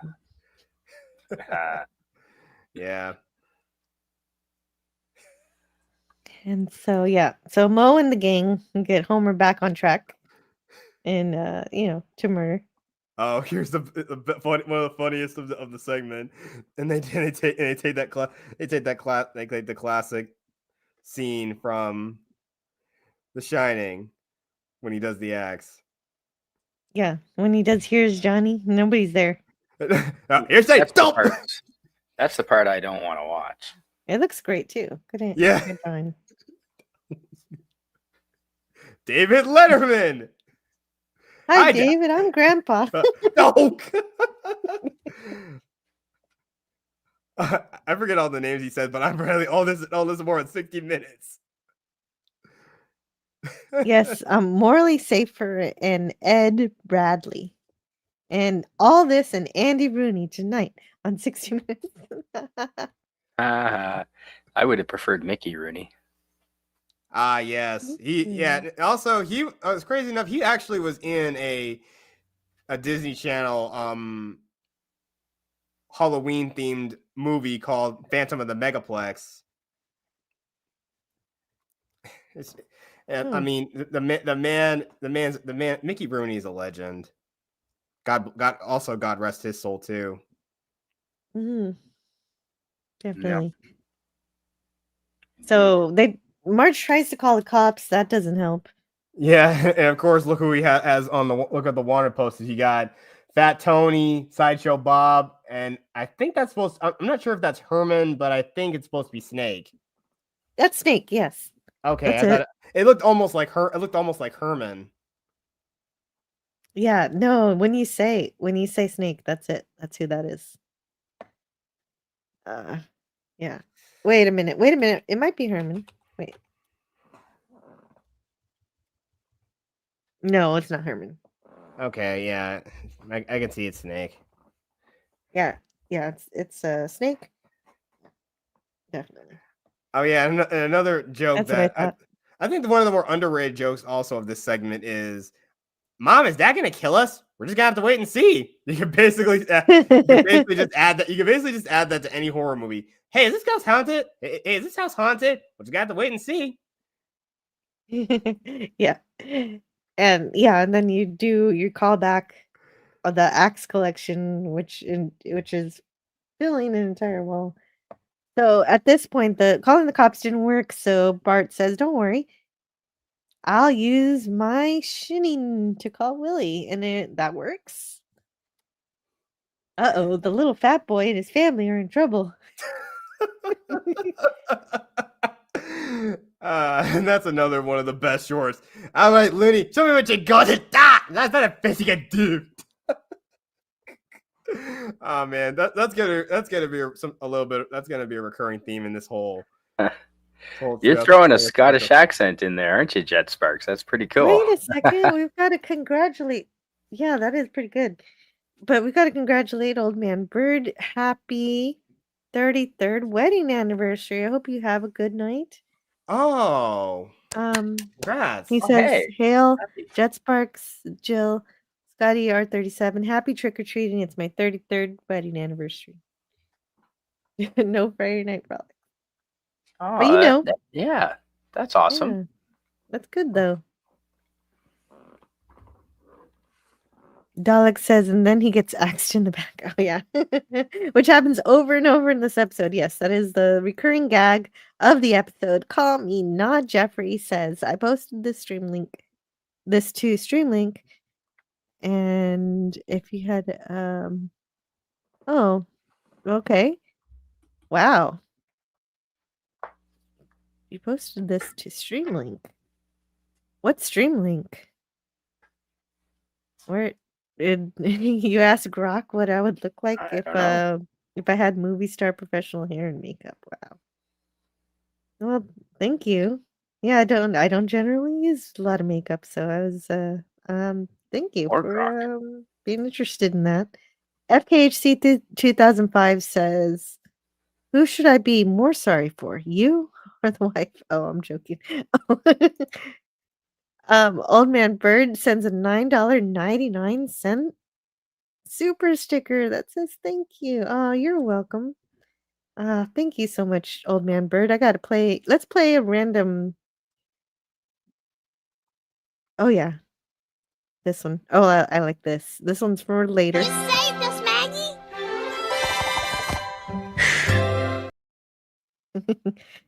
Yeah, thanks. Thanks a lot, Old Man Bird, for the super sticker. Yeah, 33 years is not bad. Yeah. Oh, but you're saying it's mutual misery, but hopefully find some fun there. I meant to say 33,000 years. So okay. Very good. And Mickey Rooney was also in a Simpsons trying to get Milhouse to be Fall Out Boy, and they say Rooney was a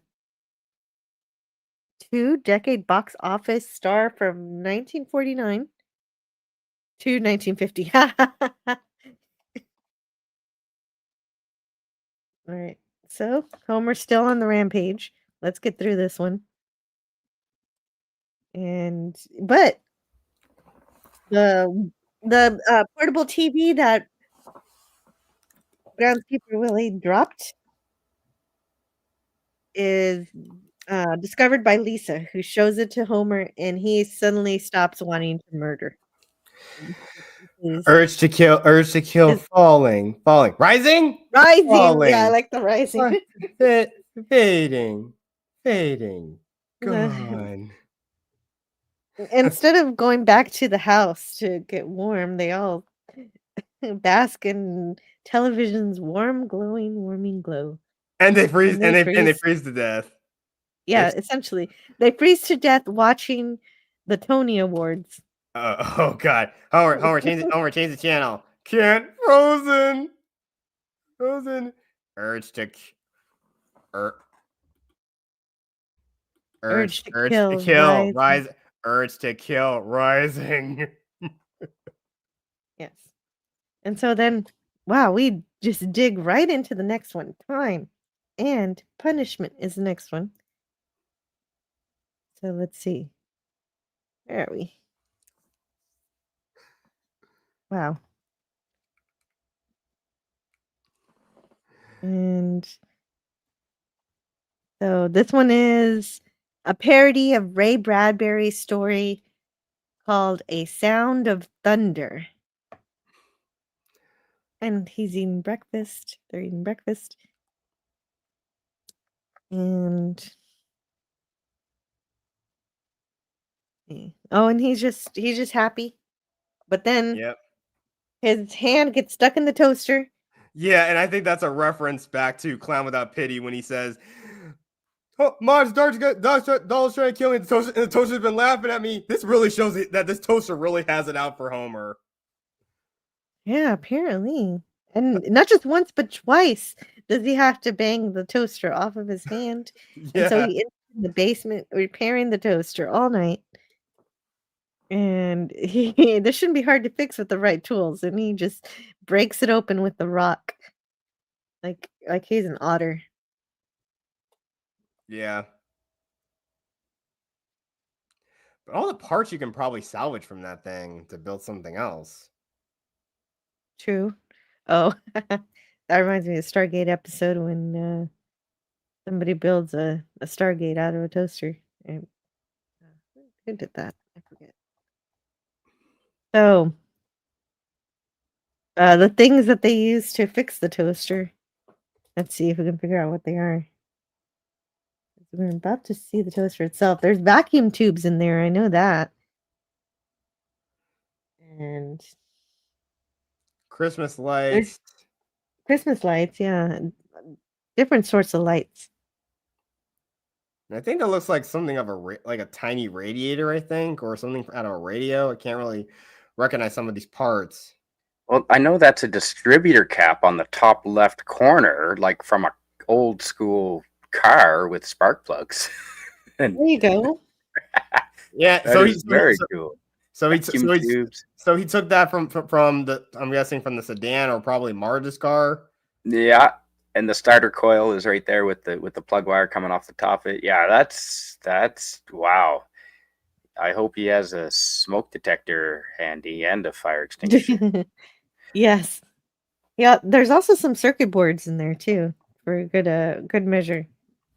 Yeah, I know. Homer's an oaf, but it sounds like he's something of a savant. In some ways, yes, I think so. And It's accidental. He can't summon it. But it works here. And he fixes it better than new. And so he's gonna test it out on a piece of bread. But instead of getting some nice warm toast, he time travels back in time. And he also bumps into Peabody and Sherman of all people. Yes, he does. That's right. Look at that. I'm the... Quiet, you. Yeah, I love that joke. Oh yeah, and Canadian Spider-Man. We're sorry you have to go, but I'm glad we had time to have fun with you discussing all these episodes. I love the Simpsons, and I've been watching them since they came out the year I graduated high school, so I've been watching them the whole time. Thanks for having me, and I really appreciate You're welcome. Thanks for hanging out. And is there anything you want to mention before you go?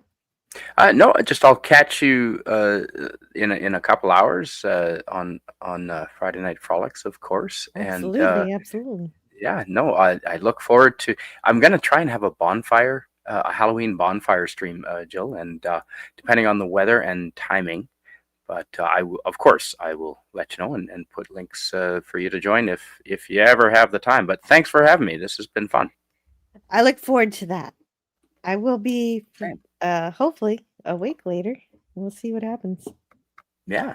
All right. Well, take care, everyone, and happy Halloween, Chet Sparks and Scotty too.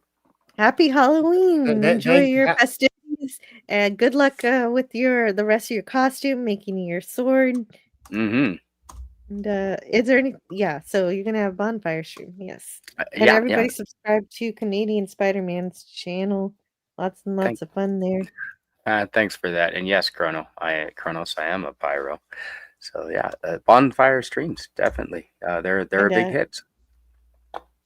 I think I cut you off, Jet Sparks. You wanted to add something? No. Just I was happy to have you on board.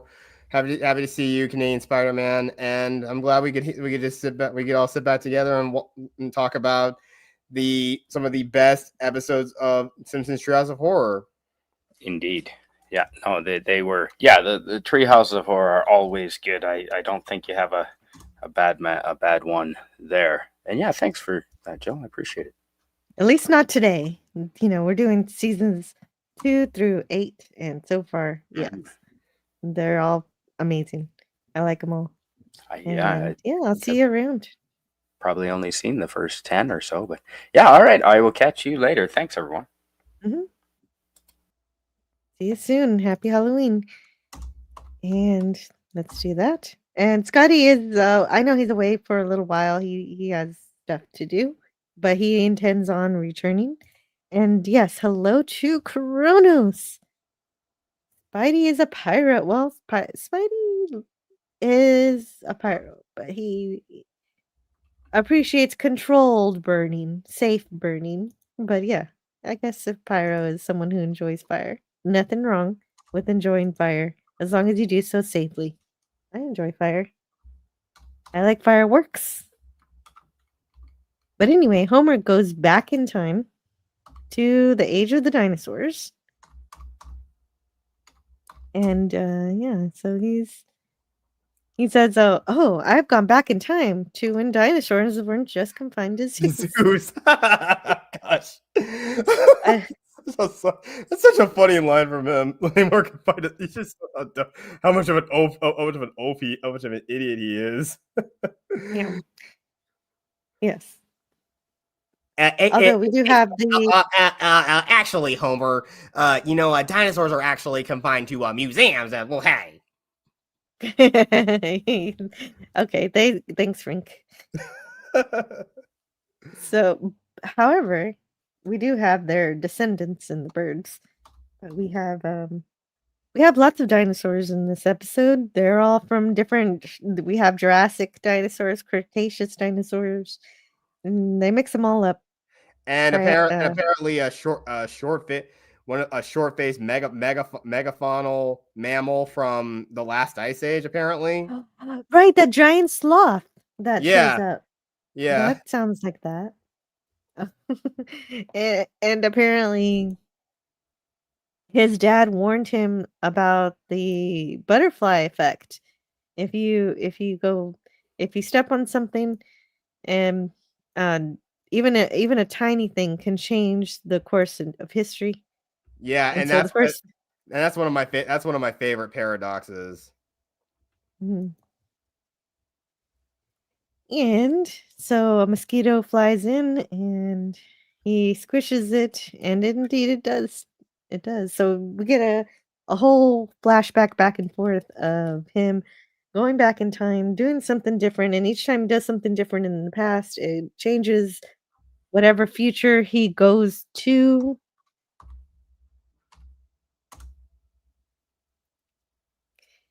And yeah.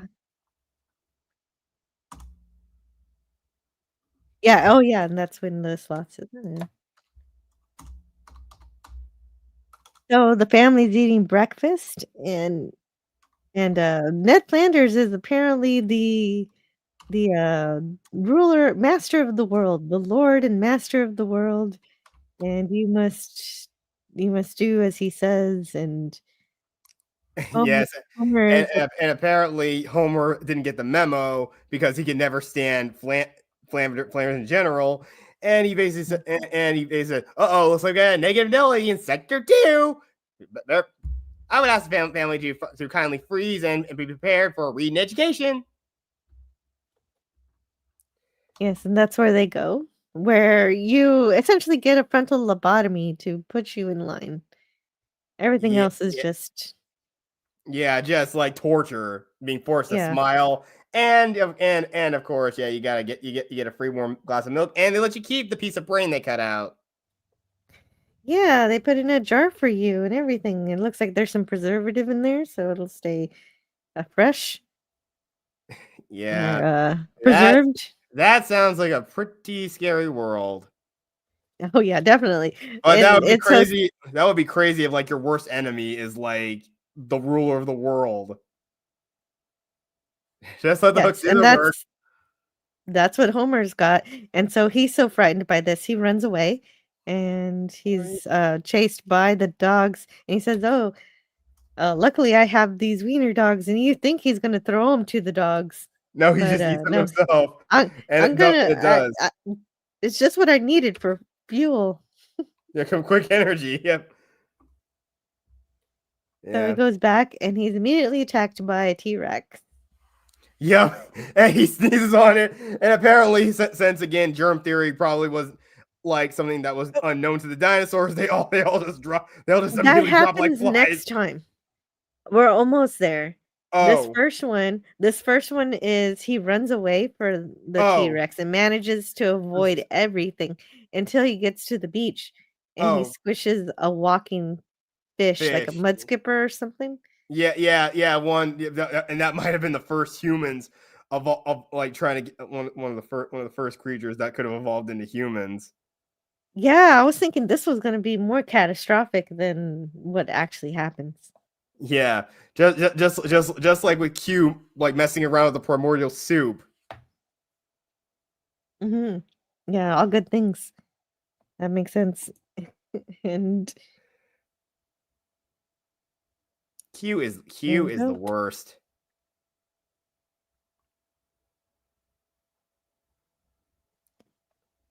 The most And lovable yet so most annoying character in Star Trek.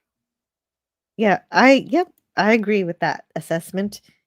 And in this universe, the children are large and the Homer's seen as an ant, like a bug, and they decide they're gonna squish him. Yeah.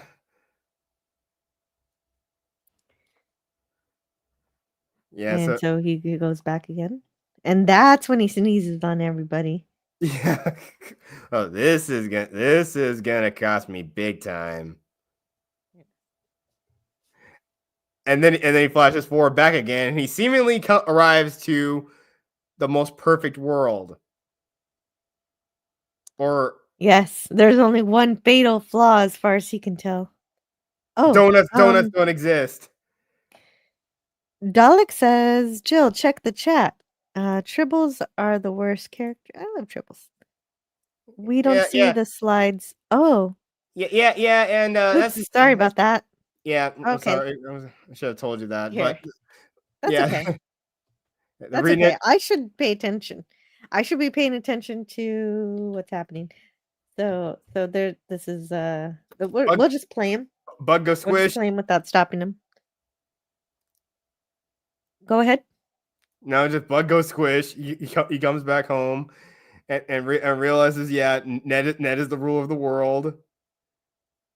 Everyone's in line except for him, and they get sent to the re-education camp or re-education center where the elite need to have their spirits broken. I thought that was the reverse. Well, they're gonna cut out bits of your brain and Eh, call it Hey, therapy. what are you smiling at? And everybody's also one thing I didn't mention. Everybody's wearing Ned Flanders clothing, except the women wear Maud's clothing. And the children are wearing. Well, I don't think Lisa's really wearing, but I know like Bart's still wearing his Sunday best, and not wearing like not wearing like. I keep forgetting what Ned Flanders' kids are now. Rod and Todd. Sorry. Rod and Todd. Yeah, that's right. That's their names. Yeah, almost completely forgot. Yep, and that's when he steps over the thing and I wish I hadn't killed that fish. Oh yeah, I forgot about that one. I love that. Like he's like oh. That fish is like oh. second before it gets crushed to death. Mm-hmm. might as well play that song. This is what Homer does. He sits on you. And the kids are giants, and they see Homer as a bug. Yeah, a bug that looks like Dad. Let's kill it. Okay. Like Lisa's totally okay with that. In this universe. Yeah, in this universe.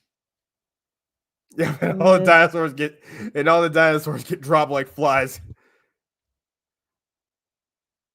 Even the flying ones get infected. It's crazy. Yeah, no, they drop from the sky. And this is the fancy universe you were talking about? Yeah, the perfect world. It is the perfect world if only Homer would have just stayed a couple more seconds.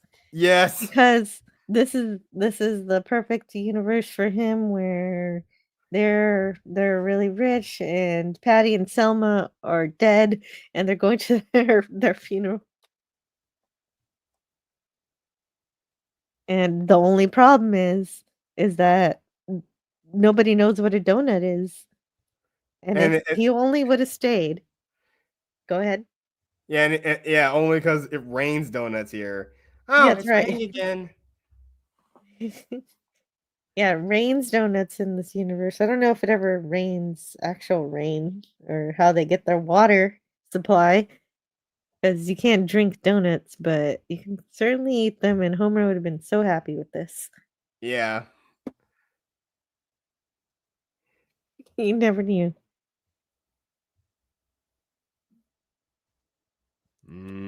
Donuts.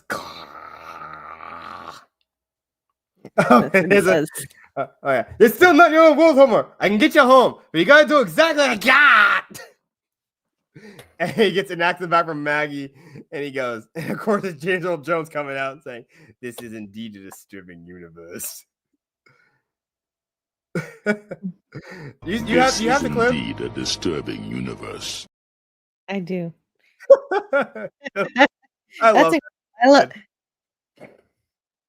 I just love when Maggie talks. I'm okay with this. Yeah, actually, I think when Maggie actually is trying to talk, they actually use Nancy Cartwright's voice. I just wish Maggie would speak a lot more, but I think that's the whole point with her character is that she barely ever speaks because she's a baby. But technically, Maggie should technically be in her 30s at this point. Well, if she had aged along with the show, which of course she Yes. never will. Yeah, She's but I always think got but I that think but I think Apu's kids, they aged a little bit. They did? Oh, I didn't know about that. Yeah, Apu. All Yeah, 8 of them? Apu's, yeah, or at least some of them did. I think one of his kids, Sanjay, I think. So, wait, they were born at the same time. If one of them aged, they all had to age. Yeah, that's true. That's true. I mean, some of them, yeah, half of them look. Yeah, I think yeah,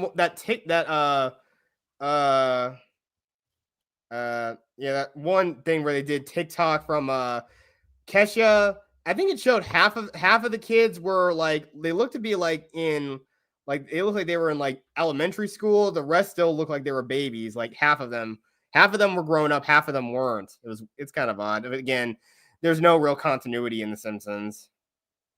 Just like Family Guy and every other yeah, and Bob's Burgers. There's no real continuity. One thing that I do know about The Simpsons is that as the show goes on, the childhood, or not necessarily childhood, but young adulthood of Marge and Simpson always moves up. So right now they were young in the 70s or 80s, and it goes up and up as the years go on. Yeah, they keep saying that. Oh yeah, Homer and them they met in the 70s, and they met in the 80s, and they met in the 90s, and about another 20 years as the show keeps going, they're gonna say, oh, they're like Homer and Marge met at like a grunge concert or something. Yes, their history is always changing.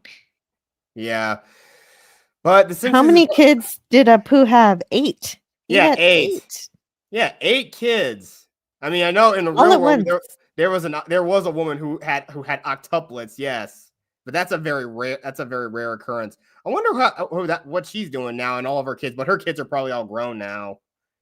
Mm-hmm. But I wonder how often or they have to say, "Oh yeah, I'm one of the kids of that lady who had octuplets." Yeah, I bet some of them could just say, "Oh, yeah." And Homer finally just snaps and he just beats the crap out of anything he sees. Well, he figures out that no matter what he does, the future changes. There's a different timeline no matter what Homer does. So He just smashes everything, and he goes through lots of different timelines where we get all the house changing versus an igloo.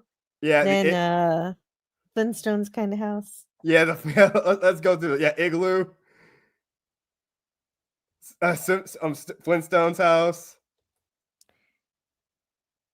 and then get McDonald's underwater. McDonald's too.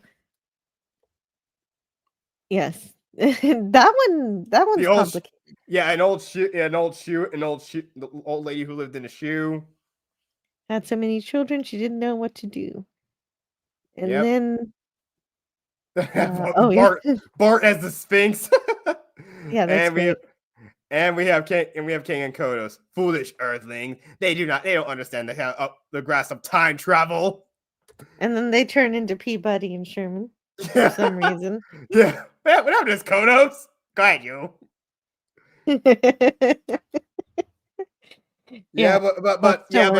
But Harry Sheeran is Kang, and of course, Dan Castaneda is Kodos. That's how you can tell the voices apart. And you don't know who, Harry Sheeran voices Mr. Burns and Smithers, and of course, Dan Castaneda is Costanza or Costanza. It's hard to pronounce his last name. Costanza, is that it? Or I don't know, but he had a birthday a couple days ago. Oh, it's his birthday? Well, happy birthday, Dan Castaneda. Yeah, just 2 days ago. Yes, happy birthday 2 days ago to him. Yeah, so all this stuff, all that stuff happens. Yeah, Kang and Kodos are voiced by two other prominent, like the two most prominent actors. It was Jamshed Apu's nephew that aged. Oh, okay. Don't touch anything. I'll touch whatever. I feel like it's a different timeline anyway every time. So just like be yourself. Just like need an evil laugh now. Essentially, it's just Homer going to different timelines until he finds one that's closest to his normal universe. Yeah, and so finally we get a normal looking house. Homer is tired and he asks, are there donuts? And what's the color of the sky? And what's his name? And Marge says all the right things. So he's happy to have some breakfast with his family. And the only issue is that they all use tongues like lizards or frogs close or enough. something. Yeah, it might be. close It might as well be not too bad. lizards. And now we have the final segment of Close Treehouse of enough. Horror 5, Nightmare Cafeteria. Yes, this one is really good. Let's see if there was. Oh yeah, I have it. Close enough. Nice. And this is great. This is the last segment. And Bart immediately gets in trouble for turning his desk backwards. He was trying to get everybody to do it, but he's the only one who did it, and he gets detention. But detention is overcrowded, so he has to go to the cafeteria. Geez, there really are a lot. I mean, I know Kearney's in there, but Jimbo's not. Mhm. I know we know all the other bully characters. I know we have Jimbo, Kearney. What was the third dude? The one with the weird slicked hair, the slicked down hair. What was his name? Oh, I don't know. Yeah, I keep forgetting his name. He's like the most forgettable one, but you know what his face looks like. Yeah, Which one? yes, I know. Yeah, of the bully trio, and that outside of I know you have Nelson, you have the bully trio like Jimbo, Nelson, Kearney. Jimbo, and Carney. No, Nelson's not really related. I'm talking about the third one, the one who's also slipped out. He's also I think he's Jewish. I think technically. Well, that's racist. It's not racist. What are you talking about? Not racist. It's not racist. I'm just being a jerk. Yeah, in the future, I think in the future. Are we there? Yeah, I'm gonna try to look. Is it the guy with like the undercut that only goes to one side? Yeah, that Yes. dude. What was his name? I don't know. I'll look. It says his name is Dolph.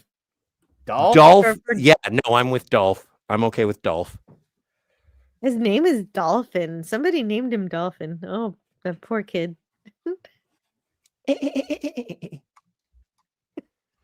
That was my Flipper impression. What? Were his parents hippies or what? How was he named Dolphin? Poor guy. Probably, but I mean, I think they again a future Treehouse of Horror episode with the Golem.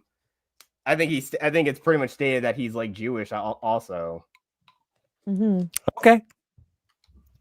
I, for one, applaud all of our Jewish community. Okay, so all the kids are in detention, and anybody who couldn't fit in detention are stuffed into the cafeteria. So the cafeteria is now detention 2. And this is where they eat the children. This is the one where they eat the children. Nightmare Cafeteria. Well, because they have too many people in detention, so there's no better way to reduce the amount of people in detention than to eat the children. That only makes sense. And I think this is probably an homage to Soylent Green, right? We could say that, can we? Yeah, I'm okay with that. Make room. Oh yeah, it is. Oh yeah, it is Dolph. But yeah, even though sometimes I know the group, but they're called too younger. Sometimes there's two called the Weasels. I don't know. I'm just looking at. I'm fine with that. The Weasels. No, there's two. I think there's two identical bully characters that are also cronies among the 4 bullies, like Nelson, Jimbo, Dolph, and Kearney. Who technically Kearney, I think there's some weird evidence saying that Kearney is actually a lot older, is far older than he's specified to be. Doesn't he have a son in a drawer? Yeah, that's basically what I'm saying with there. Yeah. Yeah. And the funding for Springfield Elementary is so bad that they're using grade F meat from circus animals. Man, Peter would have a field day with this. With some filler. And that's some a unicorn spills on Jimbo, and Skinner realizes he likes the flavor. And so he decides that's where the cannibalism starts. Yeah, because once you've had a taste of human flesh, you never stop. Apparently. They are enjoying it. They Doesn't even Uter come back and can I have a sloppy Jimbo? Well, that's first the coming up. teachers are eating it. Yeah, now the kids are eating it too for lunch. It's being served as lunch, and yes, he gets 3 helpings of sloppy Jimbos, and so he's next on the menu, and so they have an Oktoberfest next. And When is Oktoberfest? Because I was curious. This is, Treehouse of Horror. yeah. And like when I think when's Oktoberfest? Oktoberfest happens in October. No. Actually happens in November. What? Oktoberfest is in November? that doesn't make any sense. Yeah, dude. Sometimes when they air the Treehouse of Horror episodes, they're starting a Halloween special in November. I think it was. Oh, they have done that. Yeah, they have done that. Yeah, they even made a joke about that. It says in Germany it's late September and early October. Okay. Beer battered Germans. I'm sure we would all know that very religiously if the Axis had won the war. Yeah, but now I'm talking about that thing. Was that too dark? Come on, that's true. Yeah. Well, but I'm talking about a later Treehouse of Horror episode where Homer eats that eats something and he becomes the Blob essentially. Oh wow! I haven't seen that one. Yeah, I think that's Treehouse of Horror 14. I think I don't know. Yeah, I don't remember. Anyway, Skinner is very not acting. He's very suspicious. He essentially lets the kids know what's going on. Yeah, it's just he gives it away. Yeah, he's not even being subtle about it. It's like, hey kids, I want to let everyone know here that I'm a cannibal, and you'll be one filling my belly next. Yeah, I've got a gut feeling Oocher is around here somewhere. After all. Isn't there a little Oocher in all of us? Oh, hold on. Yeah, it's not very subtle at all. No, it's not. And so the kids run to their mother and say, "Hey, you got to help us.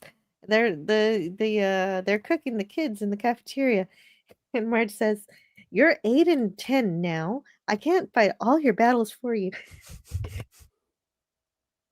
Oh, you march back into that and you tell them you don't eat me. All right. Yeah, yes. Telling someone not to do something always works. Well, but this reminds me of, actual parenting. I've done this before where it's something that I know my kids can handle, and so I tell them to handle it. Like one time my son needed to get the code to the bathroom and he wanted me to go get it for him. And I was like, "No, you're 12 years old. You can go to the counter and ask and get a number and use the number to open the bathroom door." And he did. But I think there's a difference between that and cannibalism. Yep. Cannibalism. Yes. I like it as a juxtaposition in regards to what you were referring to as being traditional parenting. And Marge is a traditional parent. Yeah, normally this is good parenting, but not in the face of cannibals, right? Yes. Oh, and thank you so much, Enterprise Software Architect. I will use your full name. Thank you. Happy Halloween to you as well. In fact, just briefly, I'll Yeah, in fact, yeah, and look how, Miss Krabappel is like put on some weight, and like their homework assignment is basically eat a stick of butter. There, now you can see Scotty's cool jacket, Star Trek jacket. Nice. Well, and I don't want to divert the entire show, but the problem is that I wear this all the time, so no one can tell if it is actually a Halloween costume. It's just like, that's just a hoodie that Scott wears. Yeah, well, I got this cape I got at Spirit Halloween, though it's a little bigger on me than I was expecting. But I'm a person of a much shorter stature, unfortunately. I thought you were 6'2". Oh no, you'd be wrong. You'd be wrong. You could. I mean, if you were probably a very, very well-built person, you probably you could potentially you could probably bench me. No, you could potentially bench press me. Probably you underestimate my laziness. But the reason some of the Treehouses of Horror aired in November was if the MLB World Series. They also made a joke. They also made a joke about that in one of the Treehouse of Horror episodes, and the future ones too. They did that. No, but that makes sense. Thank you so much for being here for 5 whole hours with us. I know this is a long one, and I do appreciate if you come back and listen to the rest of it later. I understand. It is. This is the life. I had to take a break.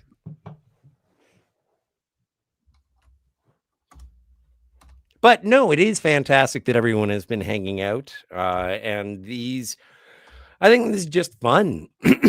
Earlier on in the stream, people had been saying, you're not watching the episodes. Well, we are kind of watching the episodes, but we're doing it in slides. You're really going to get the best time watching it. Of course. But that's what we do here. We discuss what's going on. We discuss some of the production notes that we know about and what we think about the episodes, it's fun to reminisce of. And it is fun to hang out and talk to the Jill, obviously. Thank you for hosting. And it's fun to hang out with the chat and talk about these classic episodes of The Simpsons. Let's keep going.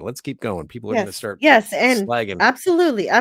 And like Jet Sparks was saying, Krabappel has put on a few pounds. She's eyeing the rest of the kids that remain. We only have Bart, Lisa, Milhouse, Ralph, and Wendell. And Wendell gets sent to detention for dropping his pencil. Wendell. And Bart, Lisa, and Milhouse decide to abandon Ralph. And that is such a you like are asking to get. That's like such an obviously nerdy name, Wendell or Randall. Remember that. Remember that snitch from you guys don't probably remember that show, Recess. He was some neighborhood snitch to the phys ed teacher, Miss Finster, I think. I don't know. Yeah, but Randall was that show. Randall was the bad guy in Monsters Inc., but he was also the good guy in Clerks. Yeah, but again, it just sounds like such an obvious name that somebody would say, Hey, Randall! I'm gonna beat you up and take your lunch money today.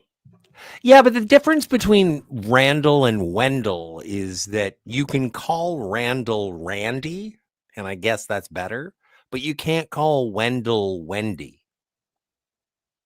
Oh yeah, all right, I see. Well, you can't. Well, Yes, the free range children, and then there's the children that are stuck in the little cages. Yeah, and the lunch lady's chasing them with an egg beater. This is great. Willie thinks that he's gonna save them, but there's another axe in his back. So I'm bad at this. I'm bad at this. At least he's figured it out. Well, and also, you know what? I do have to say that that is when groundskeeper Willie says, I'm bad at this. That is the best critical drinker impression I have ever heard. Oh man, he has come a long way. He is so funny. So Hamilton groundskeeper Willie, Chopper. It's a giant food processor that is intended for the student, intended to chop up students. And so anyway, sorry. And I like how it's Hamilton Beach. Yeah, me too. And Gooify is one of the options. Oh yeah. Up and poor. Yeah, but I'm wondering how he had to eat while taking out the glasses and whatnot. Yeah, and so they wake up from the nightmare. Yeah, this is kind of like this was honestly this is like the most disturbing part of the whole special to me. The only I think this part. is the most disturbing part of any episode of The Simpsons. Yeah, they get turned. Well, see, there's no problem now because now all we have to worry about is the fog, and the fog. As long as the fog doesn't get to us, we won't be turned inside out. I can't believe that. Through. Oh my god! I gotta full screen that. Don't change it. Don't change it. That's too. That is too. That's insane. That's like Thing level. Oh my what? And then they do a musical number. Singular sensation. And then Santa's you know little what? helper It would be eats Bart.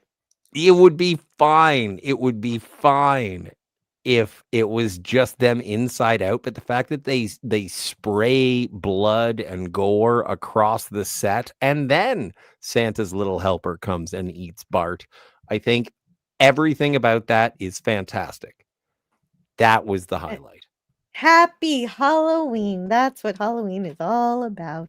That's what it's all about, yo. And speaking of Halloween, like I said in the chat, I got to get going. And I think this is about the time the trick-or-treaters are going to start coming around, or going to start going around. So I better go get ready and get. I still got 1 more hour for that. Yeah. So you guys, I think fast track through the last two of. But I will say that you only got 2 more left. Yeah, there's 2 more. Yeah. So I know you got one that is more interesting, and I think one fact about it is that if you see some hexadecimal numbers in one of the segments, it basically reads out to Frink rules. That's all. That's the best one. That's all I'm going to say. But again, to everyone, Jill, thank you for having me on. Thanks for hanging out. And happy Halloween and good day, good evening, and good night. Happy Halloween. Cheers. You too. My lord. Thank you so much, Jet Sparks, for hanging out and giving us the Dracula outro. That was cool. And hello to Outlaw Bill. Outlaw Bill is here. Hi, how are you doing? I hope you're having a great Halloween. We are finishing the 5th episode. Finishing the 5th episode. There was a deleted scene in The Shining where Bart rides a skateboard through the halls, turns a corner and sees Sherry and Terry, who sing, "Your father's gonna kill you." And he runs away and turns to another corner to see Patty and Selma confirm this. That would have been way better. Yeah, it would have been. Well, and also just because Cherry and Terry, they've really gone away throughout the course of The Simpsons. And so I do appreciate that the creepy twins were there in a Treehouse of Horror. That's great. It's like Kang and Kodos. Yeah, they definitely should have been there. All the time. Would have been good. Every episode. Justice for Cherry and Terry. The original purple-haired freaks.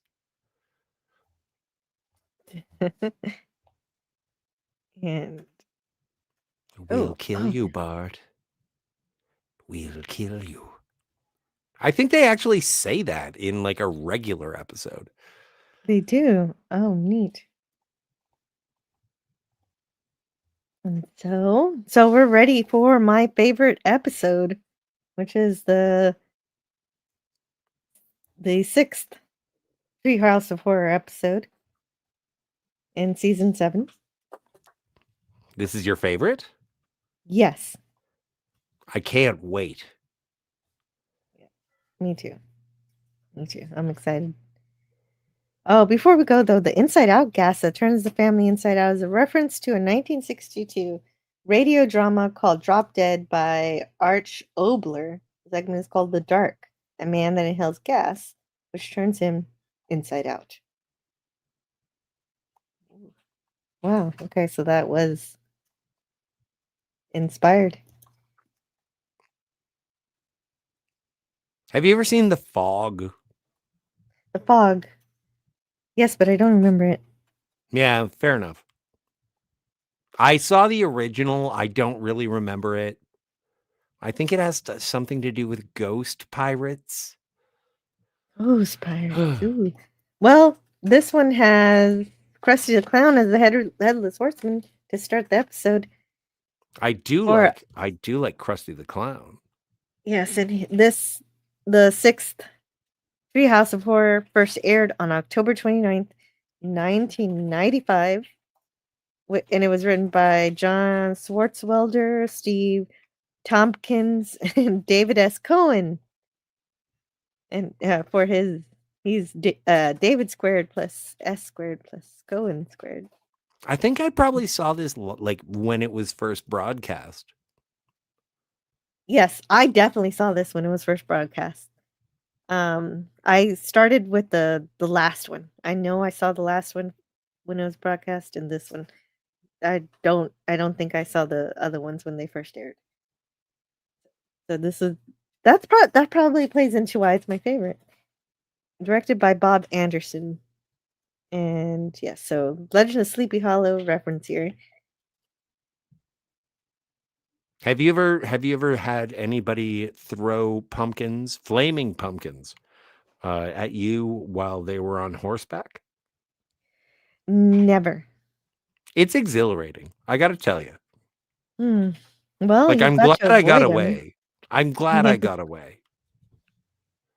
Good. And so, of course, we get another couch gag. So they're all hanging, and somehow no, you're Maggie... you're not playing the slides. You gotta. Oh, I'm not playing the slides. Oh, here we go. And here is Matt Funklord of the my God, USA you gotta see that reigning. Again. You have to see this again. Congratulations. One singular sensation. Here we are. So there's Krusty with his head missing, or his head detached, rather.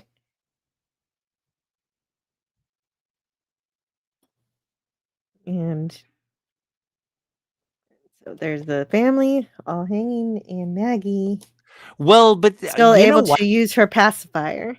Exactly. And this is the thing, is that whenever they show a hanging, they always acknowledge the fact that it is not deadly. And so when we saw Mo, and he dropped from a tree and his neck snapped, but then he opened his eyes. So he not dead. And so this was the entire Simpsons family hanged, and then Maggie opens her eyes and does the pacifier, and it's like, don't worry, we're fine. I think it's fascinating. Okay. No, but it's fascinating in terms of how you can get away with these kinds of violences in animation or in comedy, where you do actually have to just be like, no, it all worked out. Don't worry. No one's dead. Yeah, Itchy and Scratchy kill each other all the time, but they always come back. All the time. Yes. And so, fine. But I think it is, I think it is something that is almost a loophole. It's like, if you comedically represent the fact that there was no actual murder or death, then you can, you can play in this universe for as much as you want. And so for this episode, it's called Attack of the 50-Foot Eyesores, which is a parody of Attack of the 50-Foot Woman, which I have not seen. 1958 film. But I do love this one. And really? Yeah, I love this. Homer goes, you don't like this? This is my least favorite out of all of 21 episodes or short films. You don't like this? This is last. Holy crap. Okay. You know why? Are we there yet? Do you know, is why here on the screen yet? One name. You don't like Lisa? I don't like Paul Anka. You don't like Paul Anka. That's why I don't like this. I didn't know who I don't like Paul Anka. I don't know. I'll send you some Paul Anka songs and you can tell me I'm wrong. Well, you're wrong in this instance. The song he makes here is beautiful. And don't look. Yeah, it's amazing. It's fun. Well, I mean, it gets the point across, and it gets everybody to do the thing that they need to do. But let's start the episode at the beginning where Homer Well, gets to before we visit go, the grand opening of Lardland well, Donuts. but we must. Kronos is Thanks for the leaving. show. I need food or I will die. No, don't die, Kronos. Please go get some food. Get a Thank corn you dog. for bringing that. Yeah, get a corn dog. Well, why not? Have some candy corn. Okay, so Homer tries the colossal donut, but it is not as big as the one outside, so he thinks it's false advertising. And I think so this joke is stupid. he wanted a giant donut. I know, In, but in, why in, did in he any want? case, Why in any did case, he it says want the colossal donut. Why did Maybe he he want the donut? As revenge. Like, No, to it's not eat. even He wanted to eat the donut, and so then, out of spite, he decided that he wanted the aluminum donut. what he wanted was a colossal donut. If you look at that donut, it's an average sized donut. There's nothing But why would colossal you about want it. a big donut if you didn't want to eat it? Well, maybe he didn't necessarily want the one that was outside, but he He wanted one that attached was his like trailer hitch to No, it. no. You're missing the point. He wanted this is a regular sized donut. He wanted a colossal donut. So maybe if it was at least as big as his head or something, he would have been okay. But there's nothing colossal about this. This is a normal sized donut. And so he's upset. He's at the fact that this is not a big donut. And so he decides to commit vandalism. No truth in this art. He's committing vandalism. No, there is truth in this art because we have history of this. This has happened before. And it's like father, like son. Sure. Once upon a time, Bart Simpson took the head of a statue. And this is pretty much a very similar prank for a much a different reason. And I don't know. All right, that's it a doesn't bother stretch. me. Is it? Well, you're Well, making me yeah, because defend. Bart sawed You're off making the me head. defend. Since when do we have to defend the idiocy of Homer Simpson? I don't understand why we're getting so angry about it. I'm not angry. I'm he's- actually having fun just playing. I feel like I'm in a ball pit or on a trampoline. I just no, but the thing is that it's like if he wanted a giant donut, I would assume that Homer wanted the giant donut because he could eat it. No, But no. oh he's no, getting this. he's getting this I out of paid spite. for. Yeah, he's getting this out of spite. That's right. I Okay. paid for a colossal donut, and I'm gonna get a colossal donut. So he And just he wants to does. steal it and vandalize and all right. Well, That's it is right. a Halloween episode. It's fine. It's fine. Right. I'm sorry for making a big huff. Yeah, no, it doesn't make. Yeah, it kind of. I mean, he's vandalizing because he didn't get a large donut. He just As he you wanted do. a larger than life donut because that's what's advertised. But also there's an ionic storm or something. Yes. And so astronomers from the Tacoma Hey, it's Courtney. have just reported an ionic disturbance in the vicinity of the Van Allen belt. Hello, Courtney. It's Courtney, Fellowship of Oddballs. Thank you for keeping a track on the chat there. And I think the entire segment is a reference to Stephen King's poorly received, but honestly so bad it's good movie, Maximum Overdrive. Wait a minute. Oh, no, wait. We're not. Is that?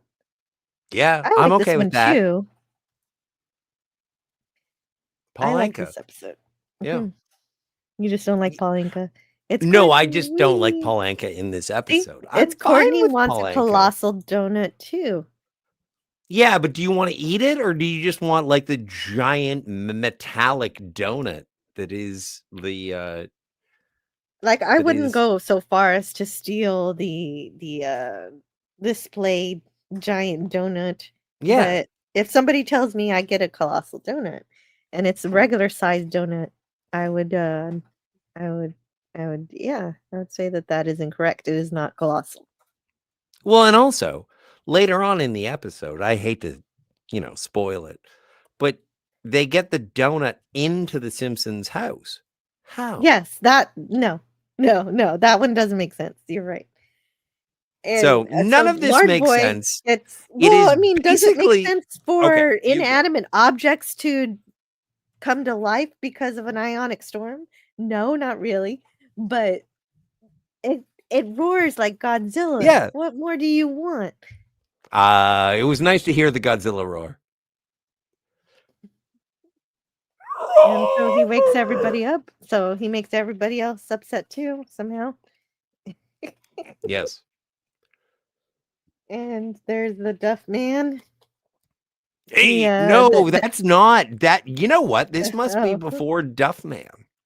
This is not the Duff Man, but it is a Duff Man. I mean, Yeah, this is like for old Duff. timey Duff Man before they turned him into a superhero with t-shirt guns and Dallas Cowboys yes. cheerleaders. Yes, this is more. Hey, I'm cowboy. Duff Man. By the way, happy Halloween. Happy Halloween. Happy Halloween, everybody. brought to you by Duff Man. Oh yeah. That was the Duff Cowboy, says Phantom Outsider. My mistake. Yes, the Duff Cowboy. Okay. And I'm not going to argue. That's awesome. I'm glad that there are multiple Duff representatives. For sure. And so he meets some fans who really like him, and so he squishes them with his bottle. No, he doesn't just squish them. He twists the bottle as if to put them out like a cigarette. It's just like he is cruel. Yes. These are monsters, except for these guys. They're stupid. Yeah, their heads are too big, so they can't. They're dragging their heads around. And the owner of the store is upset that they're going to ruin their heads. They're the Zip Boys. I have an idea that there was actually a cross-pollination between certain things in comedy. I think that was actually a Norm joke. What's a Norm joke? About the three guys. What were they? Oh, really? The yeah, Zip Boys is what they're called. And they're is that like a real the pet thing? Boys. What are the Pet Boys? I don't know. Is it regional? Yeah, they're like auto company. I didn't know. I did not know. So, are they short? That's what I'm trying to find out. Because there was a Norm Macdonald joke on Conan O'Brien. And I know this is a couple episodes after, several episodes after Conan was writing for The Simpsons. But Norm made a joke on the on Late Night with Conan O'Brien. And he's like, saw a bunch of midgets. And it's like, they don't like to be called midgets. They like to be called little people. And he's like, I work in Hollywood, and so there are no little people. I like to think of everybody as working at the same level. Except for, there are no little people, but there are midgets. They're shorter, and they got weird heads. And so that's what I think this joke is in a reference to. If it's not, I accept the hypothesis as being false. But I still think you have no evidence for that. Yeah. But there you go. But there's midgets. Pet Boys. They're just, All right. Short Scott. with big heads. Yeah. Kent Brockman is delivering a news report from the top of a building while mascots wreck the entire city. And so that's what they have to deal with, including one of himself, who is grabbed by his giant counterpart.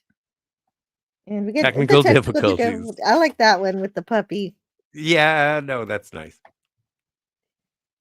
And so a Devil Ray Realty mascot picks up the school bus. And so Otto thinks he's having an acid flashback. I'm so glad I'm not driving a bus right now. Yeah. There's And so Mr. then, Peanut. I yeah, like what Mr. Mr. Peanut. Peanut does. Yes, this is Uses the funny. car as a shell, eats the flesh of the human, and discards the car, which Yeah, just like, I think yeah. it makes sense. And then there's Okay. just a really tall guy. Oh no, this is tragic. This is a sad story. Chief Wiggum spots a very, very tall guy coming out of a store and he kills him. And Wiggum says, "Oh, there's not so tough." And Lou says, "That wasn't a monster. That was the captain of the high school basketball team." Yeah, well, he was turned into a monster. Oh, Yeah. no, Chief Wiggum. Yeah, but dumb And cops are a thing in horror movies, so I'm okay. yeah, well, and the Red Devil's been adopted by Bart. He's having him Yes. destroy the school. And so And of I like course how Bart is the devil on both of the shoulders of the devil. Yeah, and the devil is even like, You should I'm not destroy sure I want to do the this. school. Oh no, you should definitely destroy the school. And so then the devil decides to destroy the school. Yes. Also, school is for fools, everybody. If you have That's not true. children, tell them that it's stupid. No. They're going to be indoctrinated and given fluoride. They are going to be hose washed by the hogwash of everyone who you dislike. I would say Happy to Halloween. I would say to stay in school but still question everything. You can do both. Lizard people control the government. They're what? No. Well, that's Wait what a I minute. heard. This is not the Alex Jones channel, Scotty. I thought no, but there's a giant lard lad. So I thought Yeah, I was that's allowed to true. talk about horror stories. I guess so. I guess so. I'm Yeah, having Lard fun, Lad and I wants his appreciate the presence. Lard Lad wants his donut back. And Homer tries to redirect him to Flanders' house, but he can't find his donut, and he tries to tell him to go to Mo. And so, if you want this horror to stop, Marge says, give him back his donut. And so he's so happy to get his donut back. And then he uses it as a weapon. Yeah, and now things are even worse. He uses that as a weapon. And Homer says, "Oh, dude, did I get a clip for this one? Because I like this one."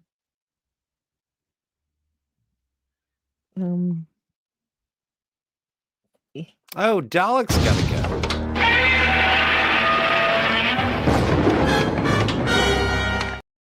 Oh, I forgot I got that. Dalek. Oh, that's amazing. That's amazing. You can't see it, but my arm is raised. I'm just like Godzilla. See? Manny, Mo, and Jack. And I'd love to stay, but I have to go. I'm about to head home. See you later. If you're still going, happy Halloween. Well, Happy see, that's what Halloween. I'm worried about. I don't think trick-or-treaters come this early at 4 o'clock, but I wouldn't know if they did. So yeah, You know what? I'm gonna I've got to find wrap out. it up too. Yeah. Well, then let's go. Okay, so I'll go pee. But this You is my go. favorite, so I'm continuing. Oh, if it's your favorite. Yeah, Oh it no! is. Are you gonna do Homer cubed? Yes, that's the last All right, one I'll in be this back in a second. episode. I'll be back in a second after But you finish the Paul Anka song because I hate that Paul Anka song. So I'm gonna go away for a second. Okay, it's not a bad song. I mean, it does the job, but also, Lard Lad is causing more havoc than before. So Homer asks Marge, Don't you ever get tired of being wrong all the time? Sometimes.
Just don't look, just don't look.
Oh no.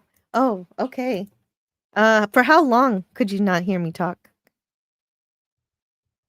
Okay, so I don't know when you stopped hearing me talk, but Lisa goes to the ad agency to determine how to destroy these advertising. Because if the advertisers made the ads, they can destroy the ads. So logically, they get together and they figure out how to that the way to kill the ads is to not pay attention to the ads. And so then they decide they need an advertisement to kill the advertisement. So they're going to make a jingle for people to listen to tell them to stop paying attention to the ads. So, fighting fire with fire. And so they are using, since I sent my first greeting there, probably several minutes. Sorry for that. Oh, but I do like the advertising here that says, I do like the advertising that says, well, if it moves, I can read it. 50 million cigarette smokers can't be wrong. True. Apparently. I was accidentally muted for the entire time explaining this part, so I have to do it again. So sorry. What? You're crazy. I leave for 5 minutes. I was muted for 5 minutes. Well, and you know what? Now is the time. Now is the time. Thank you so much. We are currently streaming on YouTube and X, not Rumble for some reason. And I forgot Rumble. Whatever, I don't care. And 53 people are here. And if this is your first time at Anti-Derivative Jill's, please feel free to like, subscribe, share, tell your mom that this is the epitome of production quality. And well, the funny thing about the 53 people is only 3 of them are on YouTube. The other 50 are on Twitter. So I don't know what that says, but I appreciate. Well, that says Elon Musk is watching. Elon Musk is watching my stream. He is. He's got it in the background. Thank you, Elon. And hello to DJ Play Nice. So hey, DJ. That's wonderful. And yes. And if you or yourself find any people who are in distress, then yeah, absolutely. There are phone numbers that you can call if you've been listening. So I don't know how far back. I don't know how far back I was, so I have to just keep going. They're monsters. I know, right? Everything. Usually I mess up figures out thing, but you've been muted. Well, I've been muted, and so nobody heard me not understand who the Where's the Beef woman is when Lisa mentions her. I don't know who she is really. I guess she wanted to know where the beef was for some You don't know about Where's the Beef? Yeah, there's like some political reason. It was like some political campaign or something. But I don't know. Well, where is the beef? Where's beef? At Whataburger. No, well, I don't know. I've never been to Whataburger. But apparently the advertising campaign itself for Where's the Beef was for Wendy's. Yeah. So it was to say that the beef was going to be at Wendy's. Yes. And so the advertising agent says as long as you don't look at the ad, it'll die. And it'll lose its power. And so they decide to come up with an ad to kill the ad. And it's in the form of a jingle. So fighting fire with fire. They're going to do that with Paul Anka, a Canadian singer-songwriter that Scotty R37 does not like. And he apparently is responsible for the theme for the Tonight Show. And he gets royalties every time. What did Paul Anka do that was so good that I'm supposed to care about Paul Anka? I don't know. He can write jingles, I guess. I don't know. He's gonna. He can write. Well, no, I think he was. He's I gonna think he save was the town actually of Springfield. Well, come on, we can't talk about Jingle Bells. It's Halloween. Paul Anka. Let's see what his hits were. The hits of Paul Anka. I don't have internet. Oh no, I've been cut off of the internet, Jill. Oh, if you've been cut, how are you here if you were cut off of the internet? Maybe I'm okay. So there's Paul Anka. Paul Anka. And hits. Put your head on my shoulder. That's good. Puppy Love. That's good. So he did make 2 great songs in 1959. Mm-hmm. And this one. Just don't look. Just don't look. Yeah, over and over again. Annoying. So annoying. It's supposed to be annoying. Everybody has to listen to it and follow what it has to say. And it sounds like a works. busy signal from a telephone. It works. Remember what a busy signal from a telephone was? Yes.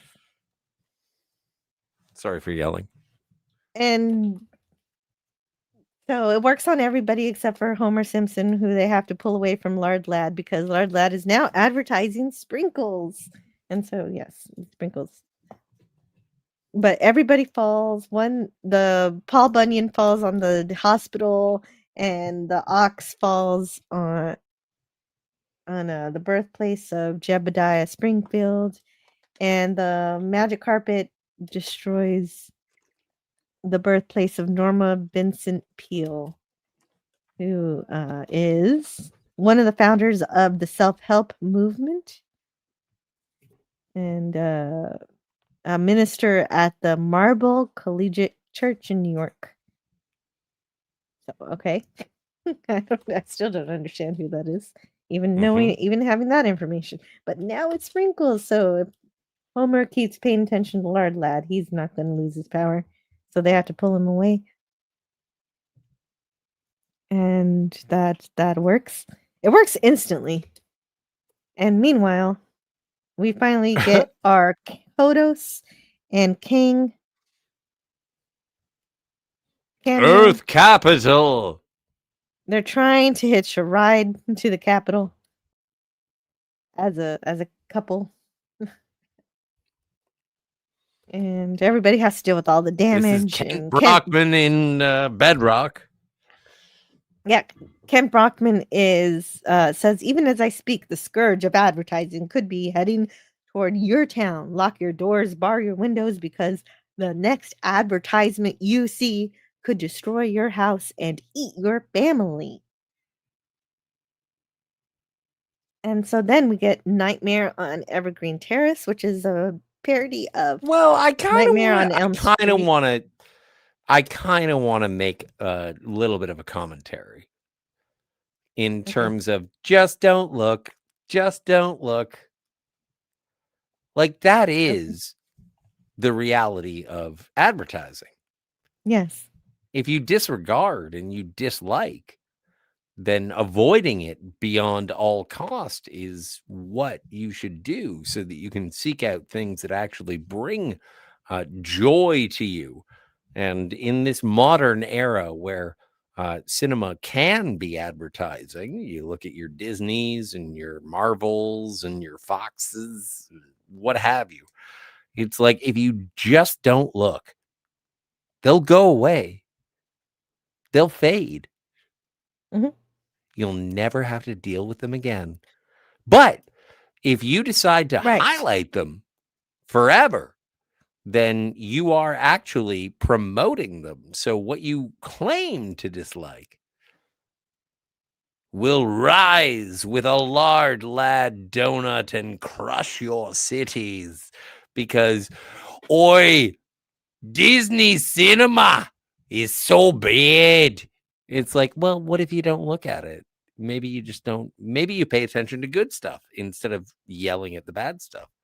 And so, Yeah. this, Although I can understand the appeal of it, because you're trying to protect something that you love that's been destroyed, and it's kind of hard to just let them continue to destroy it. If you well, but if ignore it is, it is going to still keep happening.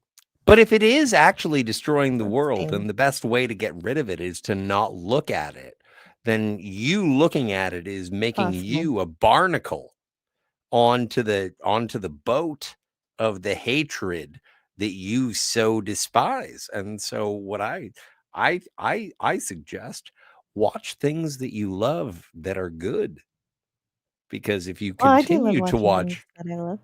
I do too, and that's why I want you to buy me a She-Hulk. Not gonna happen. Well, at least I know. Happy Halloween, everybody. Trick or happy treat. Halloween. You're not getting a hot toy. You know what? I don't want. That's the only one I want. Yeah. I'll let you know when I want another one. That's the only hot toy you want. It is the only hot toy I want. Okay, now Like, that you I kind of want to say, anyway, we have to go through this because you have to leave. I'm trying. Nightmare on I know. I Evergreen keep Terrace. talking. I'm sorry. You gotta, Reel it in. Yes, please. And so Bart is playing with Santa's little helper, and his dog talks, apparently, and it's like a little cartoon. It is. It's really cute, and he's got little birds. Why is it zooming like around. this? There's I don't know. Bart's having a Hanna-Barbera dream. I have no idea. Okay. But however, this cute dream gets interrupted by groundskeeper Willie, who looks like Freddy Krueger, dressed like Freddy Krueger, and it slashes Bart with a rake. Yipes. Yeah, I like that too. That's adorable. And when Bart wakes up, he's relieved it was a dream, but then frightened again when he realizes he was actually injured from the effects of what groundskeeper really did to almost slash him. And apparently it's happening to all the other kids at school too. And Lisa there were hedge clippers in Lisa's dream, and now Nelson gets buffed. He's so shiny. And Skinner says, "Don't worry about it. There's nothing covered up here. Don't ask any questions. Stop talking about it." A lot of gaslighting of the children going on during these episodes. Yes. Now let's have no more curiosity about this bizarre cover up. He's very bad at covering things up. Skinner is representative of the corporatization of schools. And so independent thought and creativity are somewhat stifled. Yeah. Well, and In the So, universe things are of The so Simpsons. I'm not saying in the world. so Martin finishes his test, the standardized test, in less than a minute. So he's told to just take a nap, and he does. And he has this musical dream where he's a wizard of some kind. This is actually a pretty good parody of Nightmare on Elm Street 3, Dream Warriors. Mhm. So I got to give this one really big ups. I enjoy everything about this. And also the way that Martin dies. Does he die? Yeah, he dies. He's dying right here. He's Great. being restricted by the tongue. Oh, right. Good. He dies. Mhm. Yeah, he does die. And Fuck he falls Martin. over. Sorry about the Well, swear. oh dear. Okay, so you mastered a dead tongue, but can you handle a live one? Is how the line that he was given before he was killed. That's gross. And they tried then they try to cover him up so the kids don't see, but Skinner was stepping on the sheet, so all the kids have to see it. And even worse, he gets wheeled into the kindergarten class. So traumatizing the children. And hey, it looks like Homer is wearing his Mr. Plow. Oh yeah, well it is really cold. They're doing a flashback to what happened to groundskeeper Willie and why is he torturing and killing children in their dreams. And so we find out here that all the Mr. parents went Plow. to What's his name? That name again is Mr. Plow. all the parents went to a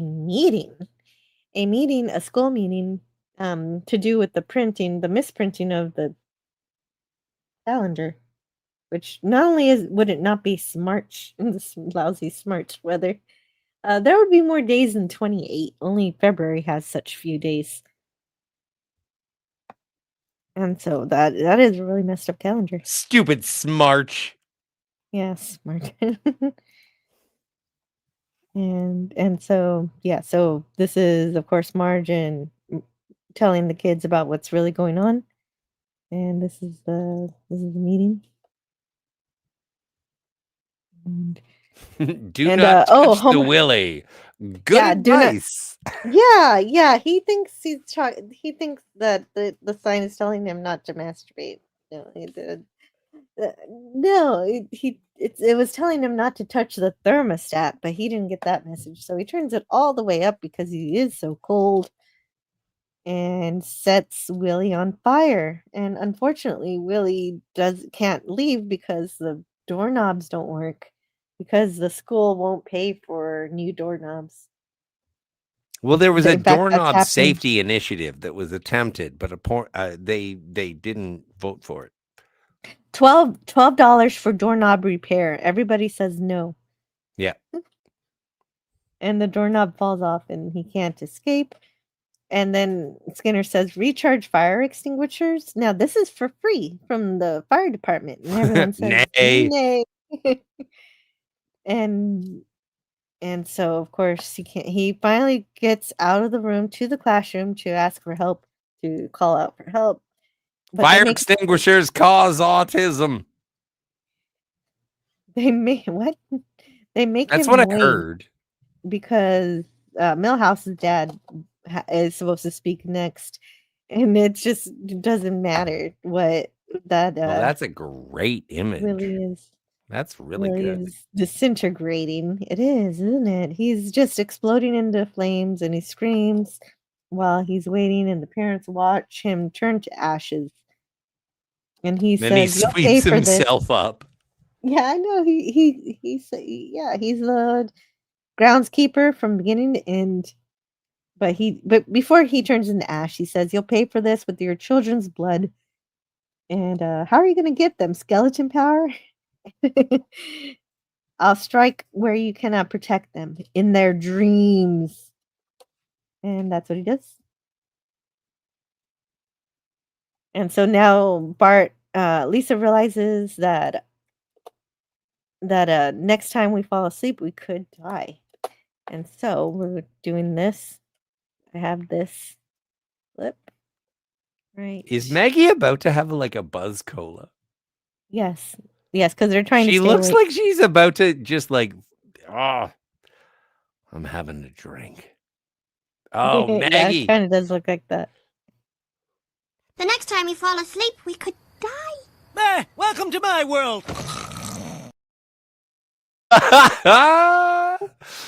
Oh, the elderly are hilarious. I would like They to are. say that one of the things that I find most hilarious about the elderly is that although they claim that they desire life more than anyone else, they drive the slowest, they sleep the most, they are absolutely just willing to die at any moment. And so I would prefer the elderly to just don't die care. more than the young. And so for all the old who are out there being like, I want more life, I'm like, I want more life for you as well. But, you know, may the odds be ever in your favor. Well, and so Old people die a lot, right? yeah, that's usually where. So Yes. So we have why do Bart, you get he's surprised when old people die? It's 'cause when it's hard to young people lose. die that you get upset. It's hard to lose anybody. No, I can be upset Well, at I know, whosever I death I know. want.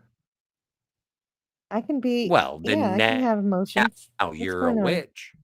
Now you want to Yeah. resurrect all the dead people. No, I don't want to be a necromancer. You want a I pet never said that. cemetery.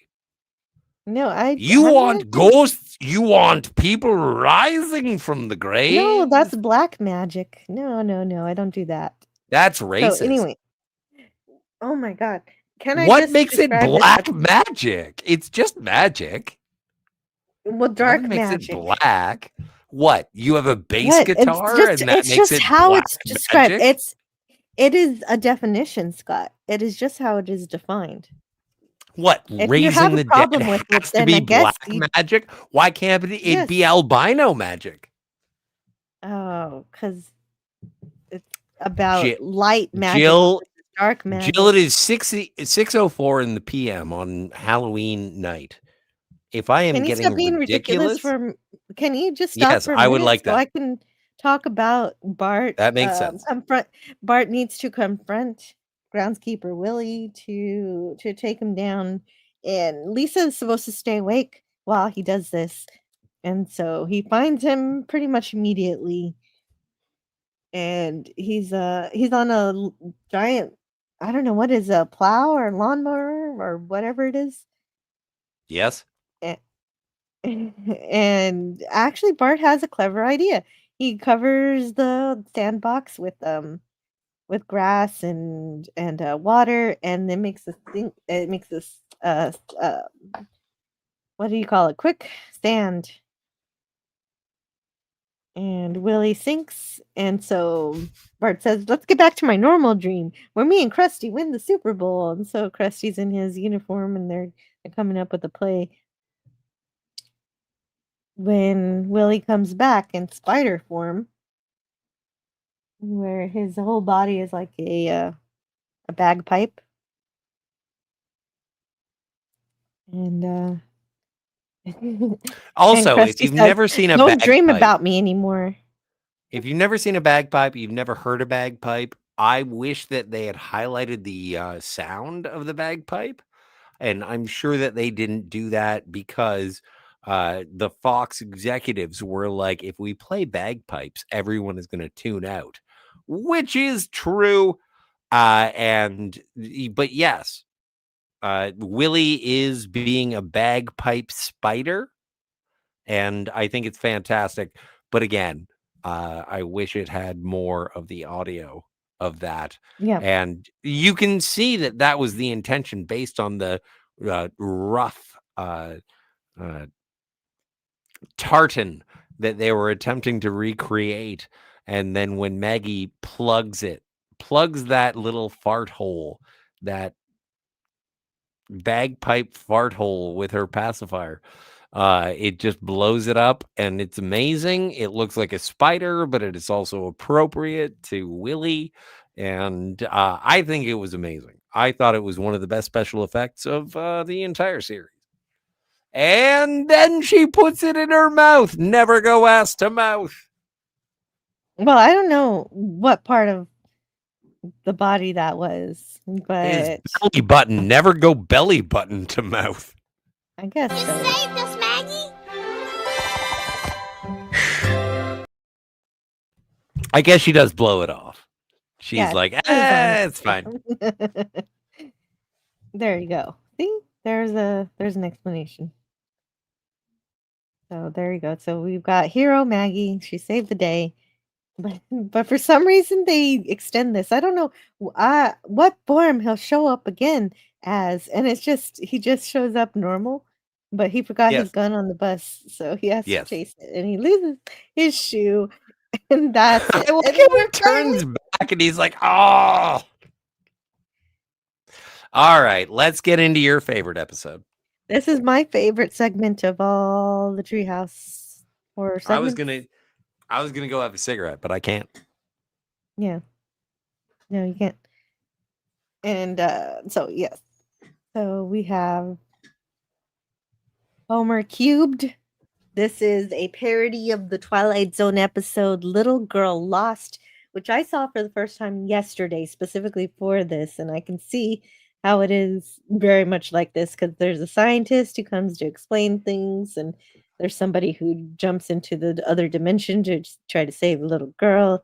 The only thing that's missing was help from a pet. So it basically starts with Homer trying to avoid having anything to do with Patty and Selma, who are coming over to visit. And he finds a whatchamacallit case and goes behind it. And yeah. So, but first though, before he finds that, he tries to go into the closet, but the kids got it first. And the dog and the cat are under the rug, which Jill. I think is a good. Yes.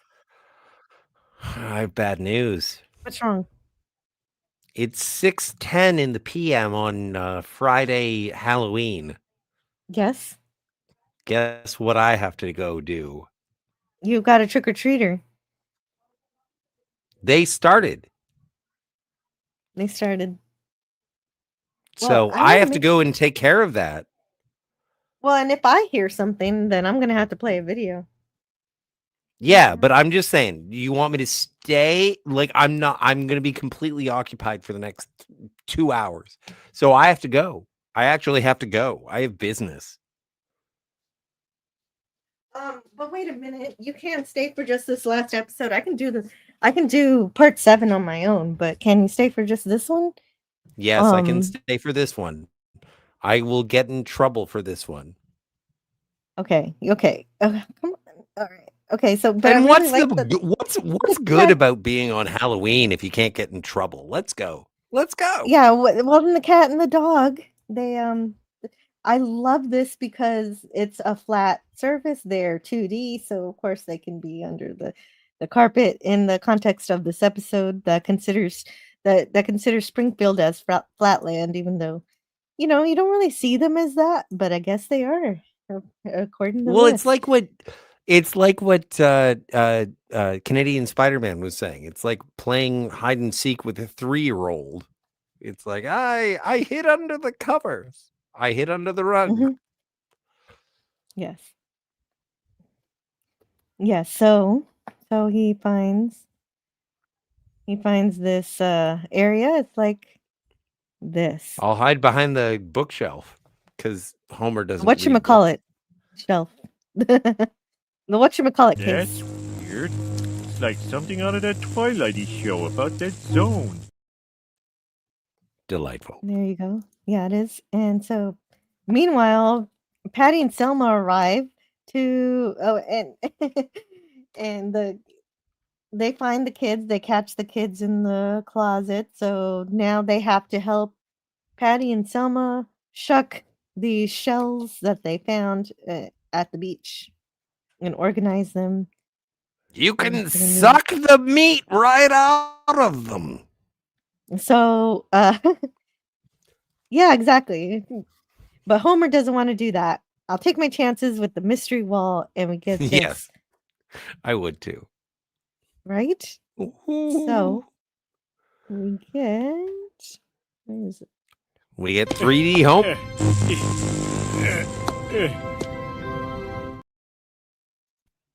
Here we are.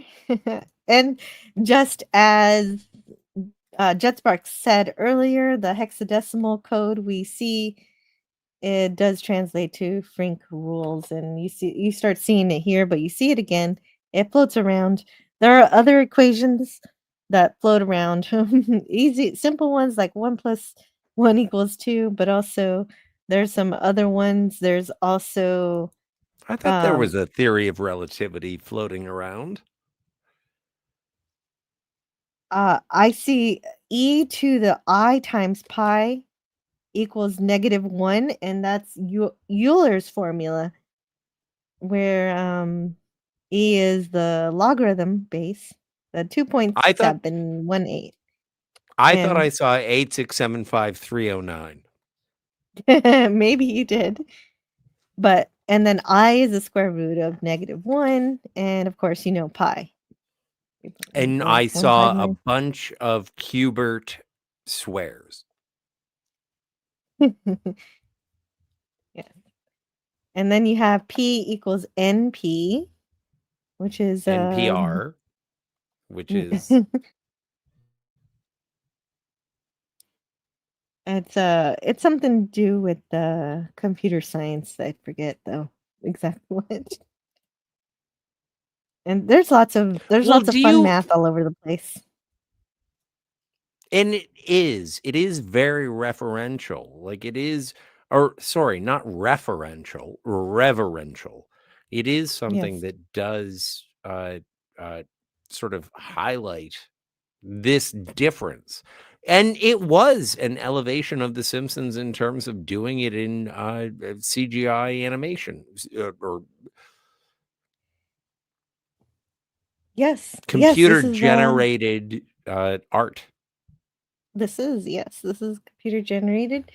And this is what I wanted to say earlier when I wanted to explain what I think of Homer. I don't think that he is a complete idiot. He just cannot actually express his true thoughts outwardly. It is all only inward. He says this is what Homer thinks. Oh, glory of glories. Oh, heavenly testament to the eternal majesty of God's creation. But the only way he's capable of expressing it in words out loud is Holy macaroni! And so that's Jill. Homer. That's the guy who turns a toaster into a time machine. Yes. That is the best theory I think I have ever heard. He is so smart internally, but he has no idea how to express it. Yes. He's not I don't even know if he's aware of how smart he is. Was he aware of those thoughts? But they did form in his head. And for some reason there's a disconnect between his ability to think and express. And there's a cutoff point at some point. Before my time, I never saw one.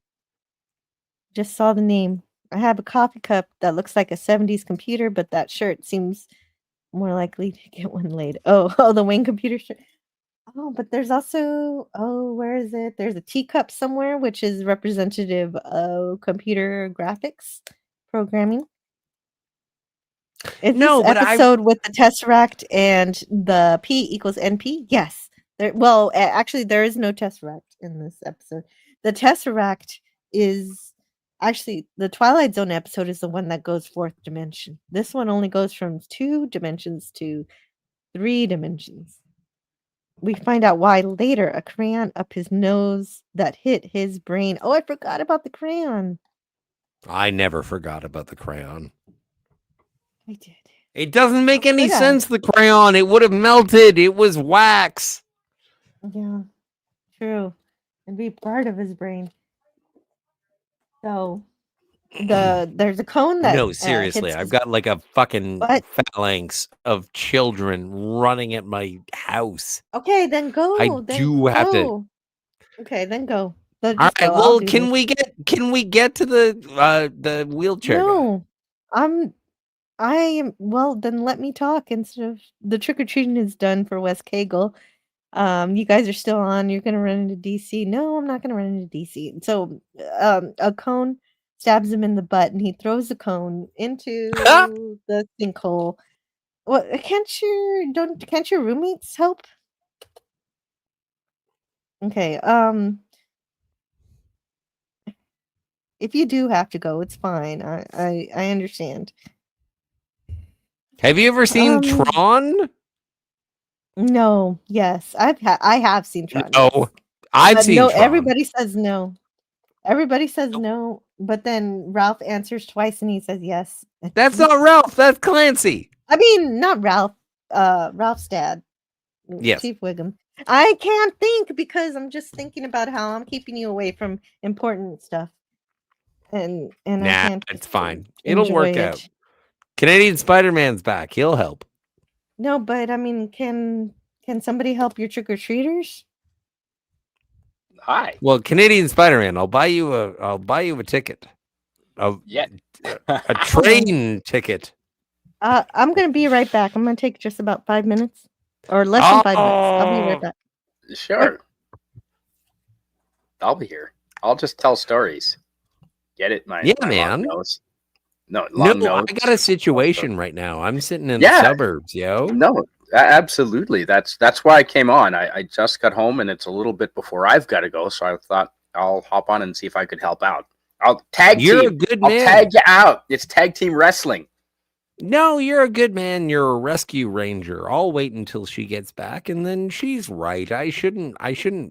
Seriously, why should I be so upset about? Oh no, the hobos. They're begging for candy, and it's like I'm going to give you the shitty candy. Here, have some Whoppers. Exactly. Well, that's it. Just put a bowl out on the step of candy, and they'll just help themselves and make sure it's the shitty candy. So in case they take it all. Yeah, because they I want won't good candy. Well, yeah, obviously. Yeah. Now, apparently, somewhere in Vernon here in the city, they're giving out full-size chocolate bars around. So that'd be a good neighborhood. I don't like being rushed through my favorite episode. So if you gotta go, Scotty, I don't want to keep you. I won't keep you. But I do want to see anyway. I want to be here for your favorite episode. Keep going. Keep going. I know. I'm gonna cry. Don't cry. Let's see. I know. I can't think. Okay, so let me. And I'm the back up to alcoholic. where I was. I know. I have not been drinking. One of. Let me close this. All right. Let me see where I am. I'm going to wait until they set fire to this house before I leave. Jet Sparks did not have a Uh-oh. No. Oh. Okay. There's a West Cagle. Hello and welcome to West Cagle and Hello, West Cagle. Hey, what's up? Hey, West. How's it going? I heard it's And so, of course, Homer. So let's jump in here and help. Homer is No, trapped. we're on a business timeline here. Okay, Homer's trapped in the third dimension, and I'm trapped and I don't know where I am. And he's oh yeah, and then he says this. I love this. Where's the slides? You don't see the slides? I thought everybody else could see the slides. Well, I only see this square. Is there something other than the square? Yeah, those are slides. Yeah, there's. Just please trust me. I do. Implicit. My stomach sticks way out in front, and my. If you don't like looking at the square, I can go back. I love how you reassure me with a 3D Homer. Yeah.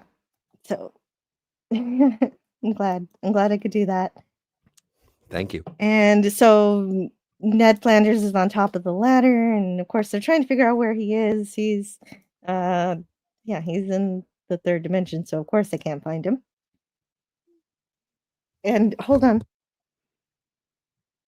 Oh, you know what? I was surprised. Oh, this is it. This is like, anybody seen Tron? No. And so this is. The Simpsons decided that no one likes Tron except for Tron fans. And also, like, if you're a Tron fan, don't think that this is anything important. It's just like, you can watch the Tron movie if you want. Okay, I don't know why Disney keeps making Tron movies. Okay.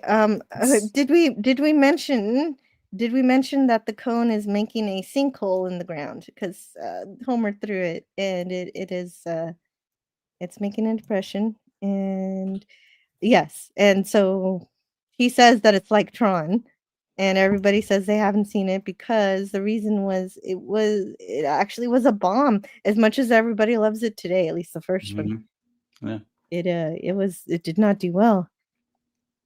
I was thinking the sinkhole was more like the black hole than Tron, the opening to the black hole. Well, I think what Tron was like just the grid itself. Oh, true. It's like the computery nature of it. Well, and that's the thing. It is something, and it is a joke unto itself. It's like Homer did show up in Tron, and he was like, "Did anybody see that?" And it's like, no one saw that. And that's a joke against the pop culture, reference of Tron, which I think is hilarious. And so it's funny. Mm-hmm. It is funny. Like, what year was this? 1995? Yeah. And it's like, did anybody see Tron? At this point, there was only one Tron movie. And the answer was, did you see that? And the answer is no. Except for Brad Bird. That Homer Simpson has stumbled into the third dimension. Sorry. That's great. Yes. So then Frank explains it. He draws an ordinary square, and Wiggum says, Geheichnei. No, he says, slow down, egghead. But I thought I had it. Let's see. Oh, yeah, there it is. Here is an ordinary square. Whoa, slow down, egghead. That's where he stops understanding. So, and then, of course, he actually draws a cube to explain the third dimension. Or we like to call it a Frink Slagan. Yeah, right. It's known as a cube, but also a Frinkahedron in honor of Frinkahedron. My mistake. Yeah, and with the hey. Wiggum gets frustrated and shoots the wall and says, "We need some action here." And so the bullets fly through and they go into the sinkhole or the black hole or whatever it is.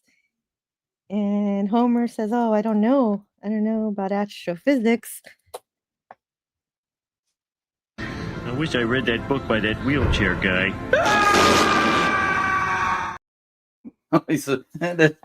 Spaghettifying Homer. Wow. Yeah. I have developed the speed of light. And of course, the wheelchair guy is, of course, Stephen Hawking. I love the fact that Grandpa gets into like a diving bell. Yeah, it's like 20,000 Leagues Under the Sea. It's so cute. There. It is, but he's rejected from this job, but Bart just goes in without asking anybody.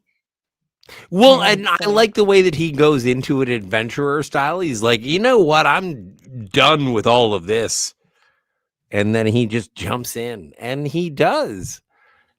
You know what? Everyone was looking forward to seeing a Homer in 3D, but seeing Bart in 3D, Hot diggity. Yep. Cool, man. Yeah, it looks great. The animation is Yes. really great for both of these characters. Yes. Yep. And he tries to save his dad, but he can't really get Fails. too close to him. He fails completely. And he asks the Homer to jump. It does not work. But before that happened, before that, Oh my god, I'm gonna be sucked into a black hole. I'm gonna be sucked into oblivion. I'm gonna be nothing. And what's gonna be coming out the other side? I don't know. I don't know. and then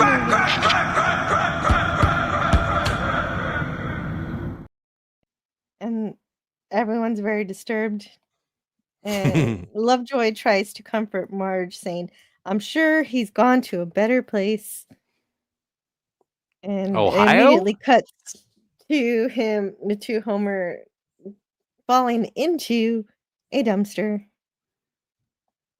And he says, "This is the worst place yet." Yeah. And so it's somewhere in California, not Ohio. And people are staring at him. Good morning. And he's yeah. And he spots a store he likes. Erotic cakes. Ooh, erotic cakes.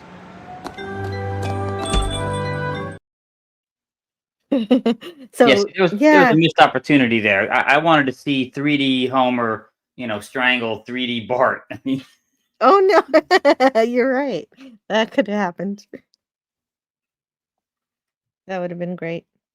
I But like yes, the the erotic cake store is located in Sherman Oaks, California, at Ventura Canyon Avenue. I will go there one day and I will be murdered. Probably. So don't go there then. And there is no real erotic cake storefront. Aw. No, I didn't know that. I'm not reading. going. For everyone who wanted me to get murdered in Van Nuys. Oh no, I didn't know it wasn't real. It was made It's up. not just a for the real game. erotic cake store. oh, I'm Yeah, sure the there's real- one somewhere in California. All right. Yeah, well, I'm somewhere. so disappointed. I'm going to go and give away candy. Okay, good idea. So the real storefront is Rose Photography, 13567 Ventura Boulevard. Okay. Okay. Hence the rose on the wall there. Oh, that I makes do want to sense say now. goodbye, good night, good thank you, and Goodbye. happy Thank Halloween. you. Thank you, Scotty. Happy Halloween. Happy Halloween, Halloween, Scotty. Thanks for all the fish. Yes. Oh, you're I'm more than trying welcome. to finish because the children have got to go trick or treating too. So Yes. I've got to finish this off. No, I know. And That's I why I have appreciate to you go guys. first, because I Yeah. have to go catch them. Yeah. Well, at least you're gonna stop. No, wait. Okay. Take their candy. Yeah. You've got to. I'm going to take the candy. Yeah. Somebody's got to take the candy. I'll grab their tote bags of candy and throw the children back at their parents and be like, thank heavens for the Snickers. But I just love that. That's my That's favorite. my snidely whiplash plan. I'll get stealing- all the candy. Anyway, Scotty I'll is see you later. not Bye. stealing. Don't worry, everybody. Scotty is not stealing candy from a baby. I'm stealing babies from candy. Wait a minute. What? That's What worse. does that even That's mean? even worse. Yes. He's Guys, not doing that either. guys, you're my alibi. I'll see you later. See ya. See you, Scotty. Have fun. Oh, do we get to say it now? Yes. Thank heavens he's gone. Oops. I didn't want you guys to go. That was StreamYard's fault. I was trying to get the video for you.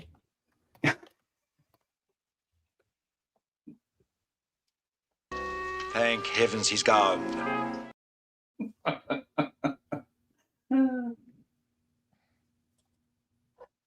Okay. So yes, that was That's a great episode. Just wonderful. Homer Cubed, my favorite. Treehouse. And the original idea was for him to visit more than just one dimension. And there was going to be one where they did paper cutouts, but they just didn't have I guess it was too complicated. It took more time than they thought initially, maybe. Yeah, maybe. And so this last episode we watched, Treehouse of Horror 6, Homer Cubed was computer animated. Supervising director David Silverman wanted better animation, but I like the animation. Really? Okay.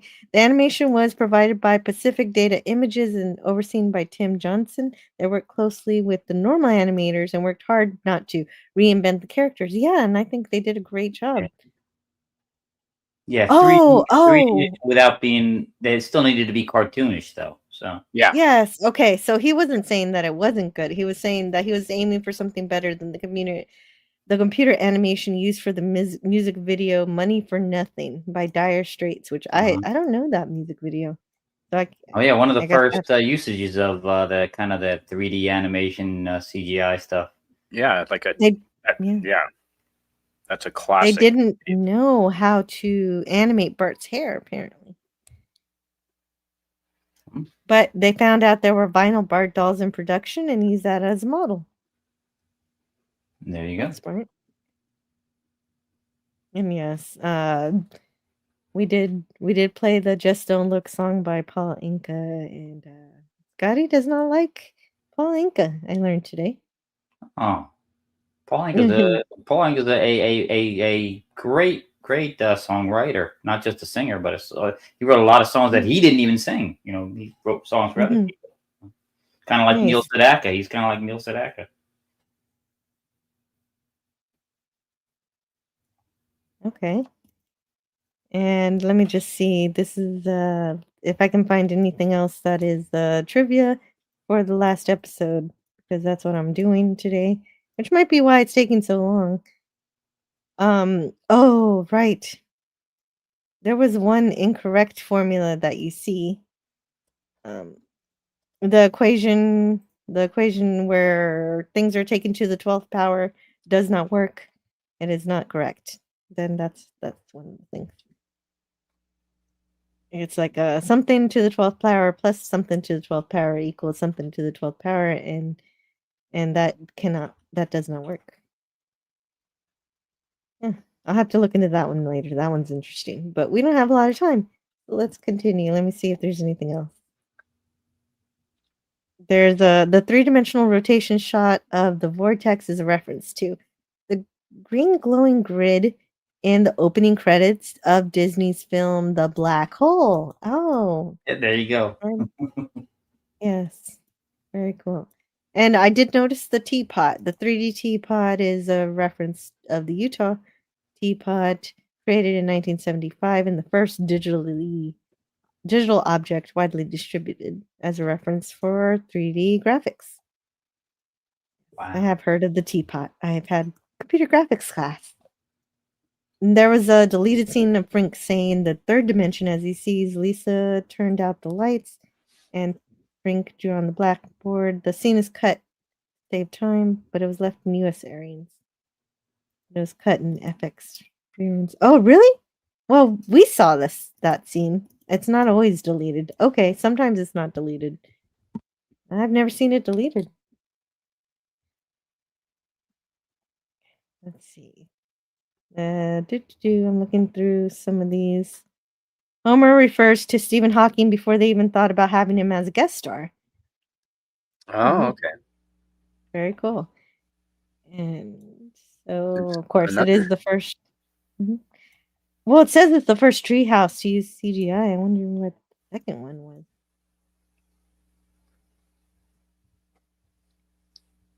Let's see, there's...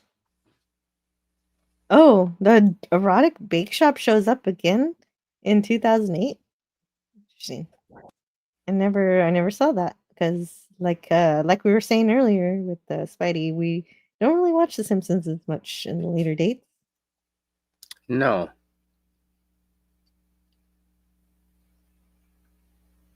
Oh, that and I haven't had cable TV in years.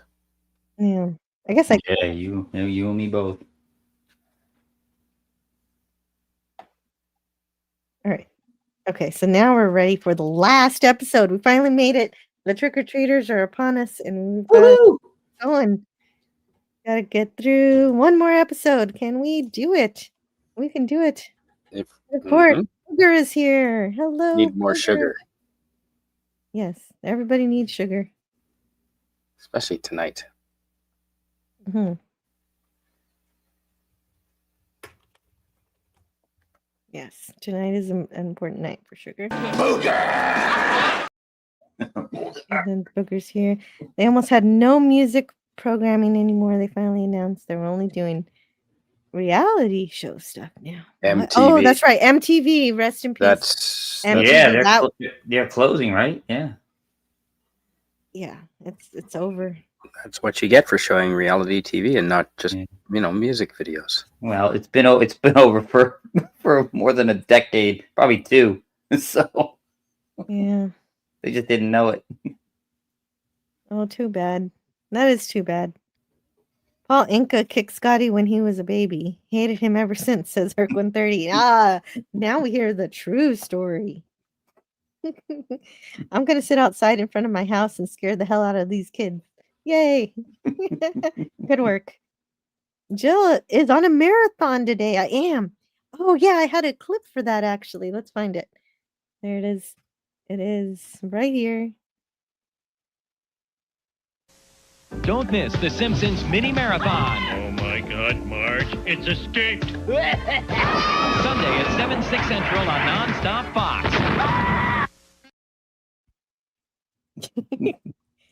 Awesome. There you are. And thank you guys for hanging around. I don't know how many people have been around this whole time or if you're dropping and coming back and dropping out and coming back. But yes, I have been on for a very long time and I need to get out of here. Trick-or-treating is done for West Kegel, but I was on Jill's panel long ago. Oh yeah. Yeah, and yeah, I understand. Well, and Christy, I'm glad you're here now. Yes. Let's see. Absolutely. Let's see. I'm just catching up with the chat because I don't want to completely. Oh yeah, Brogu came back too. See, this is how long I'm going. Brogu left and Brogu came back. Brogu's scaring the children. This is great. That's what you're supposed to do. Today is the day that you're supposed to scare the children. Mm-hmm. So they started the trend themselves with the real world. Yes, they did. When people stop being polite and start being real. Okay. Anyway, so let's start with the Simpsons Treehouse of Horror 7, number 7. Season 8, Episode 1. This episode was aired on October 27th, 1996. It was written by Ken Keller, Dan Greeny, and David S. Cohen, and directed by Mike B. Anderson. And Homer is trying to light a jack-o'-lantern, but he sets himself on fire instead, and he's running back and forth. And that's our intro. Yeah, he never went to school as a kid in the 70s. He didn't learn to stop, drop, and roll. He just decided to run. Yeah. No stop, drop, and roll. That is the most important thing. And I was thinking the same thing of Groundskeeper Willie, because as soon as he gets out of that furnace where the whole room's on fire, then he could have stopped, dropped, and rolled. Then I don't know if that would have helped though. I think he was already dead before he actually made it to the classroom. But anyway, I take it back. Everything I said was wrong. The Grim Reaper is sitting on the couch, and so yeah, he's there. And so the family heads to the couch, and they all one by one die as they reach the couch, giving the Grim Reaper a great ottoman. Mm-hmm. And did that say rat groaning? It did. Yes, it did. It did. They're all the parody names. I don't have time to read all the parody names, but I do have time to talk about this parody of The Hunchback of Notre Dame, but also it says Basket Case, which I've not seen. And so Bart, Lisa, and Maggie are hearing some weird noises from the attic. And they ask their parents about it. And Marge tells Homer to feed the thing. And they see Homer collecting the fish heads and singing the song about fish heads. It appears he's singing fish heads. However that song goes. It's and he whistles and they follow him. And they hear somebody eating the fish heads, but they can't see what it is. And so they decide to investigate on their own. And they ask Homer the secret, but the parents aren't spilling the beans, so they've got to do it. They've got to figure it out themselves. While the parents are out driving in the rain, because who needs a car wash if you can just drive in the rain? Apparently, I always heard that you have to wash your car after it rains, so I'm not sure how that works. But anyway, they go up to the attic and they find Homer's old autobiography. What was it called again?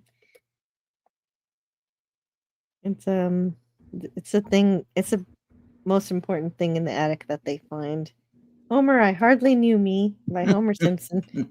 I just love that. But there's lots of stuff up here. Lots of like old clothes and things. Let's see what we can see. Oh, of course, evidence of something being trapped here. And I like that Bart carries Maggie like a lantern.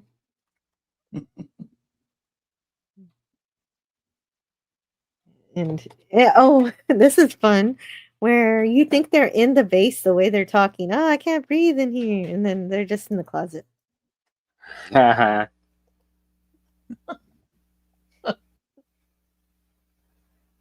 So Homer and Marge come home, disappointed to find that they have tried to explore the attic. And so Homer goes in with an iron club. And they think that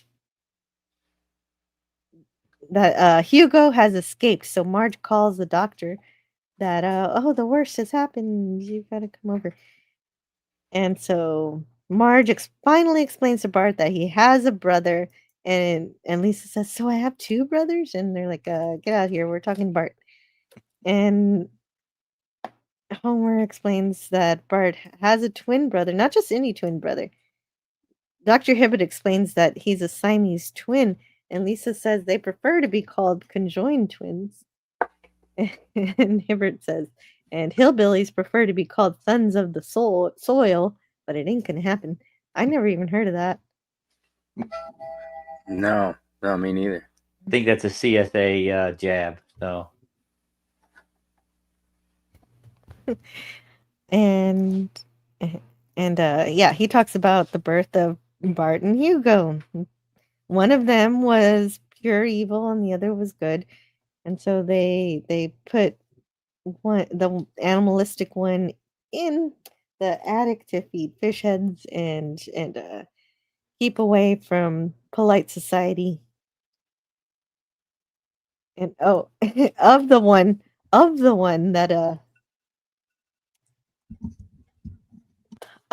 that they think is evil, it bites the other baby all up. And so Marge says, this is actually the last clip I get. I think I'll bottle feed that one.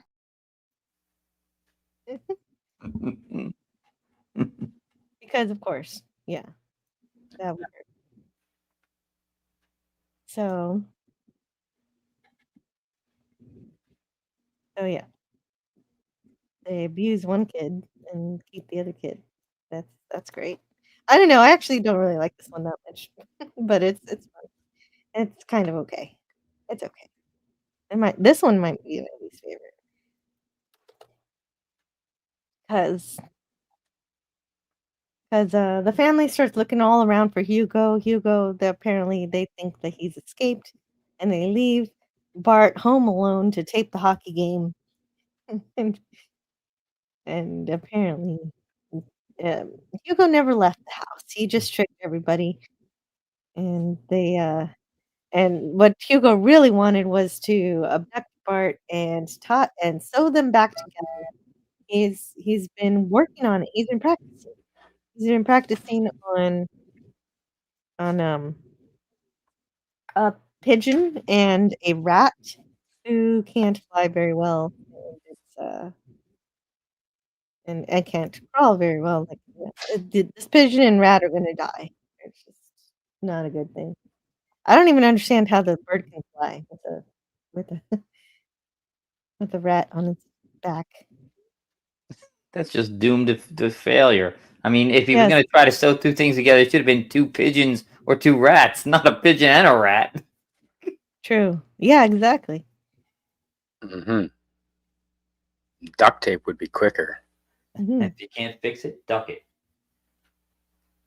And Hibbert finds out that the scars are on the wrong side. Apparently, this entire time, Bart was the evil one. And Bart was like, "Oh, don't look so surprised." And so they figure out their solution is to do what they did to Hugo and let Hugo out to have Thanksgiving dinner or whatever kind of dinner they're having here.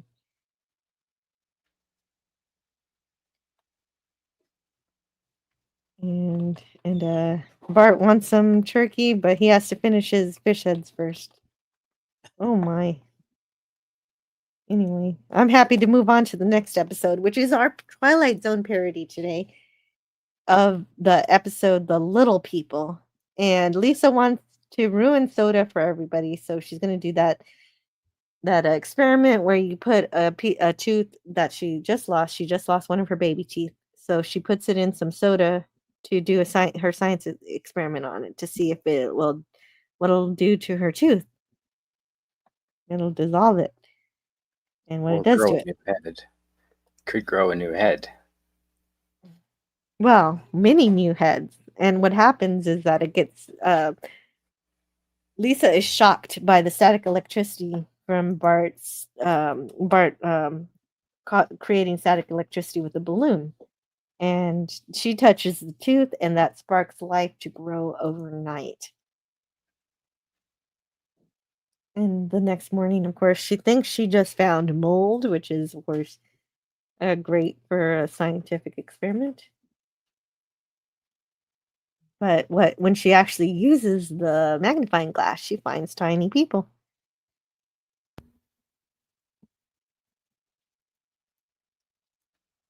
Oh yeah, science has already proven the dangers of smoking alcohol in Chinese food, but I can still ruin soccer. I forgot about the Chinese food. I guess they're talking about the MSG. I don't know what else they can use. Yeah, must have been. Yeah, MSG. That's just the flavor, though. I love MSG. Me too. And she says, "I've created life." And then Marge says, "Lisa, breakfast, we're having waffles." Ooh, waffles. But it's not really waffles. Marge is lying. The waffle machine is broken, so she's made square pancakes. That's the disappointment in the breakfast.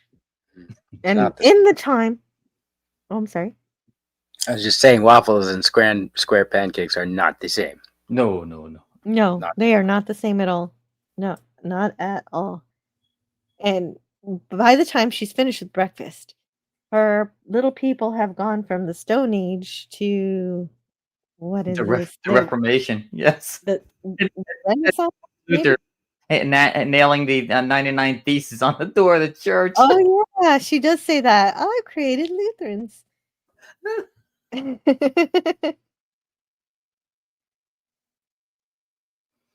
And so, but Bart comes along, and she she sees that they've developed even further. And hold on just a moment.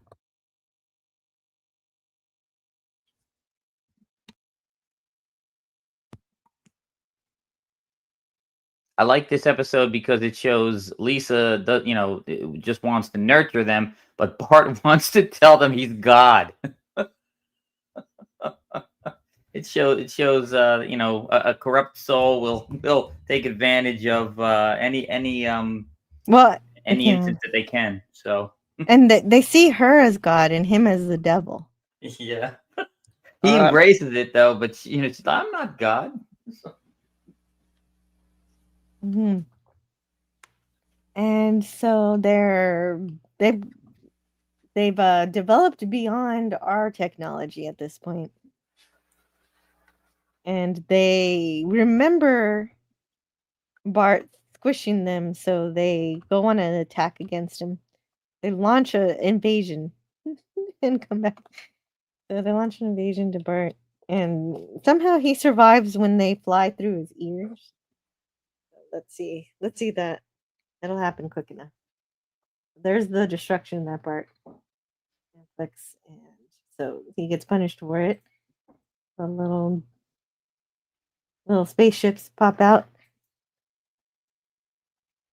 And you can't protect them every second, says Bart. You'll let your guard down and then flush. It's toilet time for Tiny Town. And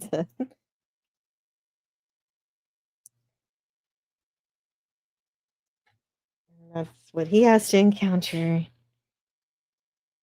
And after this attack, they decide it's time to bring their god a little bit closer. And they shrink her and bring her into the tub. And they want her help, and she said, but you have to make me big again to help. But Tiny Frink can only make things small. He can't make things big again. Yeah, classic case stuck. of a civilization out, doing things before they know what they're doing. So, exactly. Yeah, exactly. They essentially doom themselves here, and she's stuck too. And so, exactly as you say, Bart steals the science project for his own, and of course he wins. But Martin really wasn't working too hard. Martin really wasn't working too hard this year, though, because all he does is make a ukulele out of a milk cart.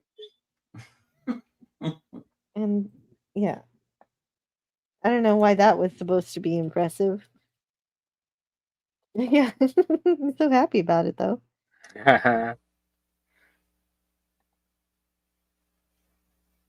And so, since they can't make her big again, since she's stuck,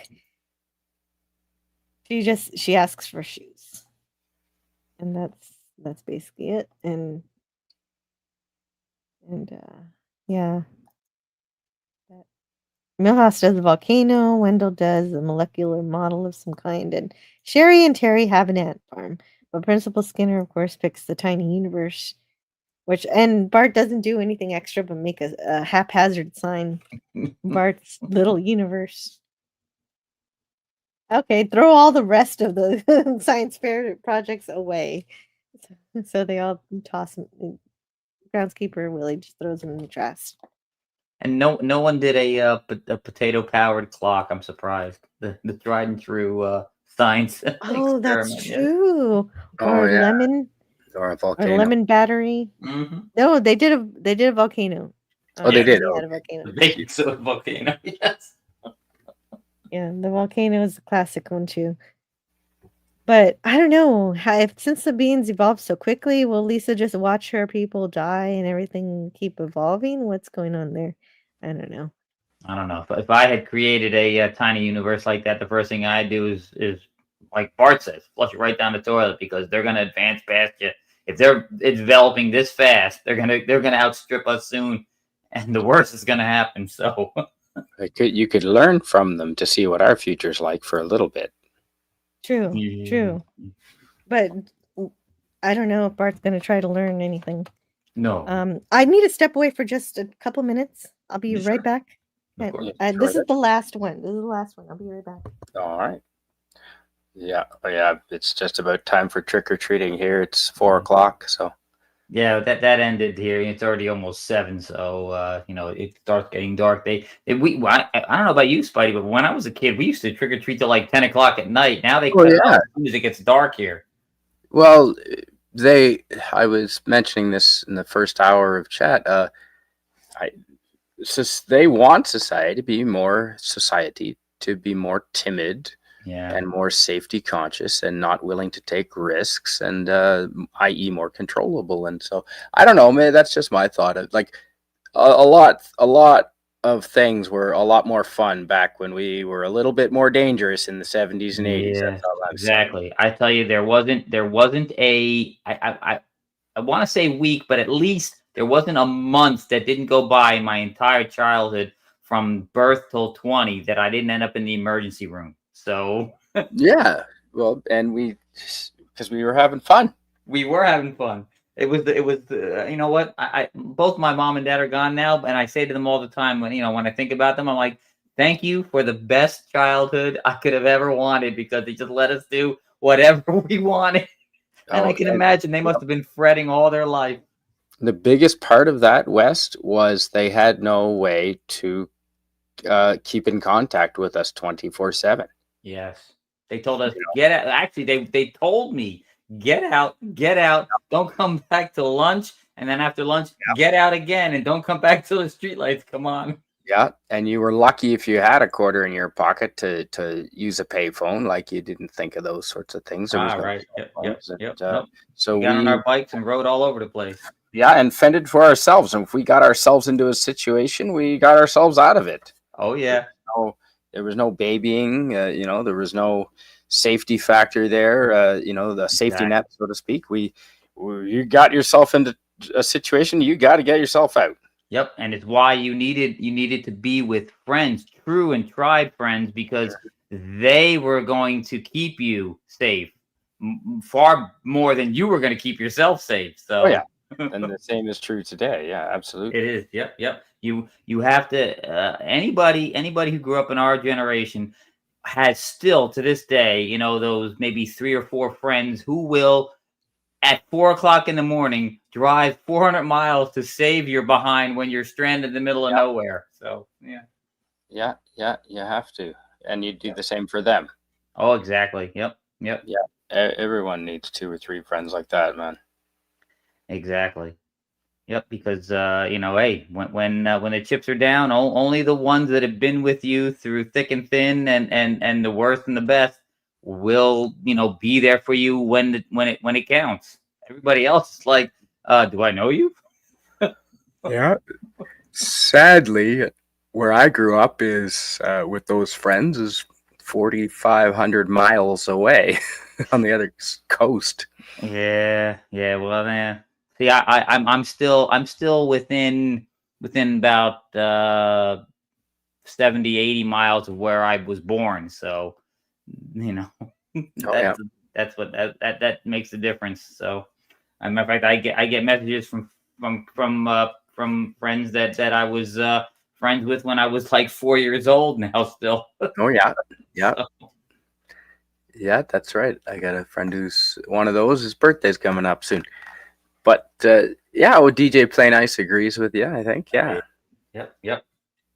You got that's the problem. I think the kids these days, they have like 1,000 online friends, but not one that will bail them out at 2 o'clock in the morning if things go sideways, or stand with them in case if things go wrong.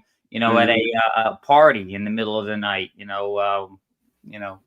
stand and have their back, And would they know what to do if they didn't have a cell phone? Like, you can't Google this, you can't call anyone because you don't have those things.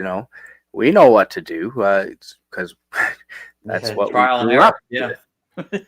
But the kids today, man, they're always in contact, always have that safety net there, always have the cell phone handy, and they can either use it to contact someone or get a ride or Google something that they need to know.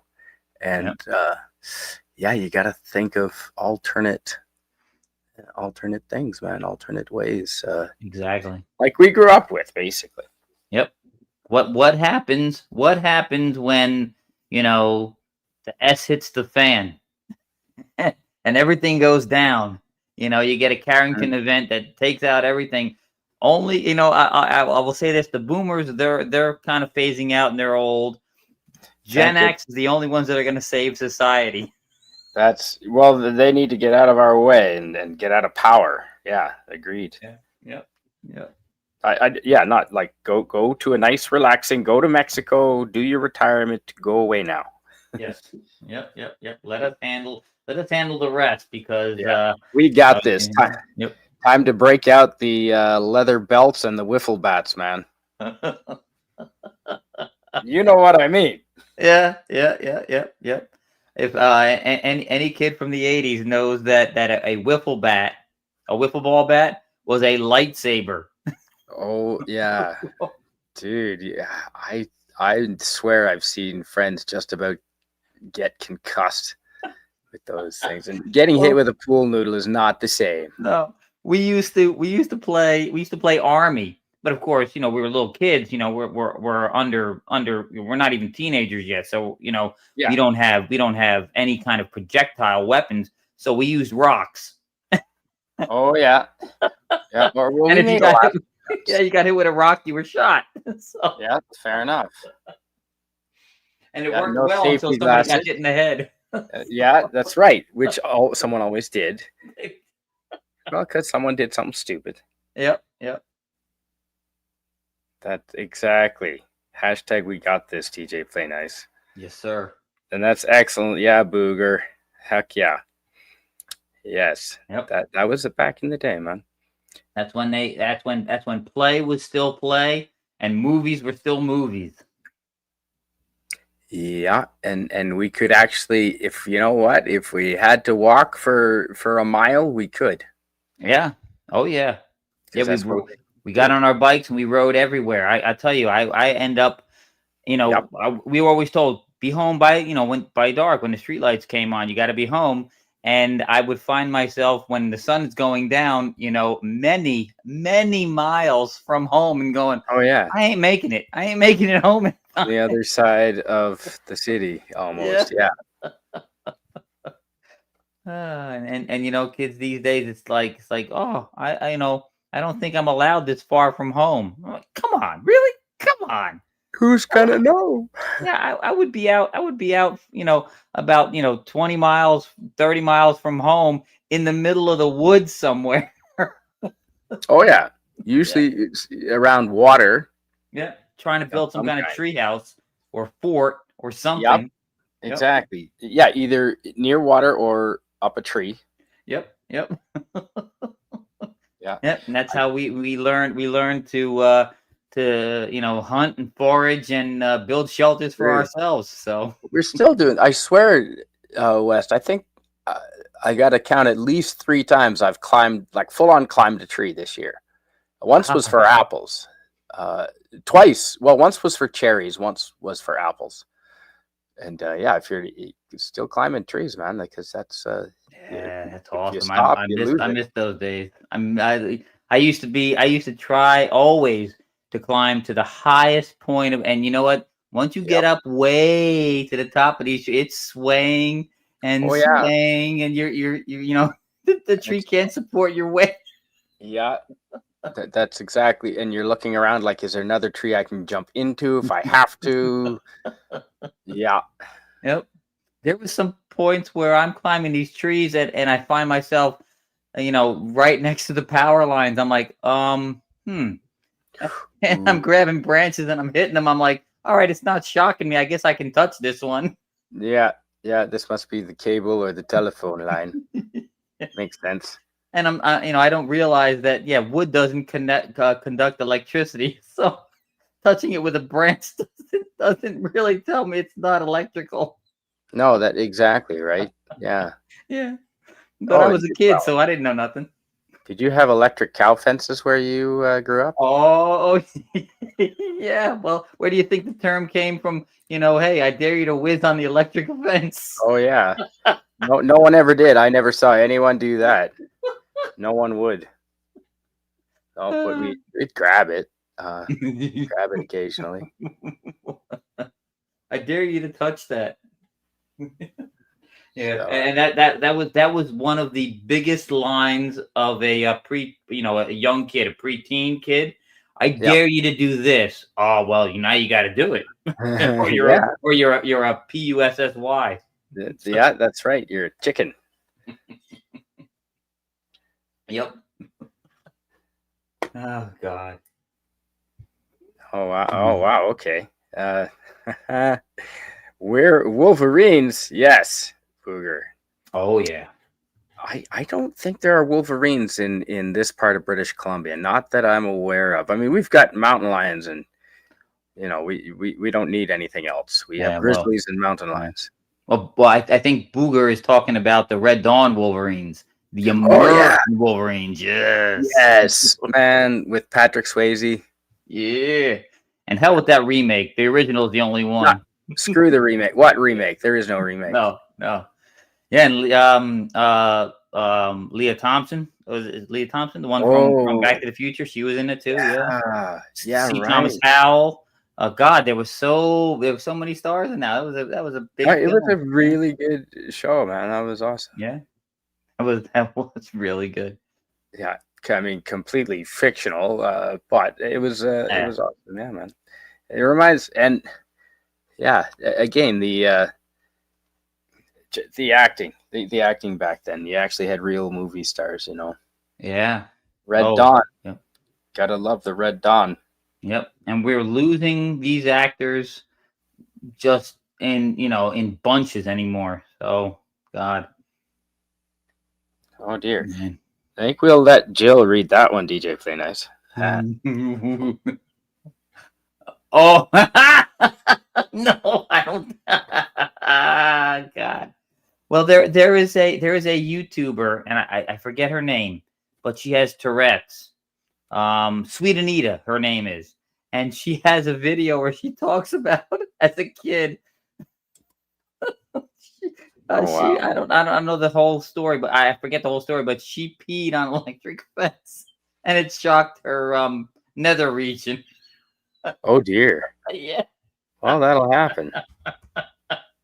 She is, listen, I don't, outside of our community, I don't usually endorse people. She is a good channel to follow. She doesn't post a whole lot, but she is funny, and she legitimately has Tourette's. It's not like it's not an act or anything. Yeah, no, it is. No. It's funny. I just looked it up. Apparently, we have a population of Wolverines in northern Canada of up to 10,000 of the critters. Wow. You mean north of you, like Yukon and Nunavut and Northwest Territory? Oh, yeah, northern Quebec, northern British Columbia, and yeah, okay. Wow. Northern Quebec. I don't think there's any out in the Maritimes, but there's no grizzlies out there either for the same reason. It's been colonized for a very long time, and those animals don't live there anymore. Out in New Brunswick and PEI, Nova Scotia. But yeah, no, but Wolverines, you'll find them in northern Quebec, northern Ontario, Nunavut, and the Yukon, Alaska too, which makes sense. When did they decide to split the Northwest Territory into the Northwest Territory and Nunavut? I mean, come on, just leave it alone. That was, I'm sure it was for money, so that they could add a whole new province to give funding to. It seems like it was probably a couple decades now. It's got to be 20 years. Wow. Got to be. I always grew up knowing there were a fixed number of provinces, and all of a sudden, out of nowhere, there's an extra one. Yeah, I'm perusing the internet. I'm like, none of it. What the hell is none of it? Yeah, that's right. And next we'll take over Greenland. Yeah. Well, you guys are going to take over Greenland, so you can give it to us, and you for join $1. us. That's right, just like Alaska. Yeah. Yes. Yeah, that's right. Well, we're only taking Alberta and eastern in British Columbia. We don't want the coast. Yes, and Saskatchewan. And Yes. Saskatchewan. Yes, And the western part of Manitoba. So Yes, that's right. Yeah, in some sort of an arrangement, not statehood, but yeah, some sort of an arrangement. And you know what? That would allow you to build a superhighway straight through to Alaska. Yes. That would scare the crap out of Russia and China, for that matter. I still say what we need to do is we need you know what? And people chastise me all the time. We need to build a superhighway that goes all the way up through Alaska, across the Bering Strait, and then connects us to Russia. And we should be pals with Russia so that we can defeat the common enemy, China. Yeah, agreed. We keep pushing Russia away, and they keep joining with China. No, that's a bad idea. No, that's a terrible idea. No, I just like in the movie Red Heat, man, it can be done with James Belushi and Arnold Schwarzenegger. Yeah, I mean, good Lord, come on. They're not the Soviet Union anymore. They're Russia again. So come on. Come on. Hopefully they're not communist. No. Or socialist. No. But whatever. I mean, they got a proud culture, man. And they're some tough people. They are. Good Lord. There's a whole reason, you know what, that phrase, never get involved in a land war in Asia. That's because of the Russians, not the Mongols, not the Chinese, not the Indians, not the Afghans, the Russians. Right. The Russians. No, that's right. Yep. And plus, anyone that knows how to make vodka like that, worth being friends with. Oh, that's my favorite kind of vodka too, because the Polish and the Soviets, all the Eastern Europeans and the Western Asians, they make their vodka out of potatoes mostly. I mean, sometimes wheat, but it's potato vodka is the way to go. Mm-hmm. Japan uses rice to make and potatoes. Oh, they do it also with rice and make what's called shochu, but also they do potato vodka, which is good. Mm-hmm. I tell you what, I've had some good vodka around here. Ooh, nice. Dalek 451, hello. You're muted, Dalek. Unmute. He's muted himself, so I can't unmute him. Oh, Jill, you're back. Thank goodness. Yeah. I'm so sorry I took so long. That's okay. That's okay. I had to help the kids they were excited to get into their costumes. Ah, fantastic. And I should have come back to tell you I was going to take a little longer than I thought. No. It's fine. It's just that we were straying way off topic. Me and Spidey. That's okay. You might have a disclaimer or two. That's okay. No, that's okay. It's Halloween. Things are supposed to get a little wacky. And I could probably tell just how far you're strayed by looking at the chat. There's MTV. There's some pretty good ones there. Yeah. And oh, good night, Christine Hirsch. Hope you have a great night. And I'm glad you're back home, Dalek. I hope you're doing well. SG line was a dig at the Madison Square Garden cable network. It took a bit of there's a lot of searching to find my excitement way in now. here. Yay. Kodos, yes. And so as we reach the last episode of the day, there's a poll in the chat where you get to decide who you voted for in Springfield. And did you vote for Kang, Kodos, Ross Perot, or Ralph I really wish I could have gotten in for Bart Simpson's Dracula and The Shining. That would have been awesome. Well, you're here now, so that's what counts. I couldn't. Yeah, it took a bit of, like I said, it took a bit of searching, but I finally found the way in here. Hey, and yes, you I am found back it. home, Hooray. which means, and yeah, I am back home, So which means I've got Mhm. finally regained access to my laptop, so I can go and join you. Hey, so when we're done talking about this episode, you can talk about some previous episodes we talked about at that point. That would be a good time for that, because now I'm a little more freer to do that. And Daniel's Hot Topics is here. Hello, Daniel. I know I do need to wrap this up before the end of the hour, because I'm not I'm not gonna be streaming while Doomcock is streaming. Oh man, this house is so exciting. I think we had a good amount of trick-or-treaters at my parents' house tonight. But, I mean, you won't believe this. One group of kids, or group of young lads, came to the door, and they get this. They were all dressed as really big bananas. Mom was stunned. She couldn't believe it. Wow, they were all bananas, not even in pajamas. No, actually, just dressed as bananas. Yeah, what a crazy bunch. It was so bizarre. That is the answer. It was so wild. Yes. Okay. So Daniel says he missed the episode where Homer went crazy because of no TV, no beer. No TV and no beer makes Homer crazy. Yes. Go crazy. And Don, great to see you back. Don't mind if I do. Yeah. And so when this is over, just head over to Doomcock. I'm sure by the time I'm finished, his chat will be open, so you can start chatting in there. And a wild bunch. Yes, that was great. The good work, Spidey. You win today, I think. Oh, okay, cool. Thanks. Yeah, it was a really cute joke.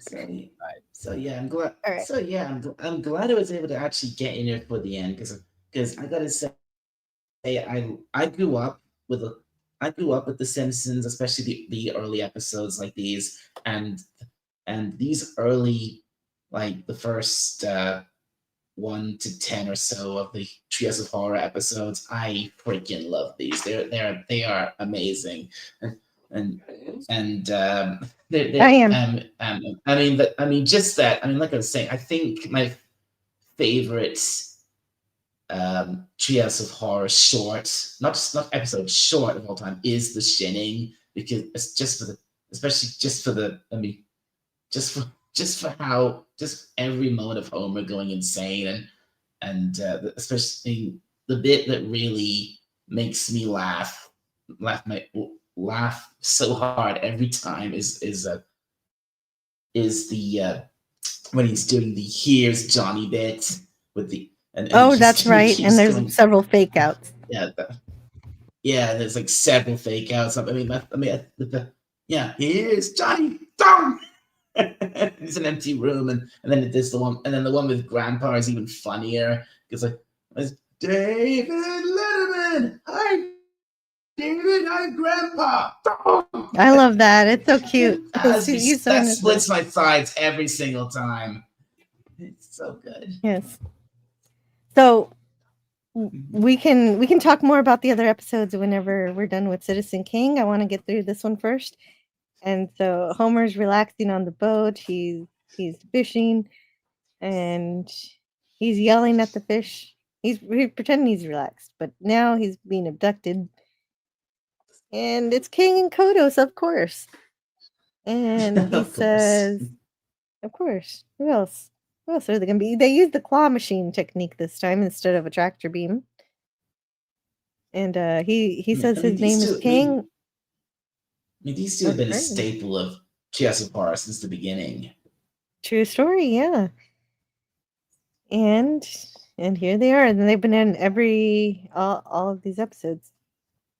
And Homer says, "Okay, if you want to probe me, get it over with." And they're absolutely disgusted by this. They're like, "Oh no, we've reached the limits of what rectal probing can teach us." They had to throw the R word in there, of course. Yeah, they did. And so what they really want to do is meet the leader. They take me to your leader, the classic alien approach. And Homer says, "Okay, then you can meet with President Clinton. So there's an election next week, so it's possible that Bob Dole can win." Yeah, right. Well, we already know the results of that. Bob Dole. There's Bob Dole. There's Bob Dole. With his pencil. Kang and Kodos decide they have to abduct both of them. And so Bob Dole doesn't need this. I guess he talks in the first person. Yeah, he refers to himself in the third person all the time. The third person, rather. Yeah. Every time we see the guy in The Simpsons, he always speaks in third person. So he's carried away by the plot, and then Clinton is taken while he's in bed. Oh, that's not real. That's not realistic. Clinton was never in bed alone. Come on. Maybe once or twice, and they just got lucky this time. And he says, "Is it noon already?" And so their clothes are removed, and they're put in a tube. What is this? Some kind of tube? And they put, and then whatever. Naked Bill Clinton. That's Agent Pepsi 1's fantasy there. Oh my goodness, where is Agent Pepsi 1? Hey, this is the great. That's great. I forgot they had a thing going on. So there's some kind of liquid in there that stops them from moving. And this is important because now the aliens are gonna duplicate these humans. They're gonna look like them. They're gonna take the shape of Bob Dole and Bill Clinton somehow. And Homer says, "Oh no, aliens, bioduplication, nude conspiracies." Oh my God, Lyndon LaRoche was right, and I don't know who. I didn't know. Lyndon LaRoche. That's funny. After looking it up, that was a Democrat who ran as an independent every 4 years, and couldn't get his party to nominate him. And I don't really know why he was referenced. Oh my God. There's something exciting happening. Well, that's the sign of a festive house. It is very festive here. Nice. Oh, I got to be right back. This time I won't be gone as long. Just a minute. No problem. Oh God. Oh, Clinton, or Ross Perot. I voted for Ross Perot. So did I, West. Yes. I liked his pie charts. I've got the wrong picture here. Let's see. Where is it? And there we go. Oh, there you go. I said Ross Perot because the man is a wild card. I'm out. I'm back in again. No, I'm out again. No, I'm back in. He is America, baby. He is America personified. Before there was Trump, there was Ross Perot. Yeah, he's right. I liked his pie. Okay, Old Man Bird liked his pie chart. Okay. Well, yeah. And okay. Spidey liked it. Well, yeah, 'cause Ross Perot would take concepts and political situations and explain them so that the very basic level, basically educated American could understand it for the average Joe. And using pie charts it was a visual. It was a very perfect visual way to represent his points. Yep. Like Gene Wilder said in Blazing Saddles, the salt of the earth, morons. Well, that's a different way of explaining it. That Spidey explained it the nice way, and you explained it the a more frank way.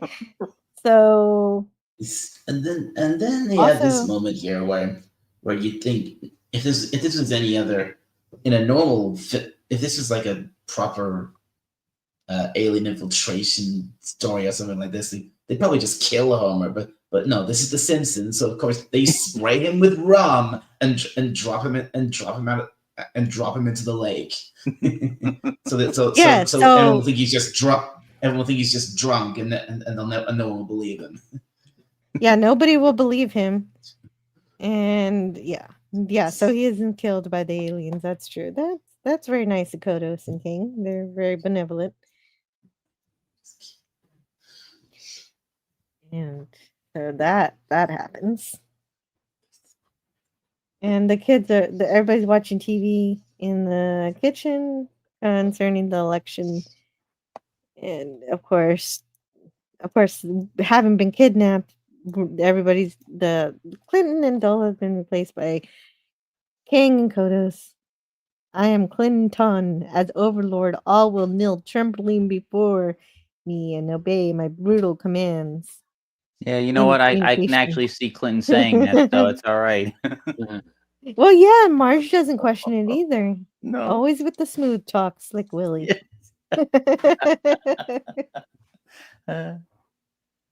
And Homer comes and tries to explain it, but Bart says, "Sure, you were rummy." Rummy. Apparently, Yeah. Bart knows what rum smells like. How does Bart know what rum smells like?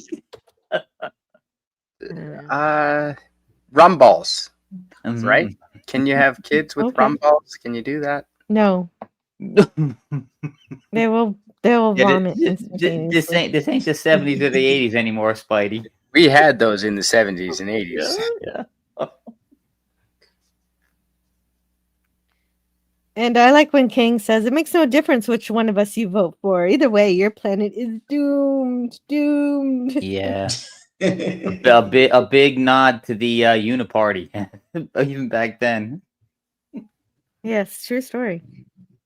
Yeah, or as South Park puts it, the douchebag or the turd sandwich. Yep. And these candidates make me want to vomit in terror, says Homer. Yes. And so, oh no, I don't know how I feel about the abortion joke. That's weird. For all, okay, none, and then okay for some, and then miniature American flags for everybody else. And everybody I think people just like the American flag, so they start waving their little flags. Uh-oh. Hold on. There's a debate. I like that it's $5 to get in. Uh-huh. This isn't. Well, this is handy for Homer, isn't it? This is at Springfield Town Hall where they're doing this. Yeah, like Springfield is that important that Dole and Clinton come there.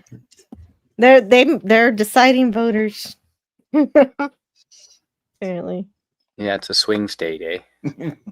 Probably. Yeah, and they talk. The aliens talk about how easy it's going to be able to fool everybody. They just want to hear bland pleasantries and the occasional saxophone solo. And infant kiss. And they're all, oh my god, they are cheering this speech. But one of the DNC says it's we're a little confused about how you and your opponent are always holding hands. And we're exchanging long protein strings. You can think of a simpler way. And okay, this is what they cheered. This is the speech they cheered. Actually, could Spidey read it? Read this speech by Kodos. It's in the private chat. We didn't do any readings today. I need a reading. Oh, yeah, no, for sure. Ooh, this is a good one. Okay, so is this Clinton? Yes. My fellow Americans, as a young boy, I dreamed of being a baseball. But tonight I say we must move forward, not backwards. Upward, not forward. And always twirling, twirling, twirling towards freedom. Yes, that's great.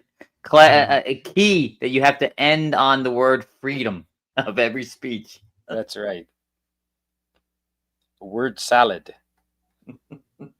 Did a Canadian politician? True, and you're twirling towards freedom. Great. The only Thank you, problem with Spider. his speech is the fact that he didn't say the word democracy in it at some point. Oh, yeah. And that continues for a little while. Until Homer barges in and says they're phonies, that they're not real. They're replicants. They're replicas, not replicants. No, that's a whole different thing. Alien replicas from beyond the moon. They'll get sued like the Shinny. Yes. And Homer runs into the spaceship port. Oh, that's right. And when he gets kicked out of the debate, they say, "Don't forget your stinking flag," because he was using it. And it wasn't really his flag. I don't know what that was about. Why won't anyone believe my crazy story? And so he finds the spaceship. And Clinton and Dole are really bonding over this tragedy that's occurred upon them, and they are pledging to work together and to defeat the aliens. And they're going to set aside their differences and become one America to lead into a new golden age. And they agree. We see too many aged politician behinds in this episode. Yeah, well, and the problem is they have just declared, bipartisan efforts. Unity, and then, unity. And Homer presses the wrong button and kills them. Deletes them. Accidentally. Easy. YouTube does not like that. Well, it was an accident. He didn't kill them on purpose. YouTube is unforgiving. Okay. What have I done? Well, this is already not going to be monetized. I'm sharing Simpsons clips. True. This whole stream is claimed. If I'm lucky. If I'm lucky, the stream is claimed and not blocked. I think you're challenging Spidey for the most, disclaimers. Yeah, we'll see. Oh, yeah. Well, I've only got one so far. I'm nowhere near catching up to Spidey. I had 2 in one stream once.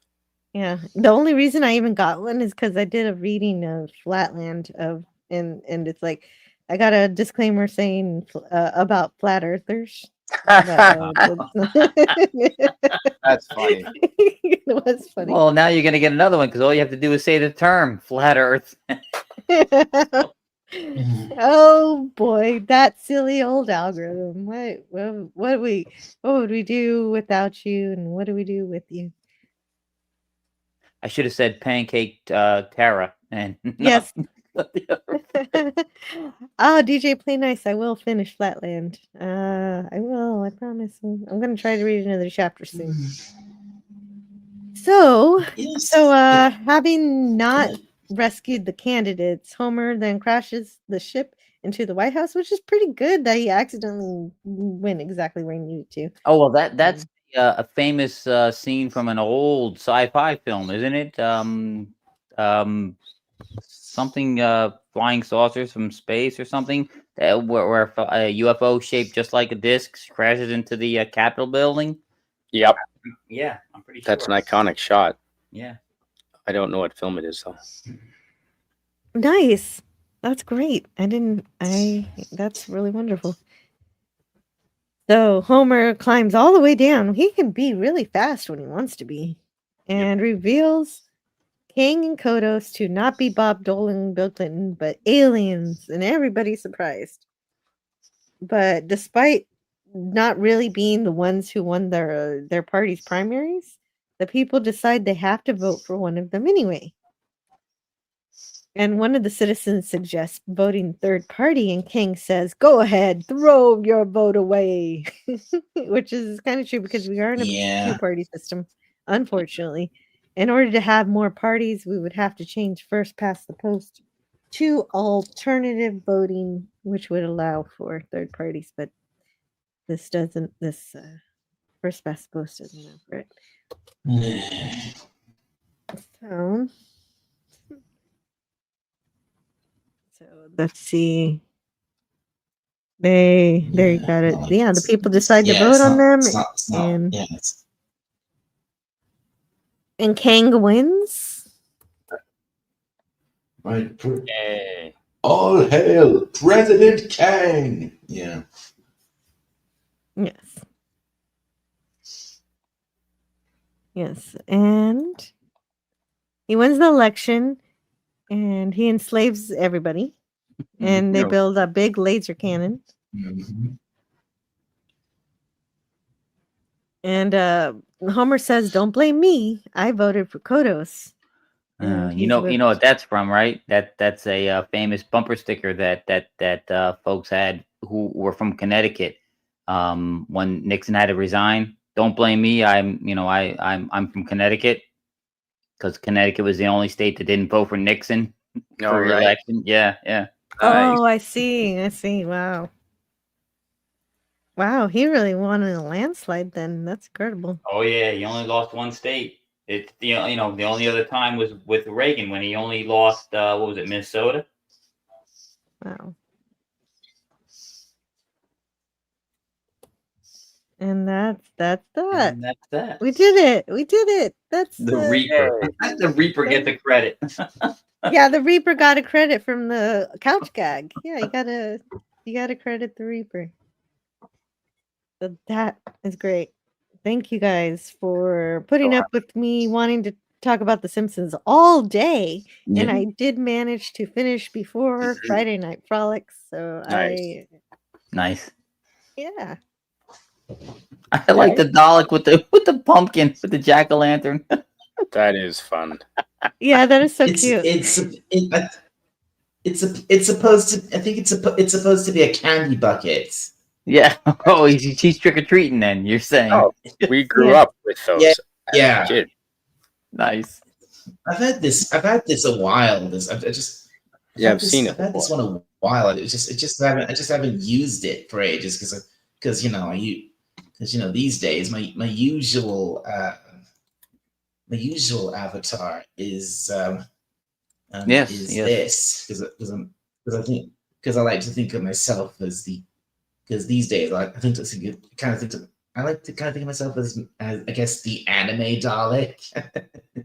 Because this is the time of year where we get to change our avatars. So exactly.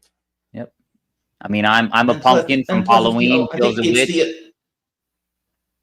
And plus, it's the only one. It's the only one I have, which is the closest to a Halloween themed one. It is totally. Spidey is a fertility deity. Yeah, well, he's that's a Oni. Oni. The fertility Oni. Yes. From Japan, but Oni means demon. Yes. Oh, he's a demon. Oh, he's definitely a demon. Okay. Oni is Oni is demon. Uni is the sea urchin at the sushi place. So don't get those confused. Don't order Oni. Gosh, do not order. What, you're making me hungry for sushi. We never got the plastic pumpkin, says DJ Play Nice. Mom gave us paper grocery bags. Wouldn't let us use a pillowcase either. I am letting my son use a pillowcase tonight. Yes. He wanted to. I don't see why not. No. Well, when I was a little kid, we always had the little plastic pumpkins, but they didn't hold enough. Once I was about 12 and 13 and 14, it was pillowcases because that held a treasure trove. And that explains it. He's 12. He's figured out the game. We used to get full cans of soda pop, so you wouldn't fit many of those in the plastic pumpkin. Oh, yeah, no, not at all. Anyway, so Dalek, you said you wanted to talk a little bit about some of the episodes you missed talking about, and besides, you talked about the shinning already. Was there another one you really wanted to say something about? The shinning. Like I said, I've already said. I think that's basically my favorite Treehouse of Horror short. I think, obviously you've obviously talked about the first three. Obviously, before I tuned in, you obviously talked about the first three, Treehouse of Horrors 1, 2, and Yes, 3. And I think we did. I think that even though it's not that much of a Halloween short, I think it's still pretty classic. I think my favorite short from the very first Treehouse of Horror is the Raven parody. Even if it's not, even if it's not a parody, Absolutely. they did it very seriously, and it took, even though it's Homer, and Homer is it Edgar Allan Poe? It was actually it's Homer as it's Homer as Poe, isn't it? Yeah, it's done extremely respectfully with the correct usage of the poem and Bart It's very well Raven done. kind of resembles Bart. So yes, it is. It is. And you have James Earl Jones doing reading most of it. That's amazing. Yeah. And then you have Bart as the Raven. It's like, and sometimes he doesn't always say nevermore. He says like, quote the Raven, eat my shorts. Until Lisa corrects him. Yeah. Yes, that one is a fantastic part. Just by itself, even if they only ever made one Treehouse of Horror, that made it amazing, the classic. Yeah, I mean, it's obvious. I mean, obviously, it's being the first one. You can probably say it's not the greatest Treehouse of Horror, but it's definitely up there. And the Raven definitely makes it worth a watch. Absolutely. What about you, Wes Cagle? Did you have any more you wanted to talk about that you didn't get to talk about because you weren't here? No. I enjoyed reviewing the ones that I was here for, and I did not see all of them. I saw the I think the first like two, and the last couple. So this is perfect. I was here for the ones I actually saw. So Nice. Well, hopefully one day you can watch all 7 episodes because they're all fantastic. They're all funny. They're all lots of good stuff in them. Yes. And it is definitely a different experience to watch it for yourself. Yep. Absolutely. I will. There are many things that I watch religiously.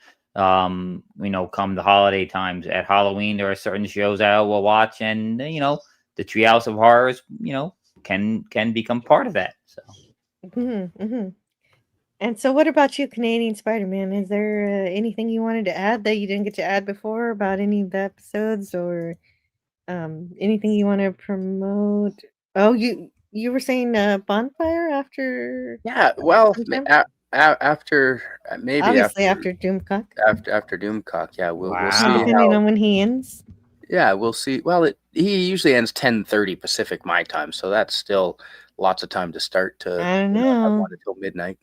We'll see on the weather.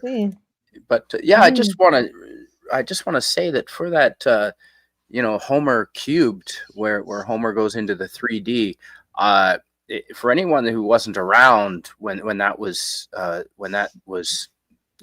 happening live on TV, that was a really big deal to see Homer Simpson all of a sudden in the 3D world. Like, that freaked a lot of people out. That was a big accomplishment. That meant a lot to me. I loved it. It was like magic to me. That's a great one too, Homer cubed. Yeah. Oh, glory of glories. Oh, heavenly testament to the eternal majesty of God's creation. Holy macaroni!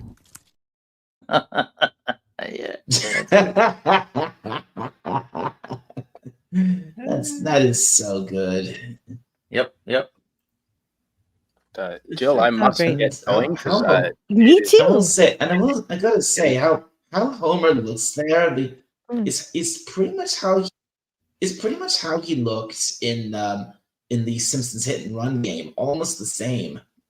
Nice. I do have to get going too, so I hope everybody's okay with that. I've Yep. gotta do Halloweeny stuff, and I want to thank everybody who's been on the panel. Obviously, Scotty R37, Wes Cagle, Dalek 451, Canadian Spider Man for being on here twice, and everybody who's been in the chat. I can't name everybody, but yeah, there was lots of you guys here. Thank you to DJ Play Nice, Old Man Bird, and FKHC 2005, Herc 130. Brogu, Christine, and Daniel's Hot Topics is here, and Kimberly Ann Hart, Don Ranger Power, Don's here, and lots more, lots more. You know how I know a lot of people are here, even if a lot of people aren't here right this second, is because 74 people voted on the poll, and I'm gonna close the poll now. 74 people voted, and we are going to see the election results now. It turns out, yes, if you did vote for the third party, you wasted your vote.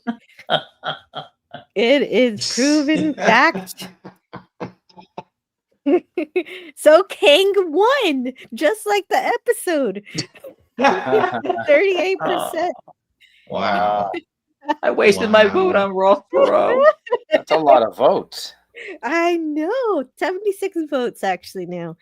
That I am so proud and happy, and thank you for the people who voted for Kodos at 32%. You almost won, but those third party voters they really spoiled your vote. I should have voted for Kodos. He would have done in Kirk. Yeah, Ross Perot 17%. I just wanted to see how attractive those third parties were going to be, and they were much more successful than they are in real life.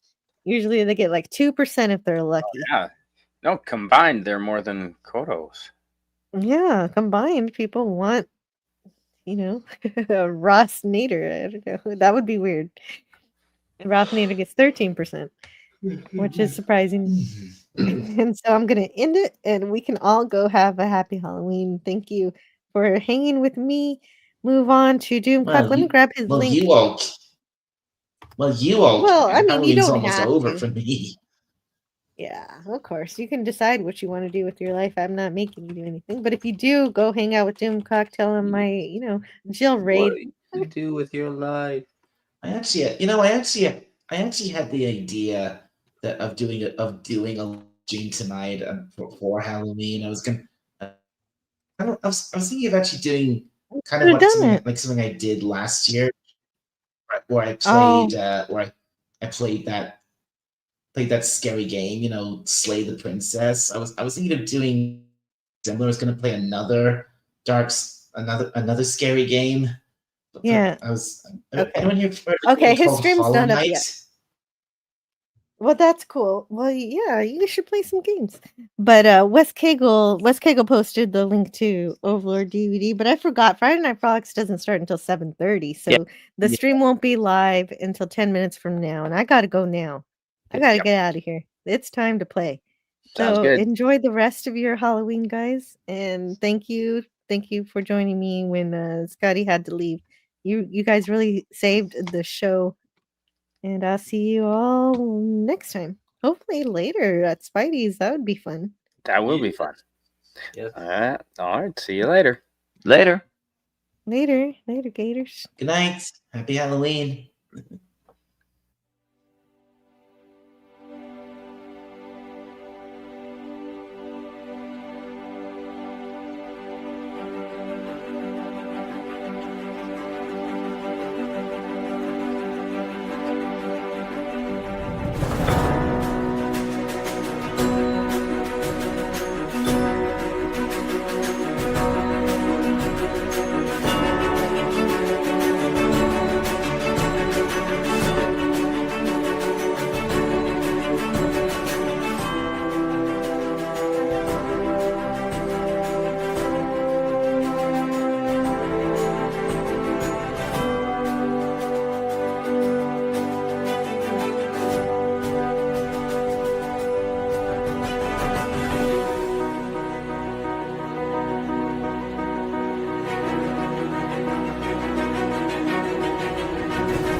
Let's learn them. And the ways our differences combine to create meaning and beauty.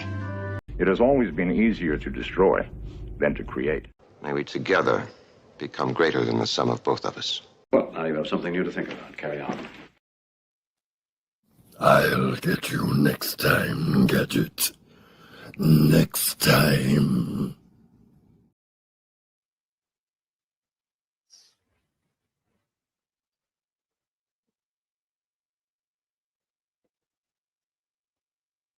I mean shining. Shh! You want to get sued? That's right, Mr. Peabody. Quiet, you.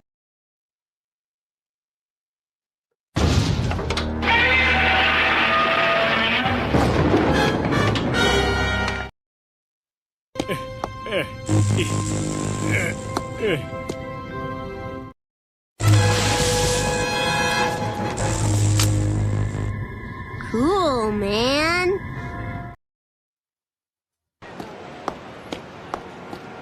Ooh, erotic cakes.